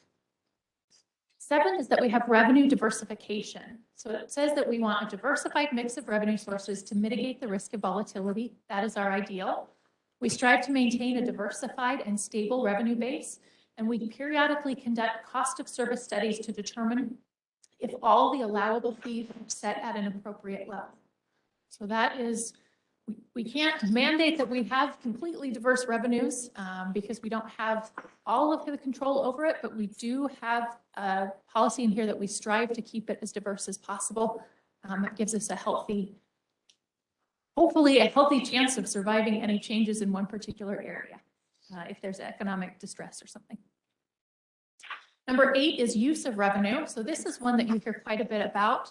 And this is where it's housed, that one-time revenues will only be used for one-time expenditures and not for ongoing expenditures. So you'll hear me talk about that a lot. If we have one-time revenue that comes in from somewhere, a grant, a one-time unexpected amount, that we can't use that for ongoing purposes. That's number 8 is where you find that information. Also, sales tax revenues that exceed the normal growth rate should be used for one-time expenditures to increase revenue or to increase reserves. So one of the ways that we do this is the construction sales tax. We know that that's not really ongoing. It's going to go up and down. So we count $5 million of our construction sales tax as one time always, just to make sure that we're not using that for ongoing purposes when it's not a completely stable revenue source. And that's why when we talk about the increases in sales tax that you're seeing in the general fund with the healthy revenues that we've seen right now, we highlight that we will use those for one-time purposes because we're not sure that that is an ongoing change in our revenue. We'll have to wait and see if we continue to see that level of sales tax come in over time. And then the best use of the one-time revenues is to invest in projects that will result in long-term operating savings. Number 9 is our investment policy. And it says that we look at the safety of the funds that we're investing is most important, the liquidity, that we have the cash on hand when we need it. And then third, the yield, making sure that we're getting good return on investment. And we have a whole investment group that works together. And our investment advisors are the professional staff or professionals, consultants who work with us. They are coming in to give the economic update later today, but they help us with all of this and making sure we're managing those investments wisely. We have fees and charges, and this is where we talk about not subsidizing, using general fund money to subsidize the enterprise funds. This is where it comes from in number 10. So the quotes from the policy: user fees in enterprise fund operations are calculated to recover the entire cost of operations, including indirect costs, debt service, reserve for replacement, and overhead costs, so that those enterprise funds are self-sustaining and their user fees cover all of their costs.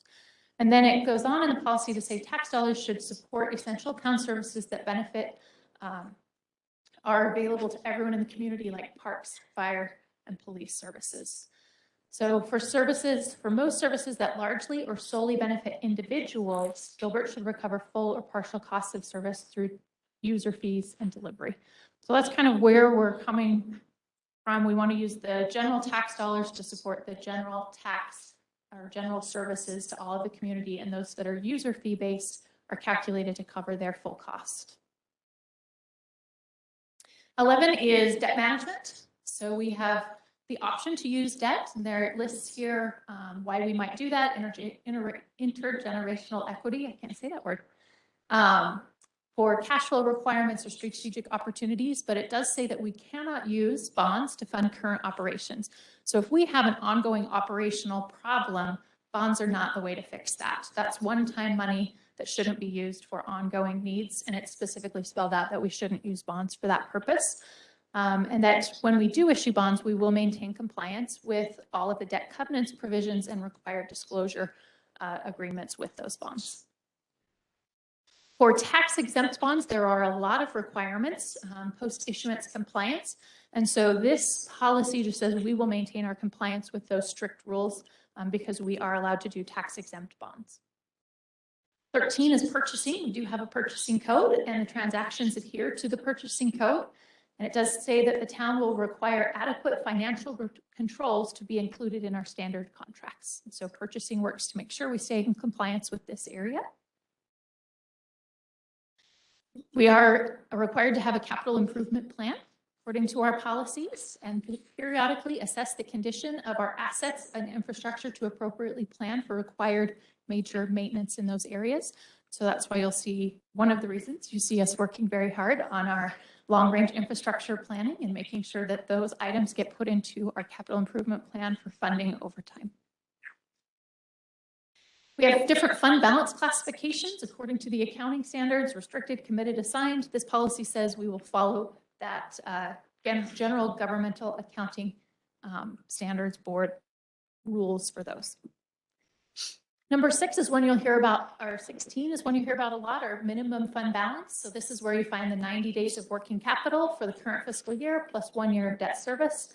That the appropriation, if we're ever to use that minimum fund balance, it requires council approval, and that we would only use that minimum fund balance after all other opportunities or avenues were exhausted. 17 is capital assets. It just says we'll follow the GASB statement for reporting requirements on capital assets. We have a debt service reserve policy, and that talks about our secondary property tax, that it can only be used for debt payment on our general obligation bonds, and that we require ourselves to keep a 5% minimum fund balance in that fund. State law requires we keep less than 10% or up to 10%. And so this policy just covers that. We do have a policy about keeping an economic development reserve of $5 million in case there are opportunities that come up, and council would be able to take advantage of that. So we budget that every year in our general fund, and that is available. There is a policy about our public safety retirement system.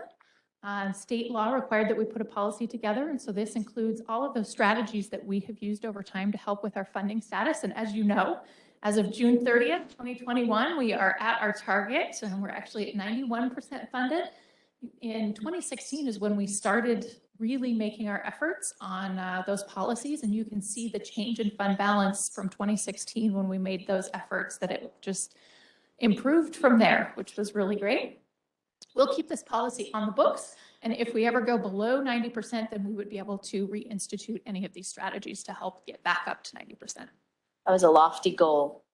That was a lofty goal, but we made it. We did. That was a good one. I'm glad that we can worry about other things and let other jurisdictions in the state worry about their public safety. And I've let former council members like Councilmember Cook and Jordan Ray know about that, because that was a lofty goal to hit.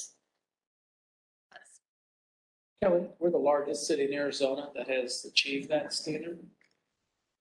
I don't know a city larger than us that's at a higher funding level. Okay. I'm not aware of anyone that's larger than us. Some of the others lower than us are at that funding level, but have had to use pension obligation debt or change their sales tax rate or different things. So, some cities have entered into pension obligation bonds. Almost there. 21 is about cost containment, that we'll continually strive to improve our performance, embedding cost containment into our budget strategy. So one of the things we do with this is our zero-based budgeting, where we've saved about $9 million since 2018 because we go through the budgets and do zero base for a third of the organization every year, and any of our other ways to help make sure we are good stewards of taxpayer dollars. 22 is that talks through grant application acceptance and administration and just all of the rules that would surround accepting grants. And then finally, 23 is that we use data in decision making, and we rigorously evaluate all programs, practices, and policies whenever feasible. We use data for that evaluation. That is a quick overview of the policies, so you know where to look if you have questions about any particular one. Do you have questions for me off the top? Councilmember Tilke, do you have questions? How did I know? Well, thank you. I had asked that this be placed on the agenda, so thank you. I think that they're very well stated strategies and and policies that I don't think that we as a total group have had the opportunity to really sit down and understand all of those policies. We've been working on decisions made from other councils. So thank you, because we hear it a lot, but I haven't seen it in writing, and maybe that's my fault. The one that I'd like to just talk about just briefly is the one, and I don't have the number on top of it, but the one-time use to fund, maybe it has to do with the user fees. We had that conversation a little earlier about that. And so we're looking at that opportunity as a potential, but I think based on our policy statement, we need to be really careful to understand that if we did that, it is a one-time kind of fix. It's not an ongoing ability to do your operating cost, I guess is what I'm trying to say. And that keeps in line with our policy statement. Yes, we should only ever use one-time money for a one-time gap. We shouldn't use it for an ongoing need.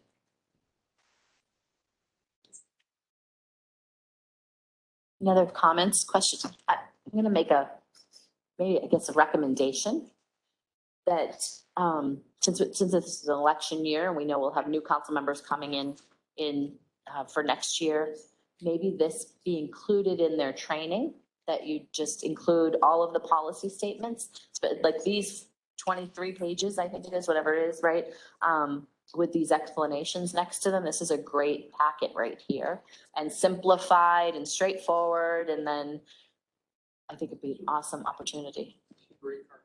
Great cartoons too. I know I had to put my glasses on to read some of the cartoons, but yeah, some good cartoons. And I think just really straightforward, basic understanding. So anybody that's coming in new would have this already to understand how we attack things. I would be curious if anyone, just from hearing the comments today, felt that we were off base on any of these policies. Perhaps they thought we were off base. Maybe it's something we can look into further in the future. Yeah. Because these policies were set by previous councils. The new council maybe has different priorities, but I think they're good business practices. In my mind, when I look through, I don't have any changes. If you think of anything that's missing, we always have that opportunity to improve. If you think of one that you're uncomfortable with, like you said, we can take a look at that and look to improve those areas. Statement of sales tax revenues exceeding the normal. One-time expenditures is taxpayer, is that included? A refund to taxpayers? Yeah. I would have to look at Chris on if we could refund taxpayers. That's not one of the items listed that we could do in here. I don't know if there's a. That's what I was asking. One-time expenditure qualifies.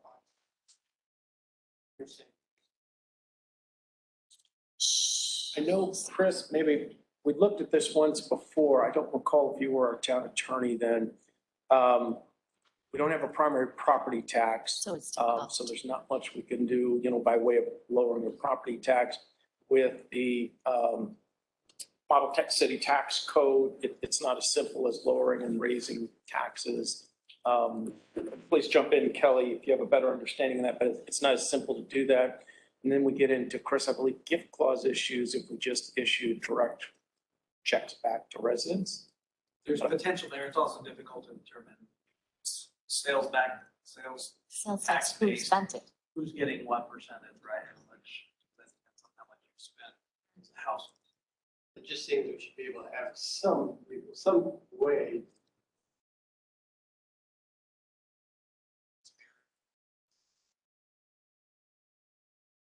I think by us being able to use those funds for something that's important to the community, that's us using those funds for something that the residents would want, that we wouldn't have to ask them for funds in the future for. So that's how I look at it. And with the sales tax, you wouldn't know that that's not a Mesa resident that eats in Gilbert every single day or shops in Gilbert every single day. How do you determine where those sales tax come from and how to return them to people? And I don't know how you would. And we don't have a property tax.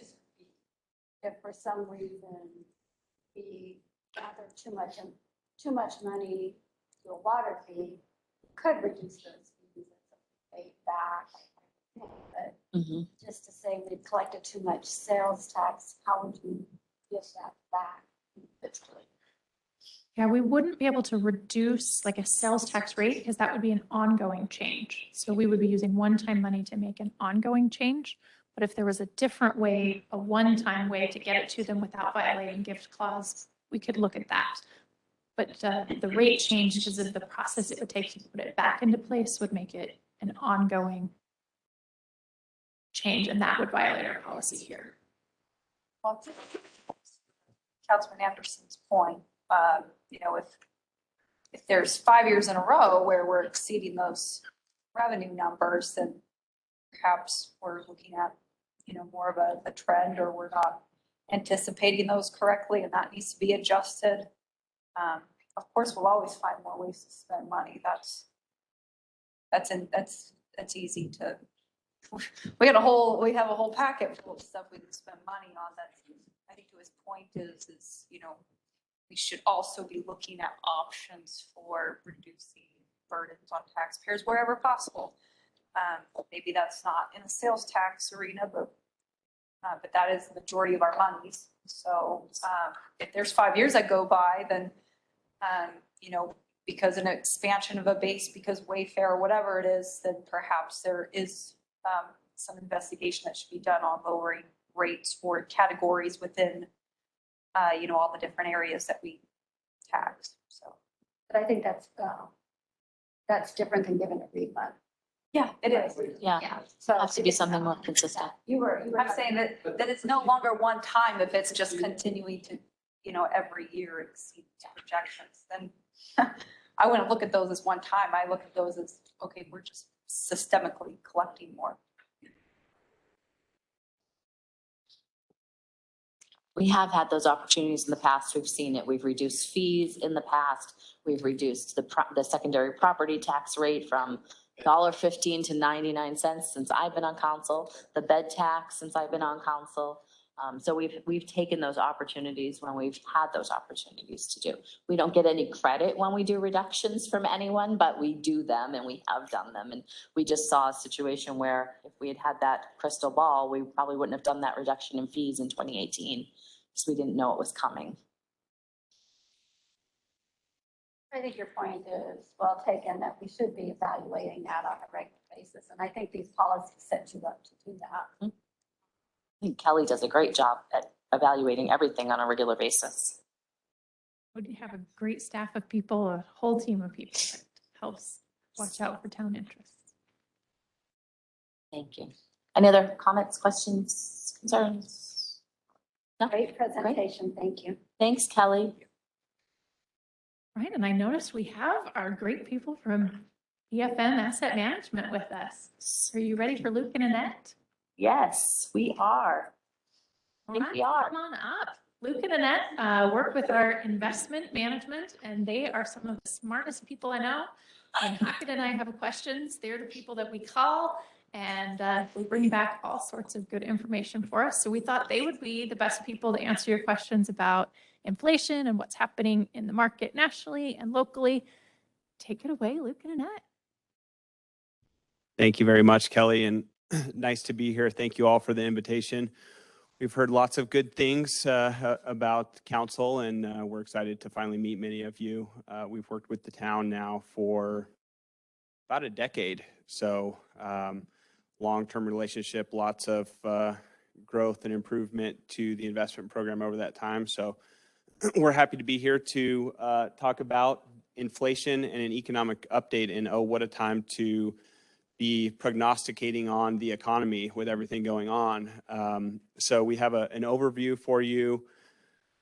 We don't have all the answers, obviously, but we have some good thoughts about our expectations for the coming years and some data on where we're at today. Annette's going to cover some of that to kind of set the stage for the slides in our conversation today. I'll just start with that we are in a very unique situation right now, which is not news to any of you, but in terms of financial markets, we have more stimulus in the markets than we've ever had, whether it's the Federal Reserve with a $9 trillion balance sheet, or the debt levels of our United States government and local governments, as well as stimulus that continues and continues. All of that coupled with the potential for a large-scale war that's been started and coming out of a pandemic. So what a time to be talking about the economy and our thoughts going forward. So with that, Annette's going to start with some overview of GDP and inflation, and then I'll take over for the remainder. Thank you. I'm Annette Gaston with PFM Asset Management. Thank you so much for having us today. So we're going to start off with a little bit about inflation. We have some Arizona-specific data as well. So we're excited to share a little bit of everything with you. Not clicking.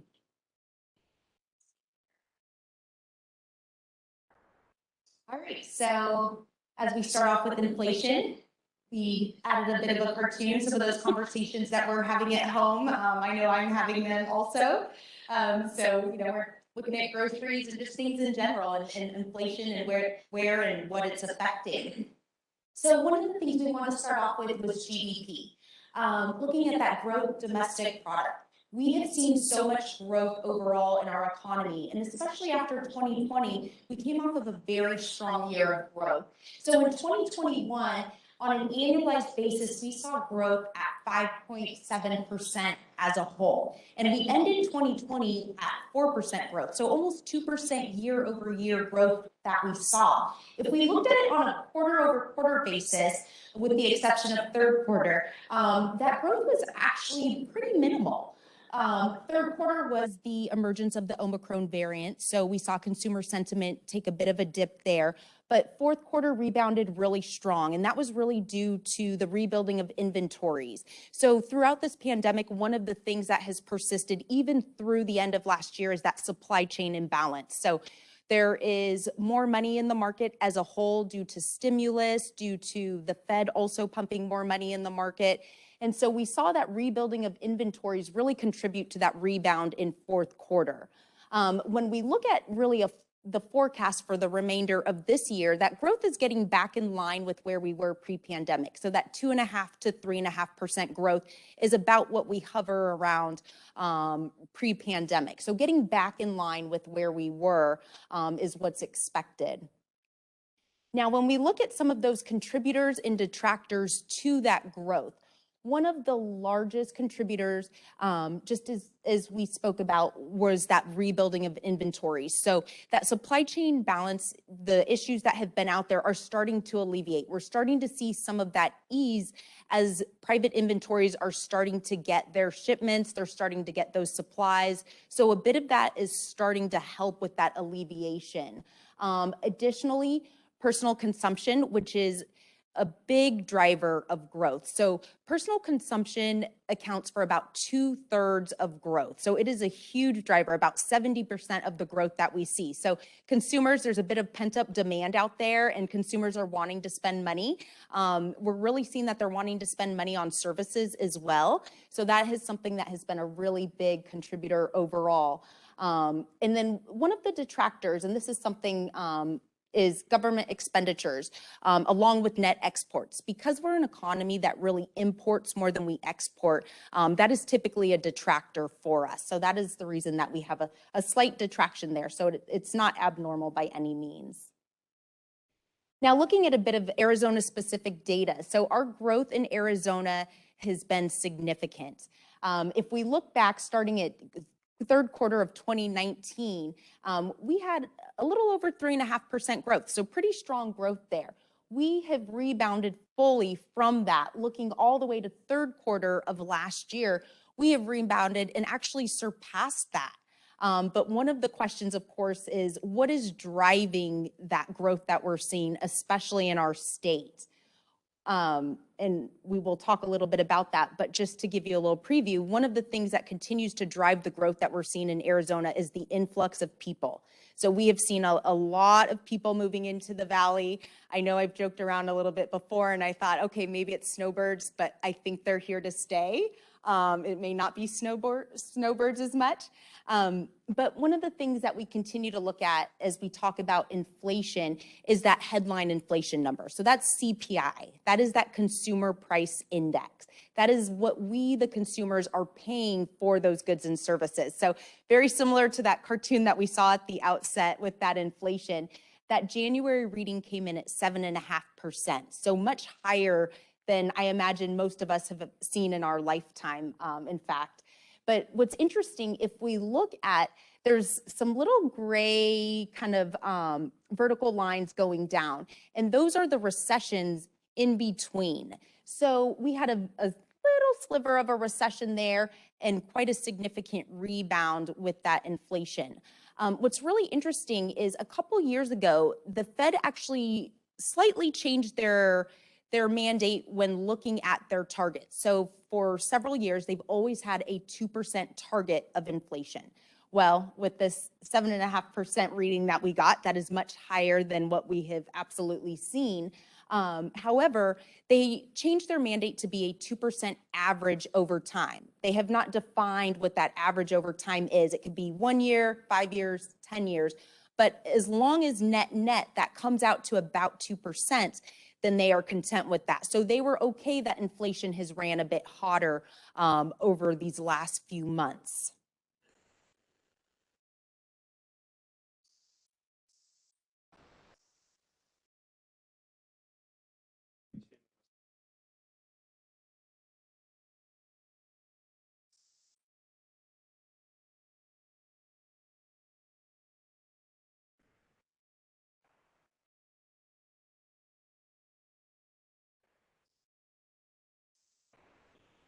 That there were two recessions, one in the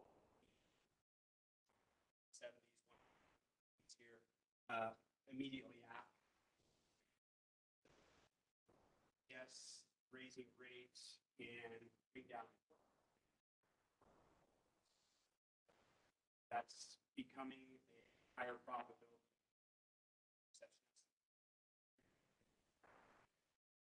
Absolutely. So when we look at where inflation is and isn't, if you were to ask me, this is not PFM's opinion. However, I feel like it's everywhere in everything I do on a daily basis. But just a couple of those things. So used vehicles year over year are up 41%. So last year they were actually up 47%. So this has come down. And myself is the mother of a 16-year-old who just got her license and truly thinks that a car comes with the license. I've had to show her this chart and really explain the economics that are part of that. So we've revisited this a few times. The other thing is gas. So that's up 40% year over year. And energy has actually contributed to almost 50% of the inflation that we're seeing out there in the market. So that has been a really big driver. And of course, with everything going on geopolitically, one of the concerns is, are we going to continue to see the cost of energy go up, especially because it is already so high? So that is a possibility as well. Additionally, rental cars, just looking at kind of those top 3 categories. So a lot of the rental car agencies during the pandemic, if you recall, they sold off a lot of their fleet because nobody was traveling. So nobody was renting cars. They didn't really have a need to have such a large inventory.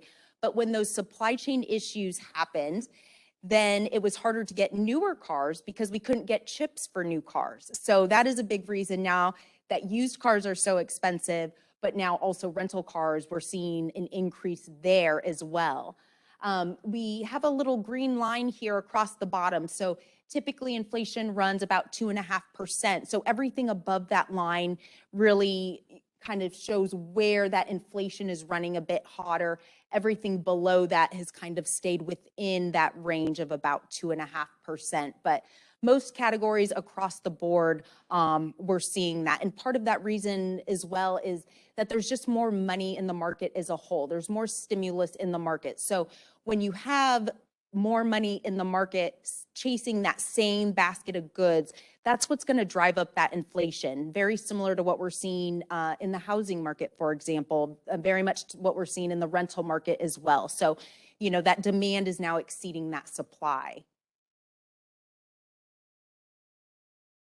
This is a bit of an interesting chart here. So looking at where inflation is the highest. So again, inflation across the nation is at about 7.5%. But here in our state, our inflation rate is at 8.1%. So we are actually higher than that of where that national average is. And it was interesting. So my brother, who just moved to New York about 2 years ago, he was in town last week, and he told me, he said, it is cheaper for me to shop for my goods and services in my own state than it is here in Arizona because of that cost difference. And I thought I would never hear that. I'm like, that's impossible. But, we very much in this Rocky Mountain region are seeing that inflation really drive our prices up as a whole. But as we just talked about a moment ago, what is driving that inflation altogether? Well, Arizona is the number 4 state for inbound migration. So that influx of people, the snowbirds that I thought were on the road, and come summer, I was hoping maybe it would ease a bit. They may be here to stay. So, it's very positive for sales tax revenue, for that cost basis as a whole. But Arizona, we have seen a huge population migration into our state from a lot of those other areas, especially throughout the Midwest, along the West Coast as well. But just wanted to show you a little bit of an interesting chart here and kind of where we fall as a whole and compared to other states across the nation. So with that influx of people, of course, our labor market has also improved quite a bit.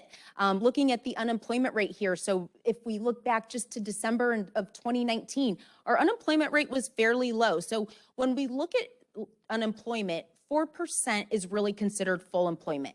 That is what we really strive to be at, and anything below that is really is a bonus at that point.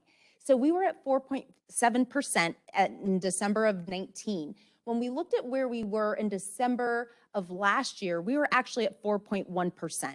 So our unemployment rate has actually fallen even beyond where we were. So we are absolutely at full employment, but we're in a really interesting time because we're seeing that the amount of jobs available out there there's more jobs available than the number of people that there are, but we have a smaller labor force as a whole. So, there are people that have chosen to stay home through the pandemic to take care of loved ones who have maybe gotten sick.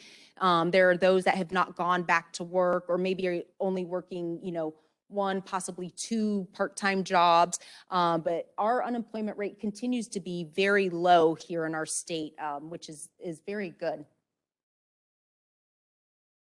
looking at retail sales. So again, as our economy has continued to grow more and more, those retail sales, and this just looks at through third quarter of last year, 13.1 billion. So our retail sales are absolutely going up. So it's really good for those local businesses, really good for those revenues, absolutely. So we are seeing those retail sales continue to grow with a lot of that pent up demand. And especially now that those supply chain issues are starting to alleviate themselves in a few areas, not all, hopefully used vehicles soon. But, one of those things is that we continue to see retail sales grow. And then as we look at not only the influx of people that have come to our state, we also wanted to kind of get an idea of what businesses are we seeing out there. So there have been so many businesses that are moving to the state of Arizona. And what's really interesting is we are seeing so many more tech companies as well starting to move to our state. So they've started to brand us what's called the Silicon Desert, interestingly enough. So this is, just to look at all of those businesses in different cities and towns across our state and where those businesses are moving.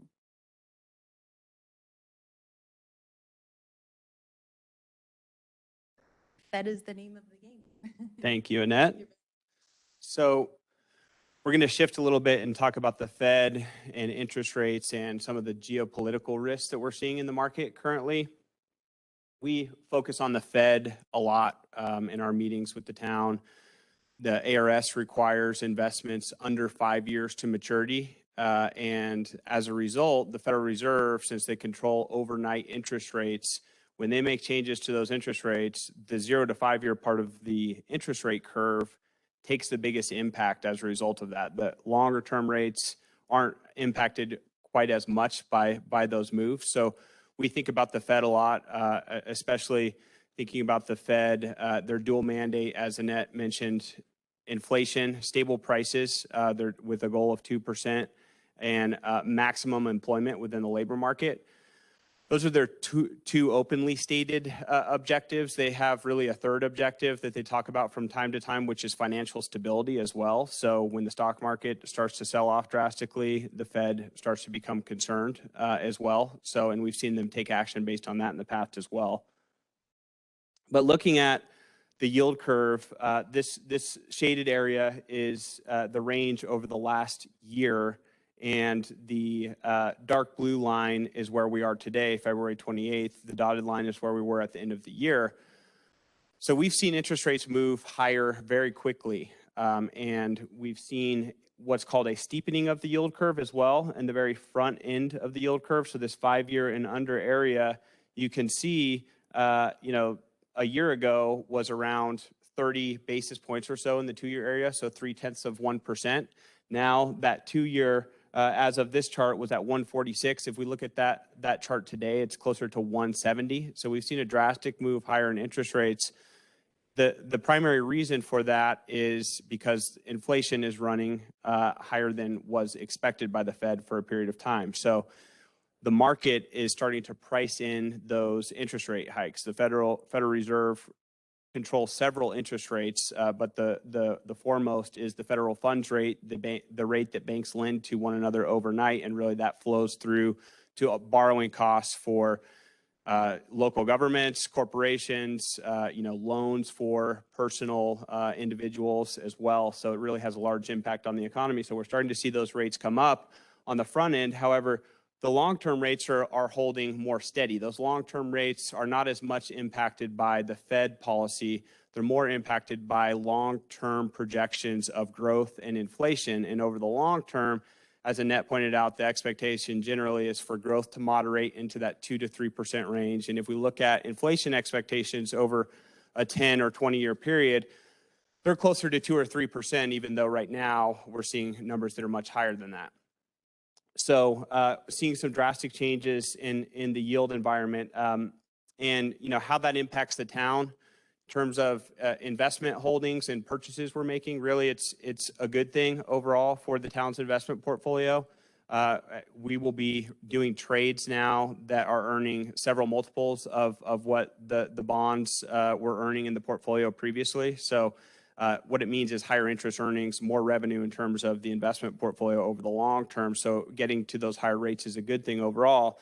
In terms of the borrowing costs of the town and thinking about MMD and related rates, it means that those rates are probably coming higher over time. Now, a lot of the Fed movement has been priced into the market. As you can see, the rates were very low in the 2-year area for a period of time. Now that the Fed's talking about increasing rates, the market prices that in, and MMD trades at what we call a spread to these treasury rates generally. So the muni curve has different risks associated with it than United States treasuries, but generally it moves within some spread of this range. So it will generally follow the treasury yield curve to some extent. And again, a lot of those rate increases that the Fed's talking about have been priced into the yield curve as financial markets are trading this every single day and pricing in the risk and return of those securities. So what did the Fed say at their last FOMC meeting? This was January 26th.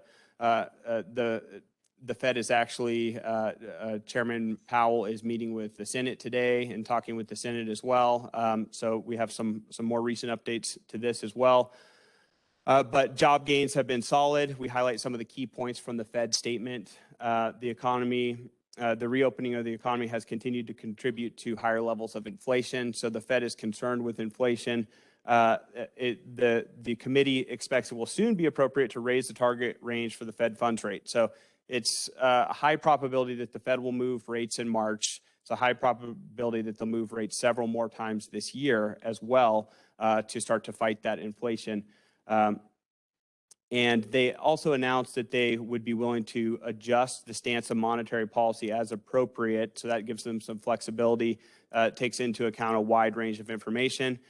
In terms of the Fed's tools, if you will, the Fed thinks about interest rates first and then additional measures on top of that. So they've undertaken what's called quantitative easing at this point also, where they're purchasing bonds in the open market and they're trying to hold those longer term rates down. They're talking about reducing the size of that balance sheet as well as a secondary measure to fight inflation at some point this year as well. So that's the other monetary policy measure that they're thinking about using.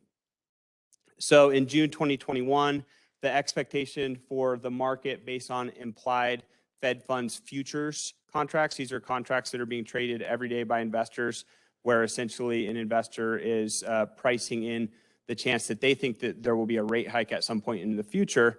And in June 2021, there were 0 expected hikes for 2022. We look at the expectation today, you can see that there are at least 5 hikes priced in. If we looked at this chart was as of February 4th. If we look at this chart today, it's more like 7 or 8 rate hikes are being priced in at this point. What that means is that yield curve, the very front end of it, those rates will continue moving higher. Potentially the average range expected at the end of this year is 1.5% to 2% for those overnight rates. What that means is that your short-term investments will be earning more money, your bank deposits will be earning more money. However, you're losing money essentially as well because inflation's high. So real dollars are actually, you're losing money still at the end of the day if inflation runs at 7%.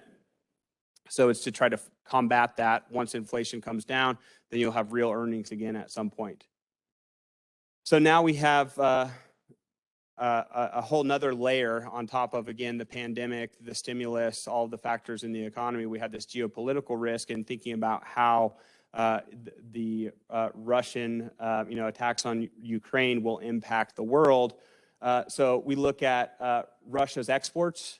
And, this has been all over the news, but, primarily they export crude petroleum and refined petroleum. They also export petroleum gas.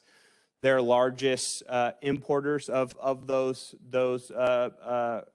petroleum and gas are China, Netherlands, Belarus, Germany, Italy, Turkey. As you can see, U.S. down at 3.5%. However, there's this global economy. So even though we're only importing 3.5% of their gas, the global economy will push prices up of gas and these commodities as a result of Russia being a large producer. Ukraine is a more well-diversified economy and a smaller economy, so the impacts from Ukraine will likely be lesser than Russia. However, what this means is probably higher inflation rates as a result, and we're already seeing gas prices start to move up even more. We look here at crude oil, gasoline, natural gas, residential heating oil, all of those have continued to move higher. And it's likely that that pressure will continue, unless something changes here quickly. So then we look at one more chart looking at the absolute yield of each of the treasuries. These are two of the maturity targets that were listed on that yield curve that we looked at at the beginning. So the 2-year, again, has moved from around 0.2% up to 1.5% approximately. It started to fluctuate is why we show that here. So you'll see that it was on a steady trend higher. Now we've seen a little bit of these yields finding their space to trade a little bit. And that's because of the uncertainty we're seeing in the market. So, with this war in Russia, the market's pricing in, there's some uncertainty out there. We're not sure if the Fed is going to move rates 8 times, if, there's a potential world war or whatever the worst case scenario is. There's some risk there. We're seeing the same thing in the stock market. The stock market, has been on a very strong run for several years. We've started to see it pull back a little bit at this point. We're not investing in the stock market for the town's portfolio. We're restricted to invest in fixed income securities. However, you have your state pension program and lots of funds that are dependent upon the stock market as well. So we are seeing a pullback. And there's a chance that the Fed, if inflation runs at over 10%, which is there's a chance of, in the coming months, you might see the Fed pull back from their stance of increasing rates 6 to 8 times this year. So there is some downside to that, in other words. And so that's what we had overall. In summary, it's a complicated time to think about economics. There's a lot of forces, that are impacting interest rates, the economy, growth. Overall, we expect growth will moderate over time. There's a higher chance of a recession in the next 5 years now than there was a year ago with everything going on. Inflation numbers where they are, the supply chain issues. There's some structural problems that need to be fixed in the economy, and then you add on the potential for these further geopolitical risks. It will be an interesting few years coming up. Again, when we think about our role with working with the town and the investments, overall, it means higher earnings rates for your investment portfolio. Again, hopefully those result in real earnings rates as inflation comes down over time, but it will be yet to be seen. So all in terms of strategy for how we're thinking about the investment portfolio, we're staying the course generally. We're not making any drastic moves based on these changes or expectations. And overall, we expect growth will moderate over time. We might have a recession. Will it be as bad as the credit crisis? Most likely not, in our opinion.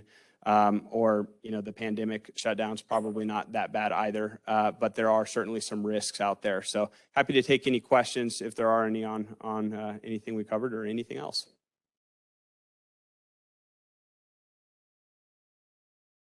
Mm-hmm. That's correct.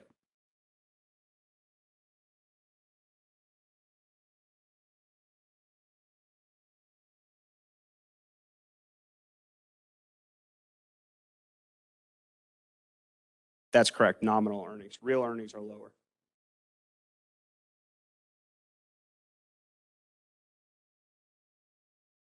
Over the long term, I still think it is going to be a positive over the long term. Over the short term, it will not be a positive. So, if we look at a year ago, your earnings rates on the portfolio were 0.25%, maybe 0.25. Inflation was at 1.5%. So your real earnings rate is negative 1.25%. If we look at inflation today and your earnings rates today, you might be able to earn 2% in the 1 to 5 year average range. However, inflation is at 7% right now. So you're negative 5% right now. However, over the next 5 to 10 years, the expectation is that inflation will come back down maybe to that 2 or 3%. Rates will continue to move up to that 2 or 3%, and you would have some real earnings is what I mean by it's a good thing over the long term. Over the short term, yes, it's not a good thing in terms of your purchasing power or your real earnings rates. However, we're taking a long-term strategic approach when we're thinking about these funds.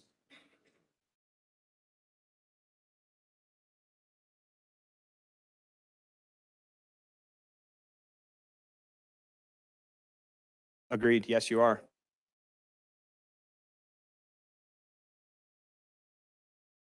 Yes, I agree with that statement. Yes. And, thinking about public funds, the objectives that we manage your portfolio to are safety, liquidity, and then return. So when we think about that, if you have higher costs of some of the projects that you're in the middle of, then perhaps there's a need for more liquidity, a little bit of extra, cash under the mattress, if you will, in terms of the investment portfolio.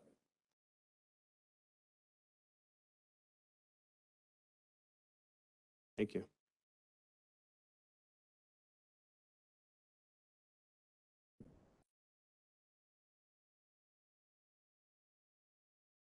Mhm.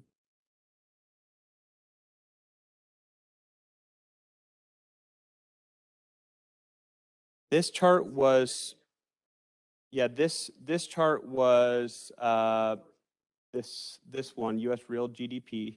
So this is looking at quarter by quarter, 2021, and then the projections going forward quarter by quarter for 2022 in terms of real GDP.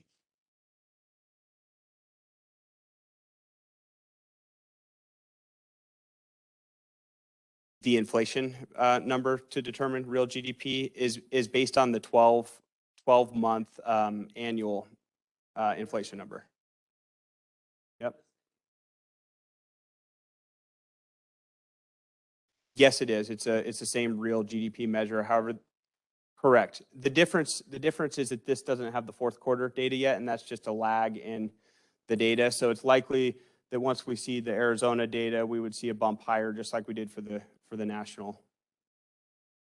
Mm-hmm.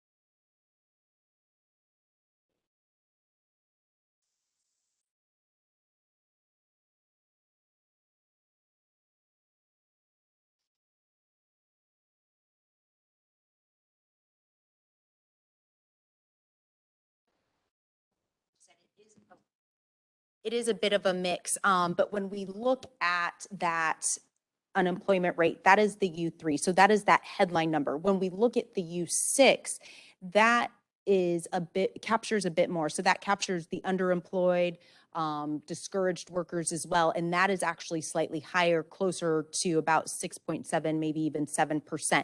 So that would capture all of that. So you're absolutely correct. And when we look at those jobs out there, right now, we are seeing some of those lower paying jobs as far as fast food, retail sales, things like that, more so. And the other thing that's contributing to that is we have a smaller labor pool as a whole. Whereas before we had so much more as far as what was available to hire and the qualified, applicants that are out there. But, just as an example, looking at industries like in the airline industry, a lot of pilots during the pandemic left that industry and found jobs elsewhere. So now the labor pool that they have to look at those jobs for is much smaller. So absolutely. Great question. When we look at the U6, yes. Yes, because that captures kind of everything out there that U3 doesn't. You're correct.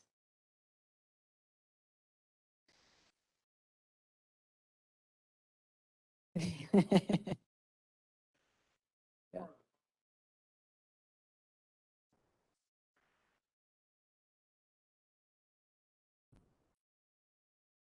Yeah.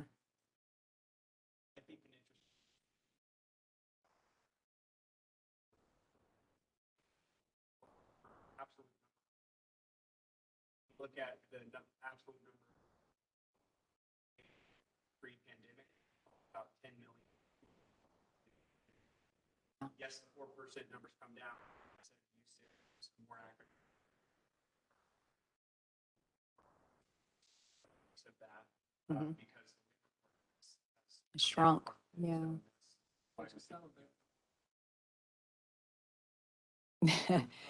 Well, like you alluded to, yes, it's that skills mismatch out there too, a little bit. Yes.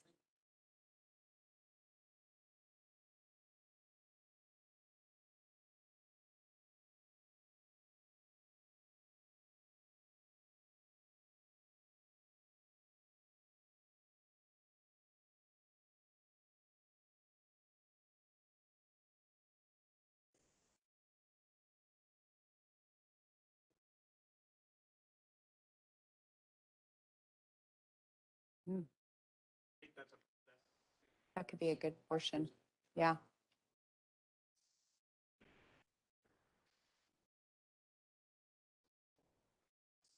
Yeah, their purchasing power is higher. Yeah.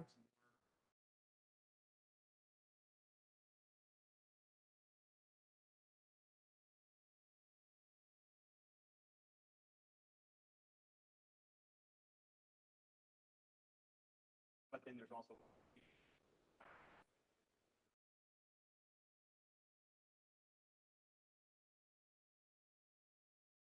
Yes. We made it a little too attractive here in the state.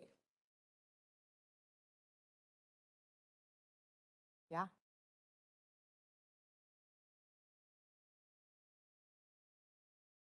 Great questions. Thank you. Absolutely.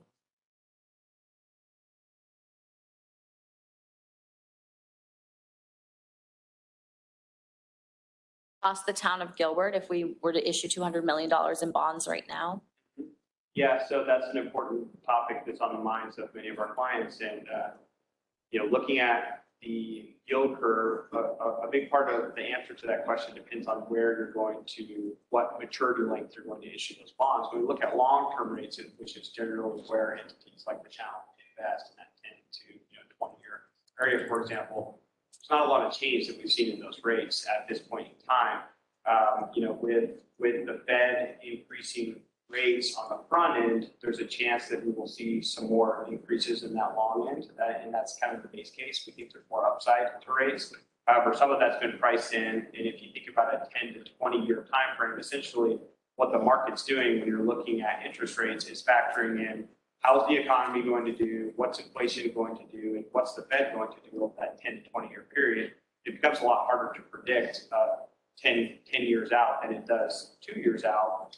So that's why you're not seeing as much movement in that long part of the curve. So to answer your question, the 10 to 20-year rates are not likely to come up as much as the Fed moves. So if the Fed moves 2%, it would probably be unlikely that the 10-year would move up 2%. The Fed's already starting to be concerned about increasing rates so quickly that they invert the yield curve, which normally happens before a recession. So an inverted yield curve would be where the 2-year rate is higher than the 10-year rate. Another part of the reason why, where the part of the yield curve where entities issue debt, like the town would issue debt in that 10-year area, the Fed, as I mentioned, has undertaken this quantitative easing program where they own $9 trillion of bonds in the market. $9 trillion is about an eighth of the total size of the U.S. bond market that they own generally in that 7 to 10-year area on average. So they're keeping those rates artificially low, essentially, by having that quantitative easing in place. There have been some studies that have looked at if they take that off the table as well, which they might do pretty quickly if inflation runs really high, and if they increase rates to 2% and inflation is still at 10%, then they'll look to unwind that balance sheet of securities they own in that 7+ year area. If they do that, then we might see those rates move up quite a bit more. The general expectation is if they took that $9 trillion down to zero, it would have an impact of about 0.75% on those rates. It's the latest data we've seen. That's a tough one to call exactly as well, but it's generally 0.75% to 1.25% is what the market thinks if they took that $9 trillion balance sheet down to zero, which they may do if inflation runs too high. So in other words, their short-term impacts of increasing rates are not likely to have a drastic impact. A lot of that's being priced in. However, if they took some of those additional measures, it probably those rates higher, or if we saw stronger prospects for growth over the next 10 to 20 years, for some reason, then we might see those rates being higher. Kelly was pointing out earlier that we have potentially $200 million in bonds to issue. And if we are holding off until May or June, and there's an increase of 25%, quarter percent, 0.25%, what that would look like for added interest for those bonds. And being municipal bonds, can you give us your opinion on that? Yes, so what it would mean in terms of what you're paying in interest on those by waiting a few months, there is potential for some savings, by issuing now rather than later. However, the other piece of that, going back to real returns, when we think about debt right now, if you're issuing at 2%, inflation's at 7%, that could be thought of as earning money on that debt as well. So if the price of goods is going up at a high rate, and you're issuing debt and bringing in cash and paying a 2% rate, then there's some benefits to doing that before the inflation runs up as well. So, if you're talking about waiting to start a project that is dependent upon that 200 million issuance, then taking all of those factors into consideration, it probably doesn't make a lot of sense to try to time the market, essentially, is our thought. Let me rephrase that question, because the question they're trying to ask you was from a presentation that was this morning. Okay. And I disagreed with the presentation, but I think I can ask the question the way you'll understand what she's trying to get at. The presentation they had is we're looking at issuing about $200 million in bonds sometime in the near future. And the presentation indicated by waiting to issue those bonds, let's say a month or 2 months, the feds were going to raise the interest rate. Now, I think what the presenter was referring to is the feds are going to raise the overnight discount rate charged between banks, because that's what they usually announce. Correct. I'm assuming she was aware that's what she was talking about. And she was trying to interpolate from the overnight discount rate that the feds are going to raise 4, 5, 6 times this year. She was trying to interpolate from that to what the increased coupon rate or interest rate would be on those bonds we're going to issue. And so what I was trying to get in order to do that, somebody would have to take the overnight discount rate that the banks charge each other. You'd have to interpolate that to what you think the rate on a 10-year treasury bond is, and then probably interpolate that to a 20-year treasury bond. Then you would have to factor in that we're not going to get the same rate as Gilbert, Arizona, that the faith and credit of the federal government is going to get on a 20-year treasury bond. So you have to factor that in. Which is that muni spread that we talked Then about. you've got to pull up a yield curve to get some idea what you're talking about on the bond you're going to issue. And so they came up with this number where they said on $200 million in bonds, every 0.25% increase in the interest rate, which they're referring to as the overnight discount rate banks charge, which has nothing to do with the bond rate. If you did that, the additional cost by every 0.25% that they raise the discount rate would be $6 million over a 20-year period of the amortized interest rate. And my comment at the discussion was, it doesn't make any sense at all. There's no way in the world you come up and say it's going to cost you $6 million over that 20-year period. Based on the reasoning, the feds are going to raise the rate a 0.25 point. In all probability, it'd be substantial. It could be more, it could be less, but in all probability, it should be much lower because your curve 20 years out isn't going to be affected equally as the overnight discount rate is. So that's the question she's trying to ask you, because we had that discussion this morning. Frankly, I wasn't going to ask it because I think it's a stupid question, but if you want to comment on it, that's what the real question was. Sure, yeah, so to that point, I think you outlined it well. There are several factors that influence issuing in that 10-year area, right? So the Fed funds rate being one of them that may have an impact on that 10-year area slightly. There are other factors, the credit quality of the town, which is going to determine what that yield difference is between the United States Treasury and the town's debt rate, essentially.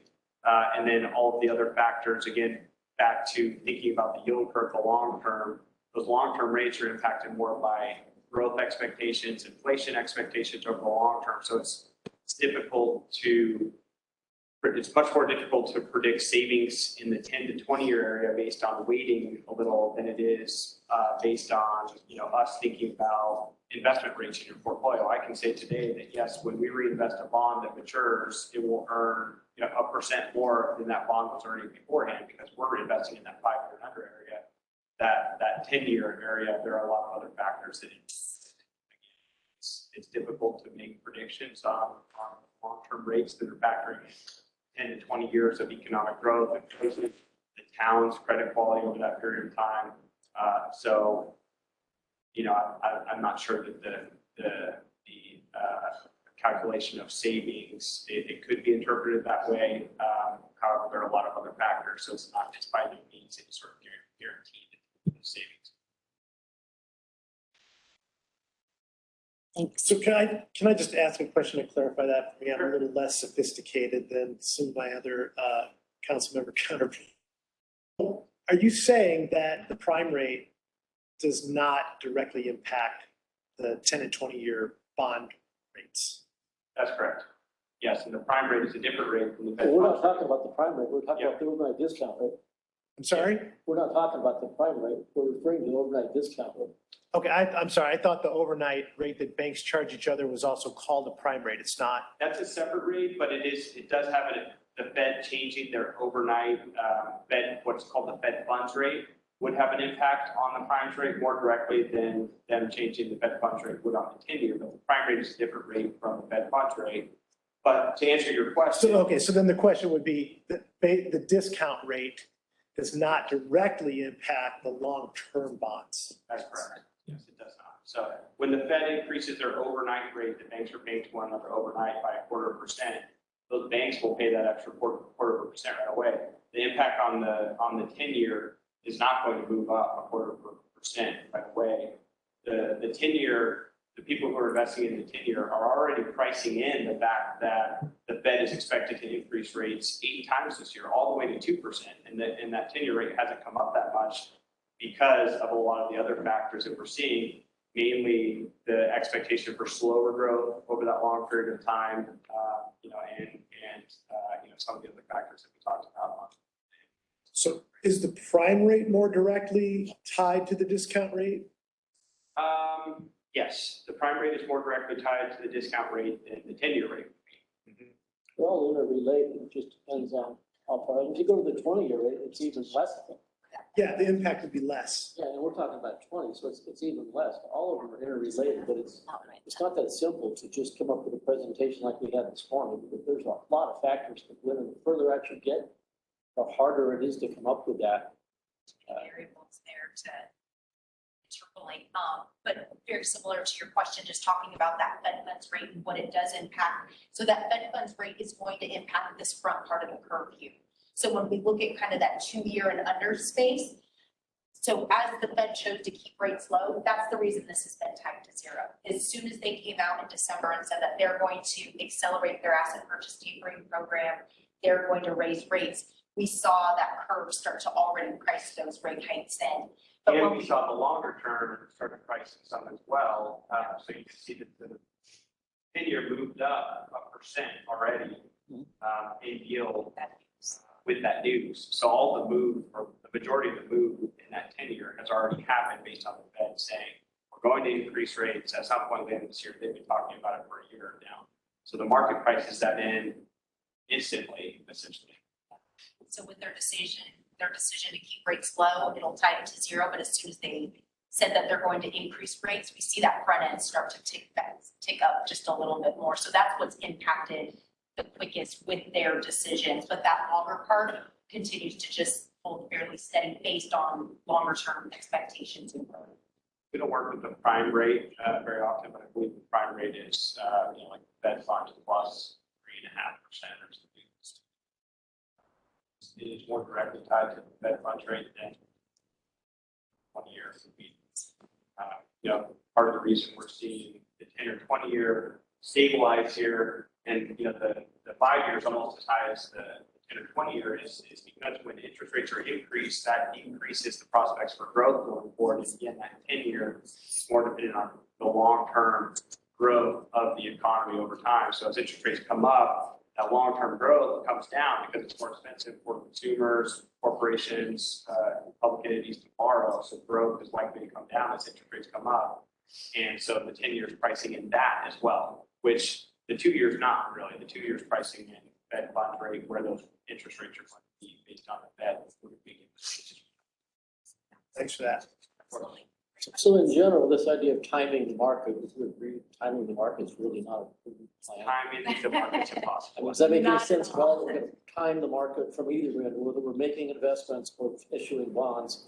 And this idea of timing the market, have you ever heard of anybody try to do that? I've heard of it, Oh, but day it's not traders. part of our strategy. Day traders on their way to bankruptcy, but nobody. We does take that. a long-term strategy to manage the portfolio and, we come up with a benchmark for that of 1 to 5 years, 0 to 5 years in Town's case.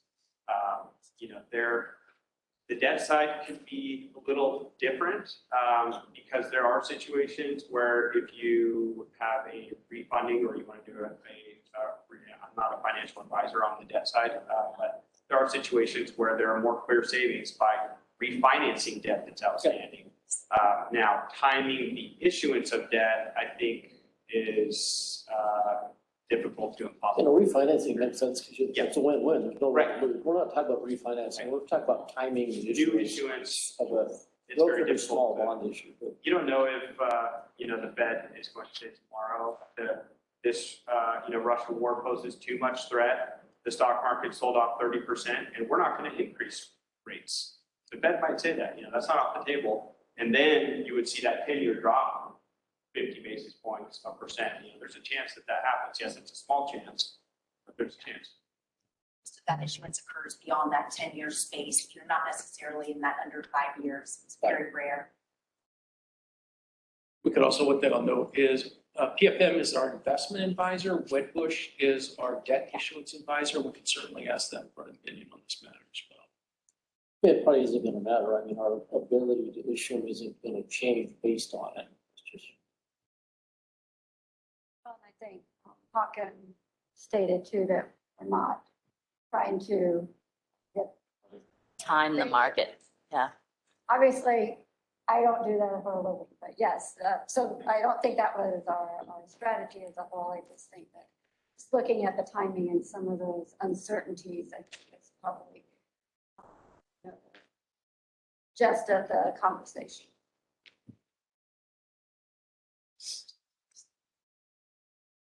Important topics to be thinking about. So. Any other questions?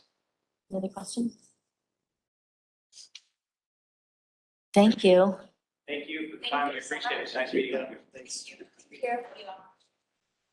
Good luck on the new car. You know you're getting one.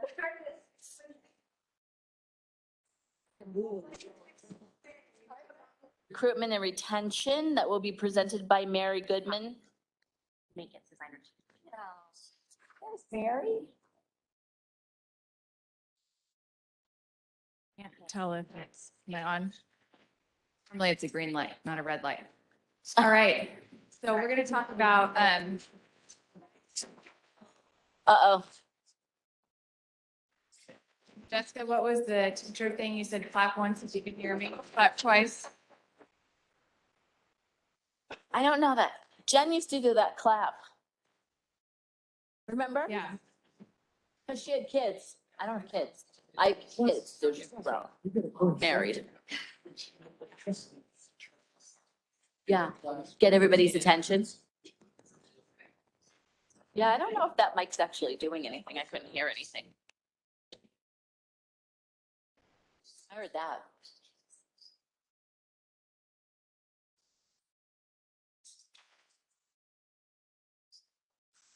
Everybody online could hear the presenters, but they couldn't hear, them. All right, are we ready to go? Yes, ma'am. Everybody, let's get back to it. Scott, you might want to turn that mic back on because I shut it off. No, I don't want anyone to hear me. Okay. At almost 3:30 in the afternoon, I'm gonna be looking to retain all of you in this conversation too. So please feel free to grab snacks if you need to and everything. I really appreciated hearing from Luke and Annette. When I used to work with budget and finance, I would get the opportunity to meet with them at least once a month They always provide really good trainings and cartoons with their trainings. Appreciate their insights and perspective. As they just shared in their presentation, we're dealing with a very complex set of factors and market and issues. We're going to focus in specifically on what we're seeing in Gilbert as it relates to the labor market. We don't have all of the answers, but we want to make you aware of what we're seeing, what we're hearing, and what we're discussing. So our overall objective is to identify meaningful and potential strategies for retention and recruitment in Gilbert in this challenging market. And whether you're a consumer, an employee, the roles that you all fill in council, we have all seen the impacts of this sometimes unpredictable and unique market. We see it on projects, we see it on costs of consumer goods, and we're also seeing it in the labor market. CNET put out an article in January that I thought did a really nice job of encapsulating some of the different challenges that are being seen, and the most poignant thing that they shared was that we're not dealing with one factor. We're dealing with multiple factors that are contributing to some of this labor shortage and issues in the market. So a few of those to highlight. As mentioned in the prior presentation, we do have low unemployment right now. As Annette mentioned, kind of that sweet spot is at 4%. Hovering close to that is a good place to be, but if you start to dip too low, it sounds on the surface like a really good thing, but what it actually means is that you have a very, very tight labor market, very tight competition. And for Gilbert, December 2021, we had unemployment at 1.9%. as compared to about 4.8% last year. And so in Gilbert, we are locally feeling the impacts of that unemployment rate. Additionally, many of you may have heard about what's been dubbed as kind of the Great Resignation, which was also referenced in the prior presentation, where for whatever reason, as a result of you get special treatment. You should have special treatment. I'll try not to use it, but you're only about what, 3 weeks away? 3.5 weeks? Yeah. So what's been done as the Great Resignation is through the onset of the pandemic, for whatever reason, we've seen more and more people leave the marketplace. It could be due to lifestyle change, maybe they're providing care for a loved one, or they've reevaluated things when our society basically paused. And from there, we've seen this article mentioned April of last year set a new record of 3.8 million people in the market quitting their jobs. This last November, we set another record at 4.5 million people leaving their jobs. So if you think about the total labor force being around 163 million, depending on where you look, that's around 3% of the labor force. Now, whether or not they're permanently quitting, changing different jobs, but it all adds together. Similarly, there's a phenomenon called the Great Promotion, where their doors are now opened to different opportunities than may have been in the past. Some of this is due to, a tight labor market, so employees basically have their choice of where they want to go. And or things like new expectations with the pandemic shifting and what we can do for remote work. Thankfully, in this one, Gilbert is a bit ahead of the curve. We have established, some strategies for long-term hybrid and remote capabilities. So we're grateful to be able to offer that to new and prospective employees as well as our current employees. Additionally, as if that wasn't enough, we have CPI.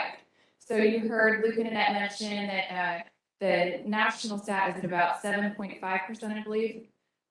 The Western region is at about 8.1%. The Phoenix Metro is at 9.74%. So one of the things we look at when we're dealing with labor and employment is that's typically one of the areas that we look because it's the one that those are our peers that we're competing against. Not only are our employees experiencing the impact of inflation, but we're also starting to see our peers react to that inflation and how they're paying their employees. Similarly, or along those lines, our competition, other of these entities are looking at how to remain competitive through wages and benefits. And as you all know, we're in a public sector business. So everything we do is public. all of our employees, potential recruits and everything else, everybody else can see what others are up to and what they're planning. So on that note, our peer organizations, Phoenix, Mesa, Tempe, Glendale, Whittier, and Phoenix Mesa Gateway have all announced different strategies. I use this chair, if you guys don't mind. So Mesa and Phoenix Mesa Gateway have both announced strategies around how they're going to, in advance of their regular market adjustments, do what they would call either a COLA adjustment or a market adjustment. Some of those have been 5%, others have been one times. Phoenix and Goodyear have looked at hiring incentives for those hard to fill positions. Phoenix has done up to 7,500. Specifically, they have done that in the last couple months in PD, but it's actually for any department that has typically hard to recruit positions. Additionally, Glendale, Chandler, Phoenix, Tempe, and Mesa have all looked at either additional, like a one-time COVID bonus or extra time off. For instance, Chandler shut their city hall between Christmas and New Year's. Tempe offered a 24-hour employee appreciation. And I share all of these, we share these because our employees are watching this, they're seeing this, and that's also impacting as people are looking at jobs in Gilbert. Okay, well, how does Gilbert compare to what other options there are publicly? There are other cities that we have heard that are exploring different things, that are planning to bring them forward, that are not quite yet ready for prime time, but we know that on average, the adjustments that are being explored in the Valley land in the 6 to 10% range. Some of those are COLA adjustments, some of those are market adjustments, some of those are step increases, and some of them are actual class studies that have the entities are working on to catch them up for their own benchmarking and analysis. What that means for us is that it's going to throw some of our benchmarking off when that happens because we benchmarked based on their current rules. Okay, so like I said, we don't have any crystal balls, we don't have all of the answers, but we do want to make you aware of the situation. I wish I had an easy button that I could bring forward to you and just share with you, here's what we think is exactly what's going to happen. But the purpose of today is to be able to start that dialogue and share with you some of the things that we're considering. So before we can adequately answer that question, we have to explore how this issue is affecting us. So we're going to look at turnover, vacancy, some of our recruitment challenges, burnout, and then again, the fact that we're a public organization. All right.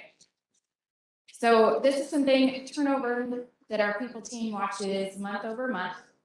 And you can see that in 2021, we were, starting to see a little bit of a decline. So we thought, okay, we're doing a little bit better with respect to turnover. Nathan average hovers in and around 7-8%. Historically? 6 to 7. But you can see in February 22, we're inching towards, that 13% over that 13% mark for turnover. So when we talk about some of these compounding issues in the market, this is how we're seeing them expressed. People are leaving their jobs, they're transitioning to new ones, they're looking at different opportunities. Similarly, if you look quarter over quarter, you can see that in FY21 and Q1 and Q2, those tend to be, or at least last year were lower numbers at about 1.5 and 1.7%. This year, they're at about 3.5 and 3.7% respectively. So again, more than double what we experienced in the same quarters last year. As that relates to vacancies, one of the things that is difficult about that is when somebody leaves in a more competitive market, you're now dealing with obviously more competition, more people that are vying for the same pool of candidates. And so in some cases, our vacancies, we have roles that are vacant for longer. So our overall vacancy rate just last month was sorry, I forget that it's March. In January, it was at about 9.5%. In February, it was hovering at around 11%. But what's interesting is if you look at it by department, there are some departments that are fortunate enough Kelly mentioned she doesn't currently have any vacancies, but she just got some filled in the last couple months that are sitting at about 0%, but then we have other departments that are hovering around 20%. If you dig in further to different divisions, Jessica and Chief, I'm going to pick on you for a second. In Chief's area and dispatch, our current vacancy is hovering right at around 33%, and we anticipate we'll go to about 36% within the next week with known departures. Jessica's team on the driver's side right now has about 17 drivers out of 60 that are sitting vacant. So again, you think about those numbers in context, this challenge is affecting different areas differently. And we're seeing it more acutely expressed in the areas where in the past, it might not have been, Jessica's team might have been competing against some of the other cities, maybe Waste Management, but now we're also competing with Amazon and others that we just didn't have in the past as far as competition. And you said 17 out of 60 we're down 17 out of 60. Right. And we're filling them as quickly as we can. But even as we work to fill them, you got 3 more within the last week and a half? Yes, we got 3 departures. Yeah. So none of this is easy. And I wish that I could bring forward just, this perfect picture. But the reason we want to bring it to your attention is obviously we're working actively as an organization to figure out what are some possible strategies for how we can try to stem some of these issues. And we'll talk through those. Were those vacancy rates just for drivers, or was that? No, that's. So this is townwide. We're hovering, their last month was at about 11% townwide. Okay. And then each department, depending on the department, is anywhere between 0 and 20%. And then you drill down to the division, there are some divisions that are north of 30%. And I just named a few of them. Thank you. Mm-hmm. And obviously it's going to be a rolling target. So for instance, in Kyle's team, we had 4 or 5 out of 9 planning positions that were vacant for a series of months. We've successfully recruited a few new people. So hopefully that number now stays stagnant, but that's kind of the game we're up against is you fill it and then obviously work to retain those people once they're in the roles. So obviously we're aware of some challenges that are in the market. And so what we did is to develop a cross-departmental team to try to hear from our supervisors, our managers, what are you experiencing? What are some of the challenges that you're up against and how can we best help you in that effort? And so we've been meeting over the last month to explore different themes and possible recommendations. We've identified the goal to look at the now, near, and long-term strategies, because some of these things might be things that we can, and I'll share a few examples. Some of these things might be things that we can do in the short term that are relatively easy to implement. Other things require much longer conversations and potential policy considerations. So what we're also seeing is all of these are interrelated. We're not seeing these occur kind of in a silo, but they all have somewhat compounding issues and are interrelated. So what I mean by that is, obviously, as we have increased vacancies, we are working to fill and recruit those, but you have what's going on in the labor market, which leads to recruitment challenges. And oftentimes what we're seeing is we go to make an offer to a candidate, and if particularly it's in an area that has a long backgrounding process because of the nature of the role, they've already selected and moved on to another job. Similarly, in the case of our environmental services drivers, CDL licenses can cost upwards of $5,000. And so if you have, Target announcing that they're willing to pay $24 an hour, obviously that changes the game in terms of kind of those positions in that market. Additionally, the people who are left behind in the positions that are covering the additional roles, we're struggling with burnout and feeling like we heard a lot of employees say, I feel like I can't take my vacation. I feel like I can't take a step away. I can't decompress. And so that's an active challenge for us to try to figure out how we as leaders in the organization can not only encourage our employees, but make sure that they are taking time for them and their families to recharge, because when that happens, they're going to obviously be their best selves at work. And we also want to make sure that we're taking care of, the whole employee, not just, project-specific things, but making sure that for the long term, they're able to do what they need to so that they're in a good place to be able to come to work. There's also, as I mentioned, obviously expanding competition.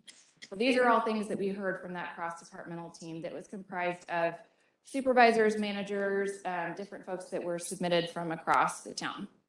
So what we're doing is actively reviewing our current strategy. We'll talk through a few examples, but one of the basic questions we have is that in these unique times, might we want to approach things differently? So for example, pay for performance. For the last couple of years, we have centered around CPI. So we look at the market, what's happening there, and then kind of build out the merit matrix around there. One possibility that we've seen several of our peers do is look to potentially move forward some of that CPI. Now, that's not set in stone. That's just something that's being considered, again, to try to stay current and competitive in the market. Additionally, we're looking at referral, coverage, and training and other potential incentives. So, for example, if I refer the successful candidate or either, through a positive review, Indeed.com, our ratings are able, I'll back up. Through this process, I found out that Indeed.com is one of our biggest generators of applicants for our positions. And so one of the conversations we've had is how do we best make sure that our organization is well represented on those sites? Similarly, could you look at some low-cost referral incentives if somebody is able to bring in a successful candidate? Could we cover things like training, job-related training? We have a tuition reimbursement program, but are there other job-related expenses that we could cover through that program? Things along those lines, as well as looking at ways to opportunities to explore how we best not only thank, but also recognize the work of our employees that are covering 2 and 3 jobs while their peer positions sit vacant. So other approaches that are underway or are in development through our people team and other teams are increasing the frequency of our benchmarking for high-risk roles.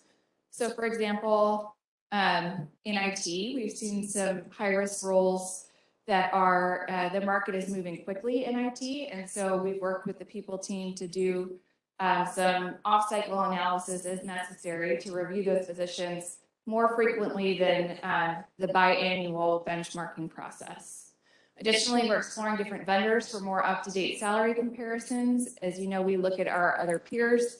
We also use a software that's called ERI that we're exploring some different vendors to see if there is better or more accurate data in those different systems.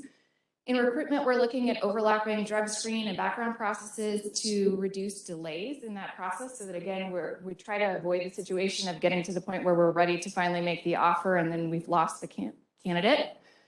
We're looking at deploying broader use of Spark Hire, which is a really great tool that allows our hiring managers to be able to log on at any time and be able to see the interview of their different candidates and kind of weed through those much faster and requires less time than, let's say, booking a full day of phone interviews in the past.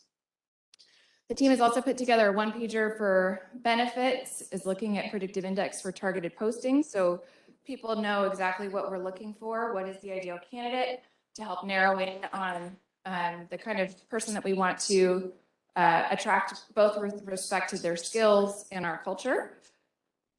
Looking at, as I mentioned, ways that we can refresh our profile on Indeed.com, through LinkedIn, other avenues.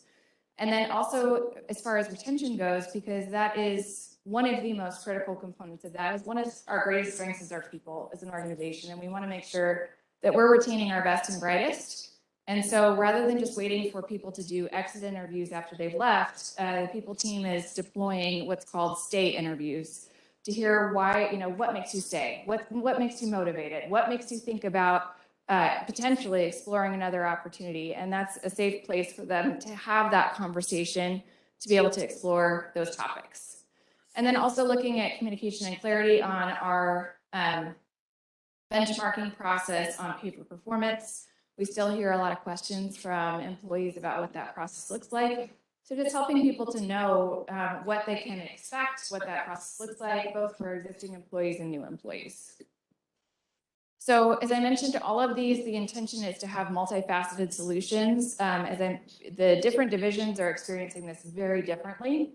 And so it's not going to be a one-size-fits-all set of recommendations, but we're asking the teams to work with us to help identify what's going to make sense in your area and how can we help best address some of these issues.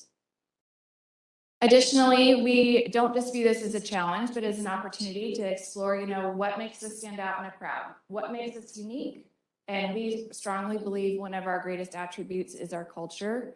And the fact that we're all a part of a team that, Gilbert every single week seems to get some sort of new accolade, award, and we want to best promote that. As well as celebrate the accomplishments of our team members and make the people who are here feel like they are seen, heard, and appreciated because they are. And creating that culture and emphasizing that culture, we believe, is going to help with recruiting the kinds of employees and creating the type of place where people want to come. So as far as next steps, I mentioned today was intended to be kind of an update on conversations we're having, things that we're hearing, what we're seeing. There will be a presentation back to council. The intention is to go back with potential recommendations on 3/29. So with that, I covered a lot. Would love to answer any questions you have. And if I missed anything, Nathan, Dawn, we've got several other team members that have been a part of this process. Please feel free to jump in. Any questions? Kathy? Well, first, thank you for this report. It's a really important piece of us providing customer service to all of our residents. And some of the key positions that are open can have long-term impacts of us being able to deliver those services. I've been watching this for a while. I have to say I appreciate I'm watching it from an outsider and not somebody who's having to do the recruiting and all of that. But the one thing that I keep reading is that you have to be fast. You have to streamline your processes or you're going to lose those people very, very quickly. And you're competing with the private sector, which can do that much faster than we can in some respects. So I think the more we dig into that, that will help us a lot. I'm curious if we're exploring flexible schedules. In other words, maybe more part-time job sharing or different things like that. Now I don't know a thing about driving a garbage truck and I don't ever want to drive a garbage truck. Driving my husband's Explorer is too big for me, but anyway, but there may be people who have retired and maybe they like to work a day or two, and maybe there's some opportunities to go back to those people who maybe have gotten out of the workforce, but they won't come back unless it is very flexible. And I know that's hard to manage, but just looking at those types of opportunities might help us fill some of those positions. Yes, and when I will say that we've been actively exploring how we can shorten that time frame for when we're ready and able to make an offer. And in addition, trying to minimize some of the clicks that somebody goes through when they're filling out the application, because they say every so many clicks you lose a person in that process. With respect to looking at different sectors of the market for recruiting people, we, especially when we're dealing with a vacancy, are always looking at, okay, how can we best offset what we're currently experiencing? So sometimes that's bringing in a temporary person. Sometimes that's bringing in, I know I'm sharing Kyle because I work with Kyle very frequently, but we bring in somebody who's retired from the town to help us fill a vacancy for a period of time. And in that case, they're going to have a little bit more flexibility than a typical full-time FTE. So we're exploring all those different strategies and trying to be as creative as possible. What we're finding, though, is in some areas, no matter the creative solution we're exploring, we're still seeing eyes wander and lose people to some of these other entities that have announced some other things. And I think pay has a lot to do with that as well. We can't,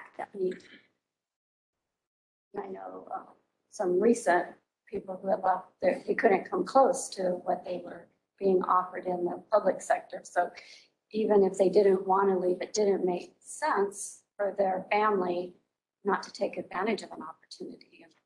I don't know how we can get to that point to compete realistically. And our thought at this point is it's not going to be one thing, it's going to be a variety of things. And we'd like to have this conversation, as I mentioned, in the near and long term, because it's, there are several, it's multifaceted, the challenges, and there are some complex issues in here. And we need to think through, you know, how can we best address this right now in light of other things that are going on. And it's not, there isn't a one size fits all. And there are going to be some things that we can readily compete with, and there are other things that we have to approach differently. Hey. Expectation to this competition. Yes, it has in different areas, not all areas, but in some of our areas, we have definitely noticed, especially in the private sector, that's been more of a conversation, which is why, as I was sharing early on in the presentation, we are lucky to be in a spot that we've been thinking through all of that and have deployed some different strategies for hybrid. I've seen some other cities that have established their policy for like a telecommute day, but I've not really seen any others in the valley or in the state even that have established a longer term strategy, which we have recently put together to allow and look at up to about 25% of our workforce that could be eligible for some form of either a 50-50 or more largely remote. So an example of where we've seen that work really well is in our call center, and for all intents and purposes, our call center, our customer service team. And they have actually had reduced sick time, reduced call outs. It's worked really well in how they deliver their service delivery model. So that's something that we're actively exploring. There are some other entities that in the private sector are able to offer maybe some more flexibility than we can do as a public sector. But we're trying to be as proactive as we can to stay competitive in that space, because we're not just competing with our city peers, we're competing with the market. And I, question? I agree with Councilmember Tilke's comments and then the discussion that Councilmember Anderson just brought up. And I think that that's a real strength of Gilbert, is to embrace some of the remote work policies from COVID, because I think even on the private side, that is something that some of the larger companies are not embracing. And so I think that'll be a really strong benefit. And the culture is really strong as well, but that's not going to make up the full difference of that cost or that salary range. While some positions have gained flexibility, there are a lot of positions within a municipality that don't have that choice, right? They're in person, and there are positions like first responders that they have to be there. They have to do their job. And I think, I know for me personally, I completely support looking at all aspects of trying to retain them in those positions versus having to lose them and having to rehire, because that's going to cost even more than just evaluating very quickly maybe those salary ranges and where that needs to be so that we don't lose them to other areas. And it seems like we need to move pretty quickly on this. So I'm glad to see that you're coming back at that end of March with these recommendations.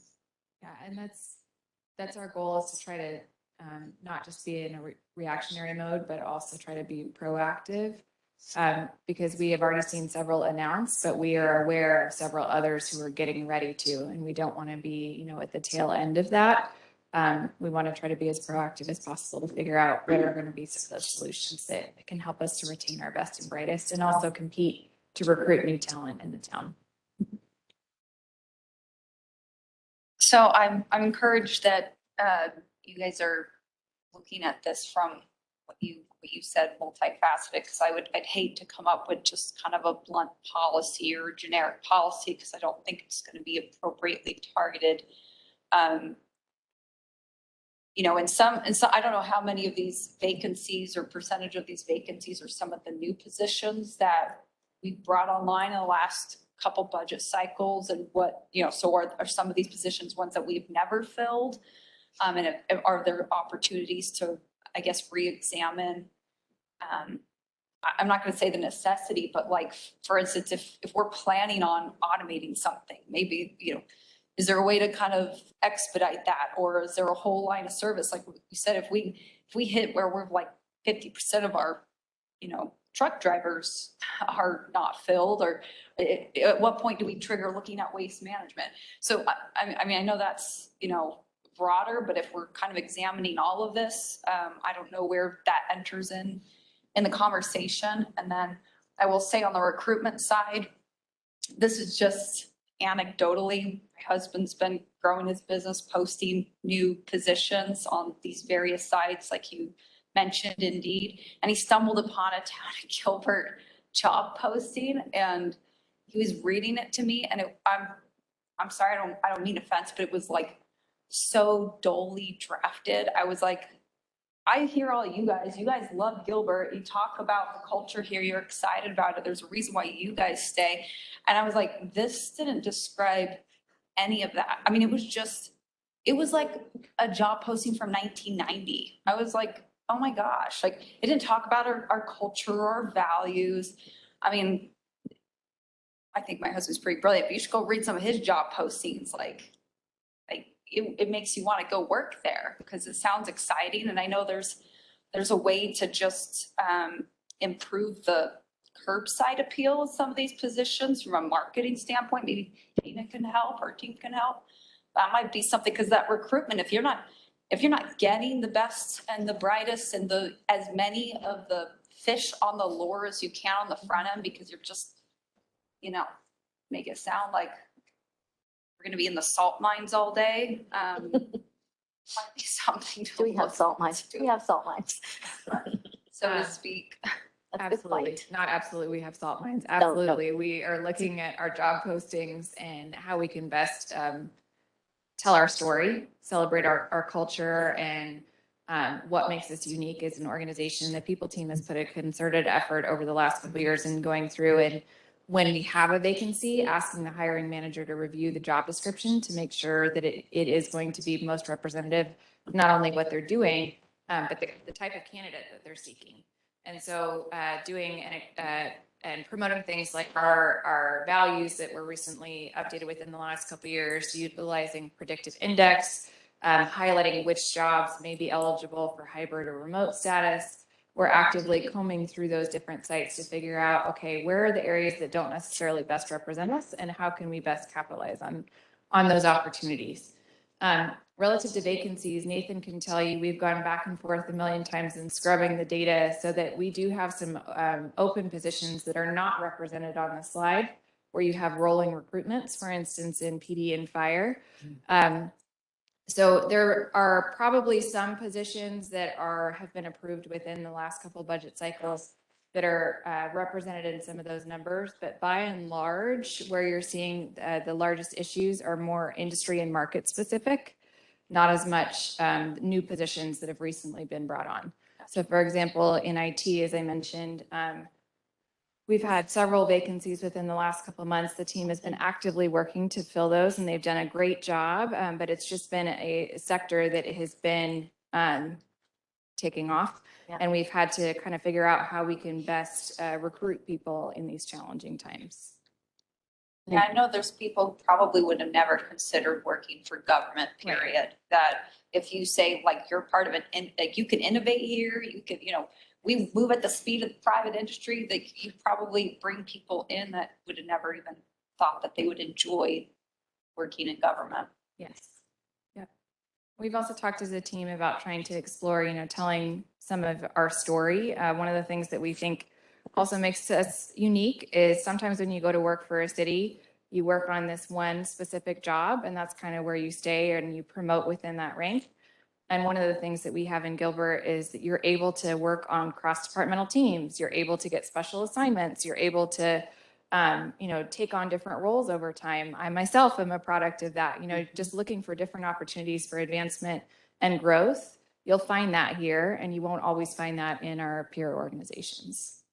Or even like in planning, I know, and this might not be apples to apples, but like in Phoenix where you can buy or things like that. If there's things that reduce, plan overviews or things like that, that's not recruitment driven or, labor force driven. It's just, we might not need as many people if we could do X, Y, Z. And maybe there's an example like that in each department that is worth putting on the table to evaluate as well. There are some positions like the drivers, the CDL drivers that we know are not just Gilbert. It's the school districts are all suffering and having trouble hiring CDL drivers. And I had the same thought that Vice Mayor had was, what happens if we can't provide garbage pickup? Then what comes next? But I know that if we're having trouble hiring, then those companies are probably having trouble hiring, because I know the school districts are having trouble hiring. So what happens to that industry as a whole, right? It's not just us versus them in this case, or can we go to waste management instead of us doing the service ourselves? They're having the same problems we are. And I'm getting emails from parents that kids aren't getting picked up because they don't have bus drivers for the school districts. And it's all CDL, oh, they're on a convoy across the country right now. Yeah, they're all CDL drivers, though. We're all trying to pluck from the same group of people. And I had no idea that it's $5,000 for us to get a CDL license. You get it. I think I saw one for 3 and one for 5. I mean, That's okay.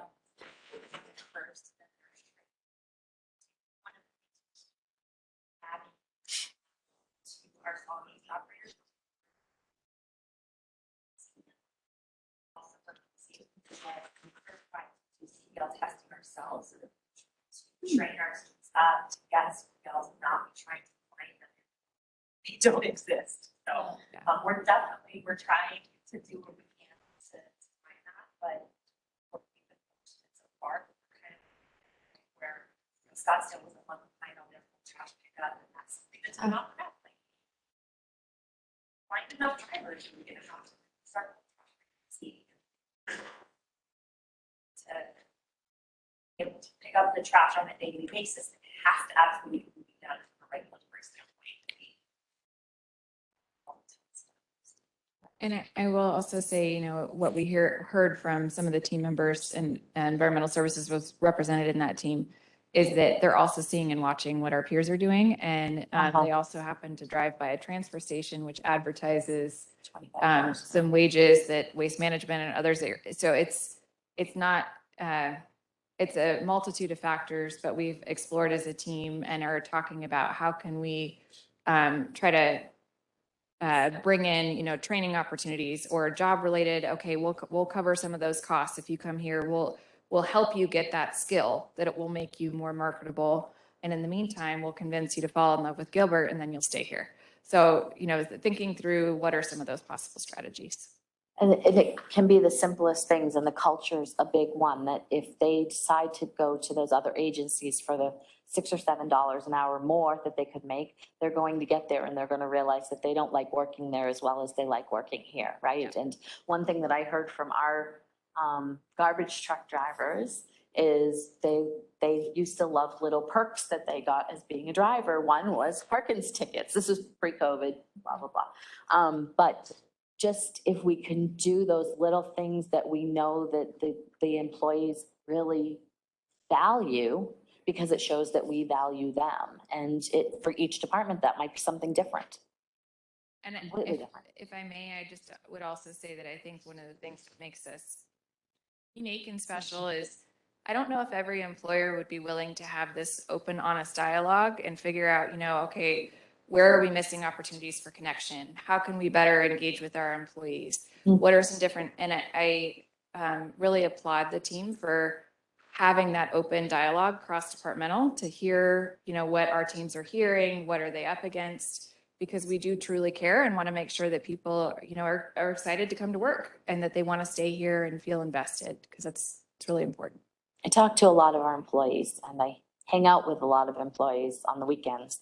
And they love working for the town of Gilbert, and that's what we want to continue. And we don't want to just throw money isn't the answer at just throwing money at it. And there's so many different factors with every different department. And even with IT, I know there's a factor of if you want to work remote, some companies you can live in Maine and work for a company in Arizona. Well, you can't do that when it's local government. You have to come in at some point, typically, right? You need to be closer to be able to get to your position at some point in time. So we don't have that that ability to do that like the private sector does. And we just have to find a way to make it special to be here.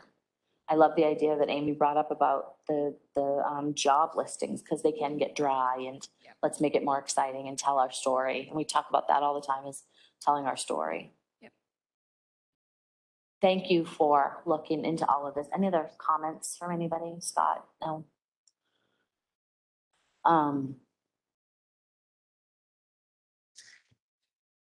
He needs 2 planners still. Are you raising your hand? Are you raising your hand? But you hopefully got a few on the reel this week.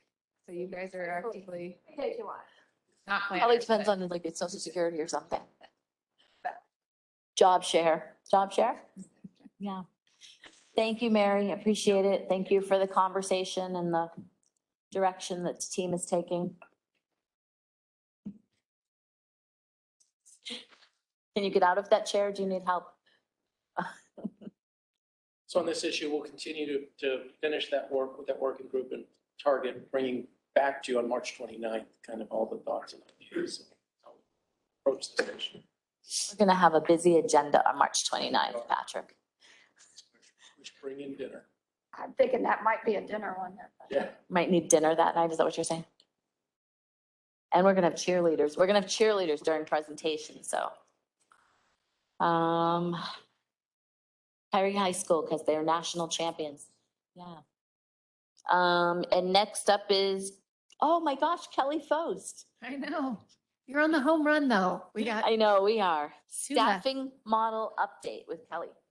All right.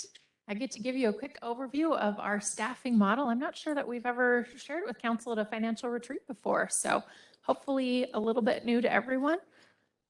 We have been working on it for several years, though. It actually began in 2014. We hired a consultant to help us figure out how do we project our staffing into the future, because that's an important part of understanding our organization and our needs and our financial costs and all the parts of our operations.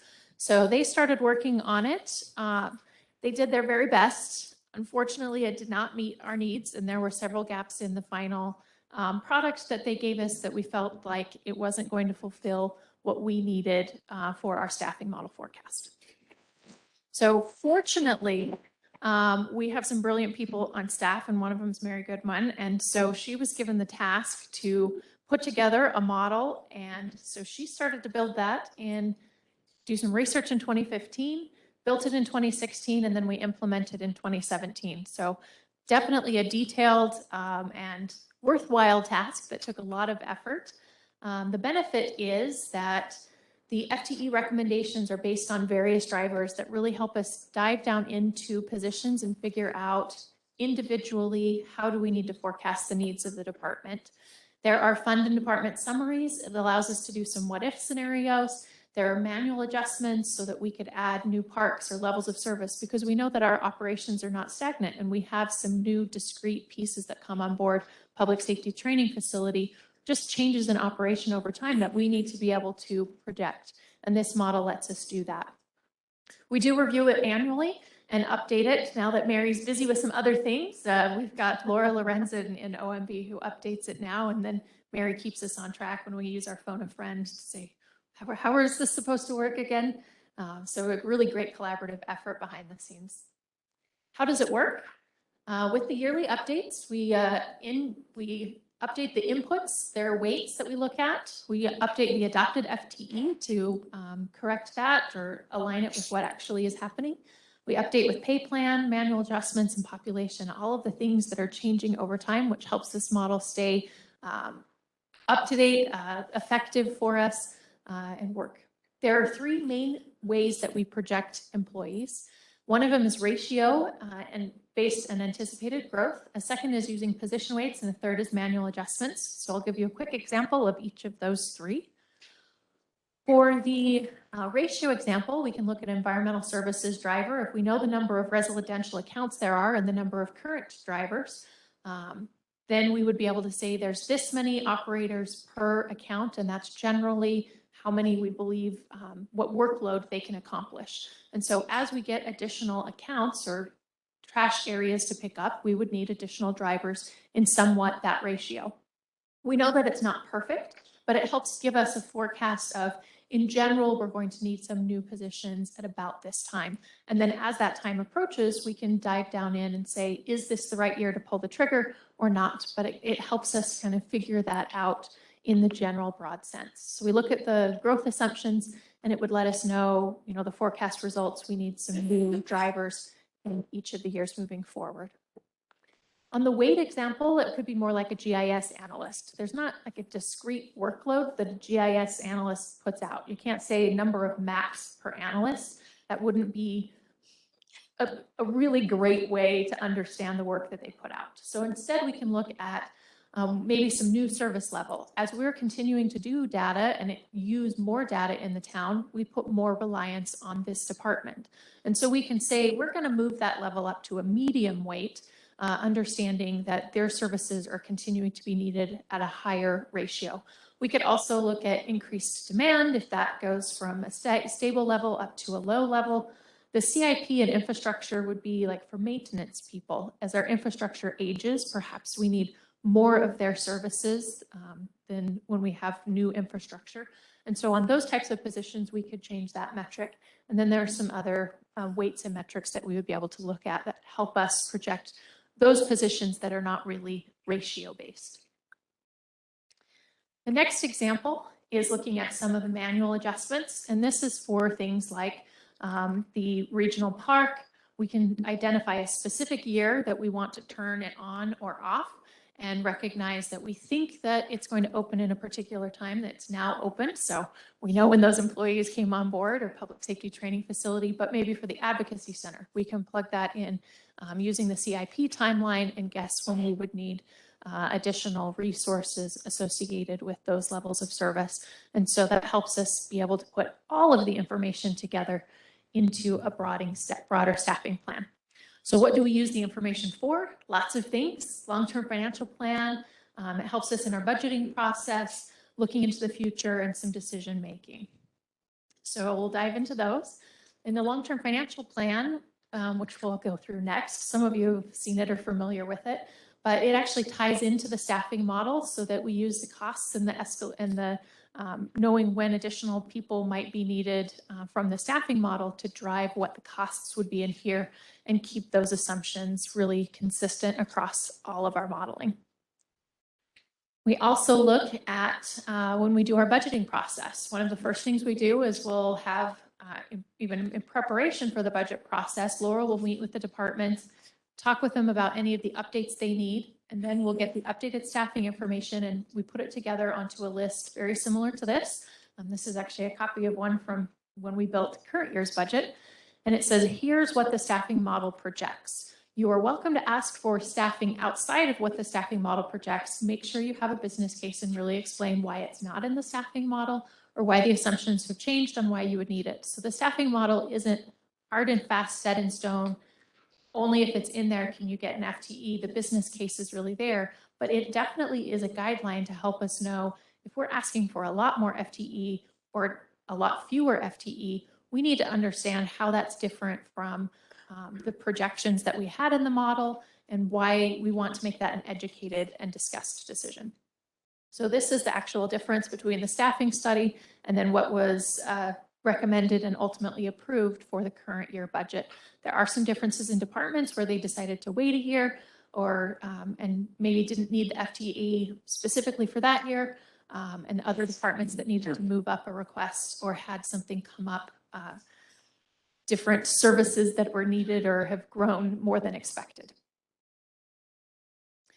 So this is what the staffing model forecast kind of looks like. We have it by different departments in there. In the different areas, you can see that over time, there is an expectation that as the town continues to grow, we will continue to need additional staffing. But you'll also see that the rate tapers down. As we get closer to build out, we would anticipate that that growth would slow over time. And so that is really the staffing model and how it helps us to be able to look into the future and make some decisions on the back end. Although you don't usually see the model results, you see the end result of the budget after we've had the discussions and the comparisons with the forecasting and all of the end result that you get in the final budget recommendation documents. Questions? Any questions for Kelly? Just had one, the positions that show up in this, in that study model, they still have to be justified. They're not automatic, right? Correct. It does help. Often they'll put this is in the staffing model, like the ratio of number of drivers is up there. And so we are seeing that in the actual operations and agree that it needs. So it helps with the justification, but no, they still have to provide full business case. Yeah, and every year, Kathy, we'll reevaluate what we're projected versus what we're actually experiencing and what the actual needs are. You'll see shifts and adjustments. And we are the one city I'm aware of in this state, but anywhere that I'm aware of, using staffing model just as an additional tool to help us project expenses and needs for the communities who don't fly in each kind of blind.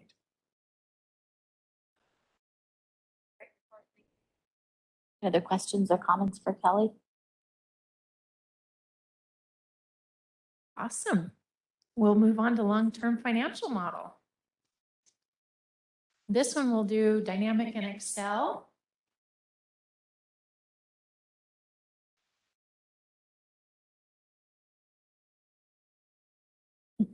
If I need numbers. Perfect. We'll do a collaborative effort. Teamwork, right? Makes the dream work. Yep. All right, ready for long-term financial? Yes. Several of you have already seen this, but just as a refresher, so we do have this long-term financial model that's dynamic and Excel-based, and it helps us be able to see how the decisions that we're making today have a long-term impact. So it's not for smaller budget items that have a small impact one way or the other, but what are those broad-ranging policy things that we're looking at that could have a real impact on how our revenues and expenditures might match up over time? Because we want to make sure that we're not making any decisions today that are going to unbalance us significantly into the future, and that we're aware of those items that really impact either expenditures or revenues in a larger way that could make us have some financial difficulty into the future. So we update this model every year. We've got the actuals from fiscal 21 that are in there. We've updated the staffing model forecasts that automatically feed into the back end. And this year I've added some options for salary and inflation projections because those are really some of the key issues that we're facing this year. So I'll go ahead and highlight a couple of things on the graph. This is our long-term graph. Up until here, we have actual data. And so one of the things that I look at when I look at a long-term model is when you transition from the actual data into the projected data, is there a huge change in the trajectory? Because if your data is, if your revenues, for example, are fairly flat and then you hit it into the projections and they all of a sudden become wildly higher, that would indicate maybe your revenue projections are overly optimistic. So one of the good things that you see here is the revenue line is fairly stable, following a fairly consistent trajectory over time with what our actual data is. And then also on the expenditures, you'll see that. There are some changes from year to year on a broader perspective. I'll point a couple of them out. So fiscal 22, in the retirement contributions, which is this light purple here, we have salaries and wages, and then the retirement contributions. Most of our general fund is people-based. If you think about police or fire, most of those services are provided by people, which is why a large part of our budget is salary and people-based. So on the retirement side, in fiscal 21 and before, you can see that that line is quite a bit larger. And that's because of all of the PSPRS contributions that we were making extra contributions and efforts to get our funding status up. But now that we've reached our funding status, our rate comes back down and our expenditures lower. So moving forward, our costs in that area are projected to be lower, which is a really great thing moving forward. A second one is in fiscal 23, we have some higher planned transfers for repair and replacement and pay down of debt. So we're looking in 23 with some of that one-time money from sales tax. What we're, I guess, spoiler alert, what we're working on bringing to you would be some increased amounts in our repair and replacement fund. We know we have a lot of repair and replacement needs in fiscal 24 and 25 that we need to save up for. so that we don't have to find other funding options for ways. I'm trying to avoid bonding for that side if we can get that ready. And then paying down some debt. We talked about getting ready to pay down the university building early at a couple of financial retreats ago, and so working to set aside that money to make that happen. Fiscal 25 has some higher capital planned for public safety expansion, and then Freestone ball fields. So you can see some of that in the red on the capital side that is above the revenue line. So we'll be working to make sure that we're setting money aside proactively for that over the next couple of years, so that by the time we get to there, that we're prepared. So those are kind of some of the things that we look at with this on the long-term model. If they're, let's see, I've got plugged in inflation that we can play with that for fiscal 23 and our salary growth. We've got some larger amounts in there because with the discussion we've had with PFM and with Mary, you can see there the industry is showing a lot higher amount there. So I plugged that in. But even with that, our revenue and expenditure lines look good over time. Yes, I can plug in some specific scenarios. Let me give you. I wish inflation were lower. If we plugged in, let's put 2%. If we do 2% and then probably for salary growth too.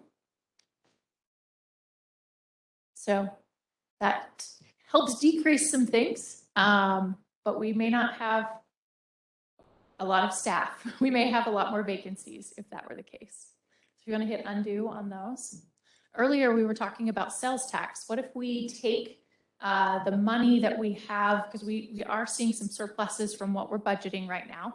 What if we took that and decreased oh,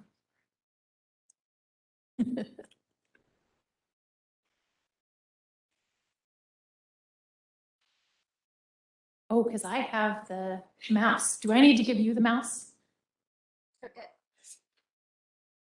We'll let right hand and left hand work together. Like it's hard.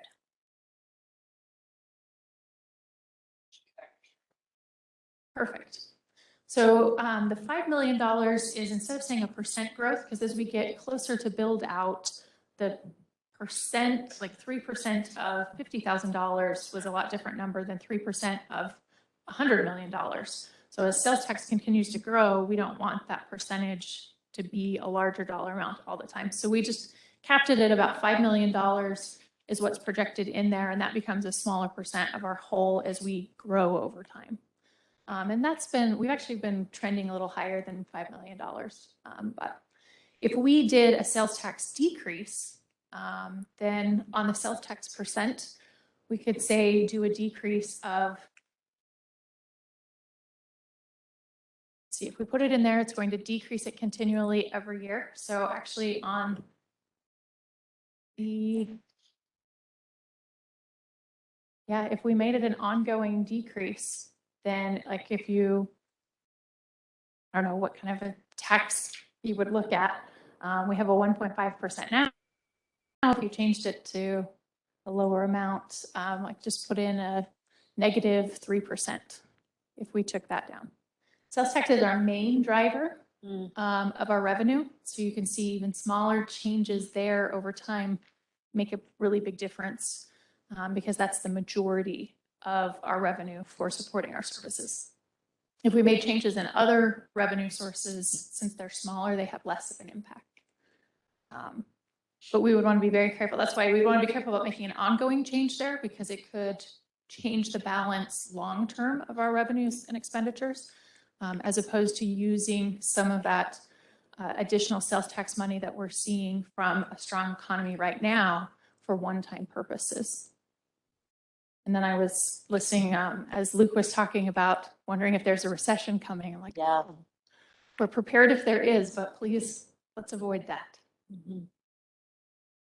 Are there specific questions you have or things that you want to see in the modeling? This is just one of the things also we work with behind the scenes to make sure kind of as we're making decisions, do we have enough financial capacity to do some of those big item things that we're looking at that we bring to council as recommendations.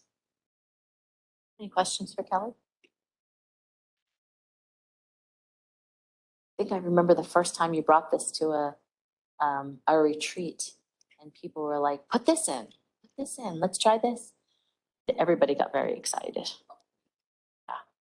Yeah, this tool really helps us just model a lot of things out. So when we bring a big park expansion online, or we bring another facility online, what those expenses are, so that we can get a feel if we are going to move into a structural deficit at some point in the future again, as opposed to just doing it and then hoping for the best.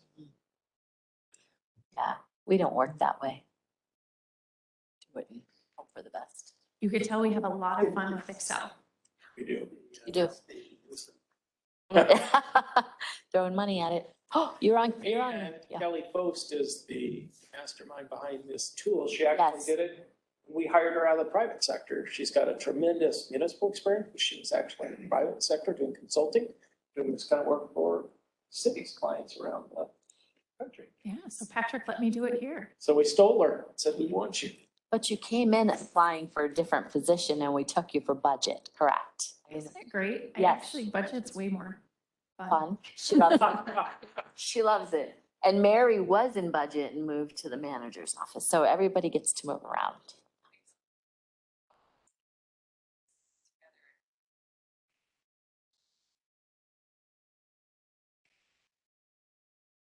Yep, Kelly interviewed 7, yeah. Wow. Time flies when you're having fun. I remember when I met you. That's crazy. Any other comments, questions for Kelly? Great tools that they have created here at the town of Gilbert to get our work done. She does. No, she doesn't. Ever. I think we had like $1,000 line item. It was a zero-based year for the manager's office, and she took half of it. Seriously, Kelly, or Laura, $500. We just keep taking money out of Patrick's budget every year. That's okay. It'd be nicer to him. Kelly's also, she hires great staff, as many of our directors do, and then they get stolen from her. Laura is the only person you've had since joining us the entire time. No. Oh, that's right, Chris because is Chris, where did Chris go? Chris went, oh, that's Yeah. Public Works, okay, Chris. yeah. And you have new people that were outside people came and no, you took somebody from another department, well, We an office stole department. Chris Scott from CIP, and Oh, we see, stole so, Janice Hart from tax most recently. And we hired Joseph Hewitt from ASU, and all of them just phenomenal. amazing, yeah. And on top of all of the discussions that we're having, I want to point out, we do more in Gilbert with less employees also. So as we're losing employees, we already are much lower employee count than the cities and towns around us. So when we lose employees, it's even a bigger deal, I think, from the town of Gilbert perspective. When I hear the numbers of employees for the cities and towns around us, it's astounding. It really is. So thank you for all you do, and we appreciate it. Great budget director. You say that like it's my funeral. In lieu of a raise. I just thank God for people like you, because this is not my forte. And if I didn't have people like you in my life to take care of these things and explain it to me like you have for the past 6 years, I don't know what I would do. 7 years. 7 years. We've got a good team. I appreciate it. Lots of financial information. Your brains are full. And I think Alina's going to find food for us after a break. Yeah. Oh, okay.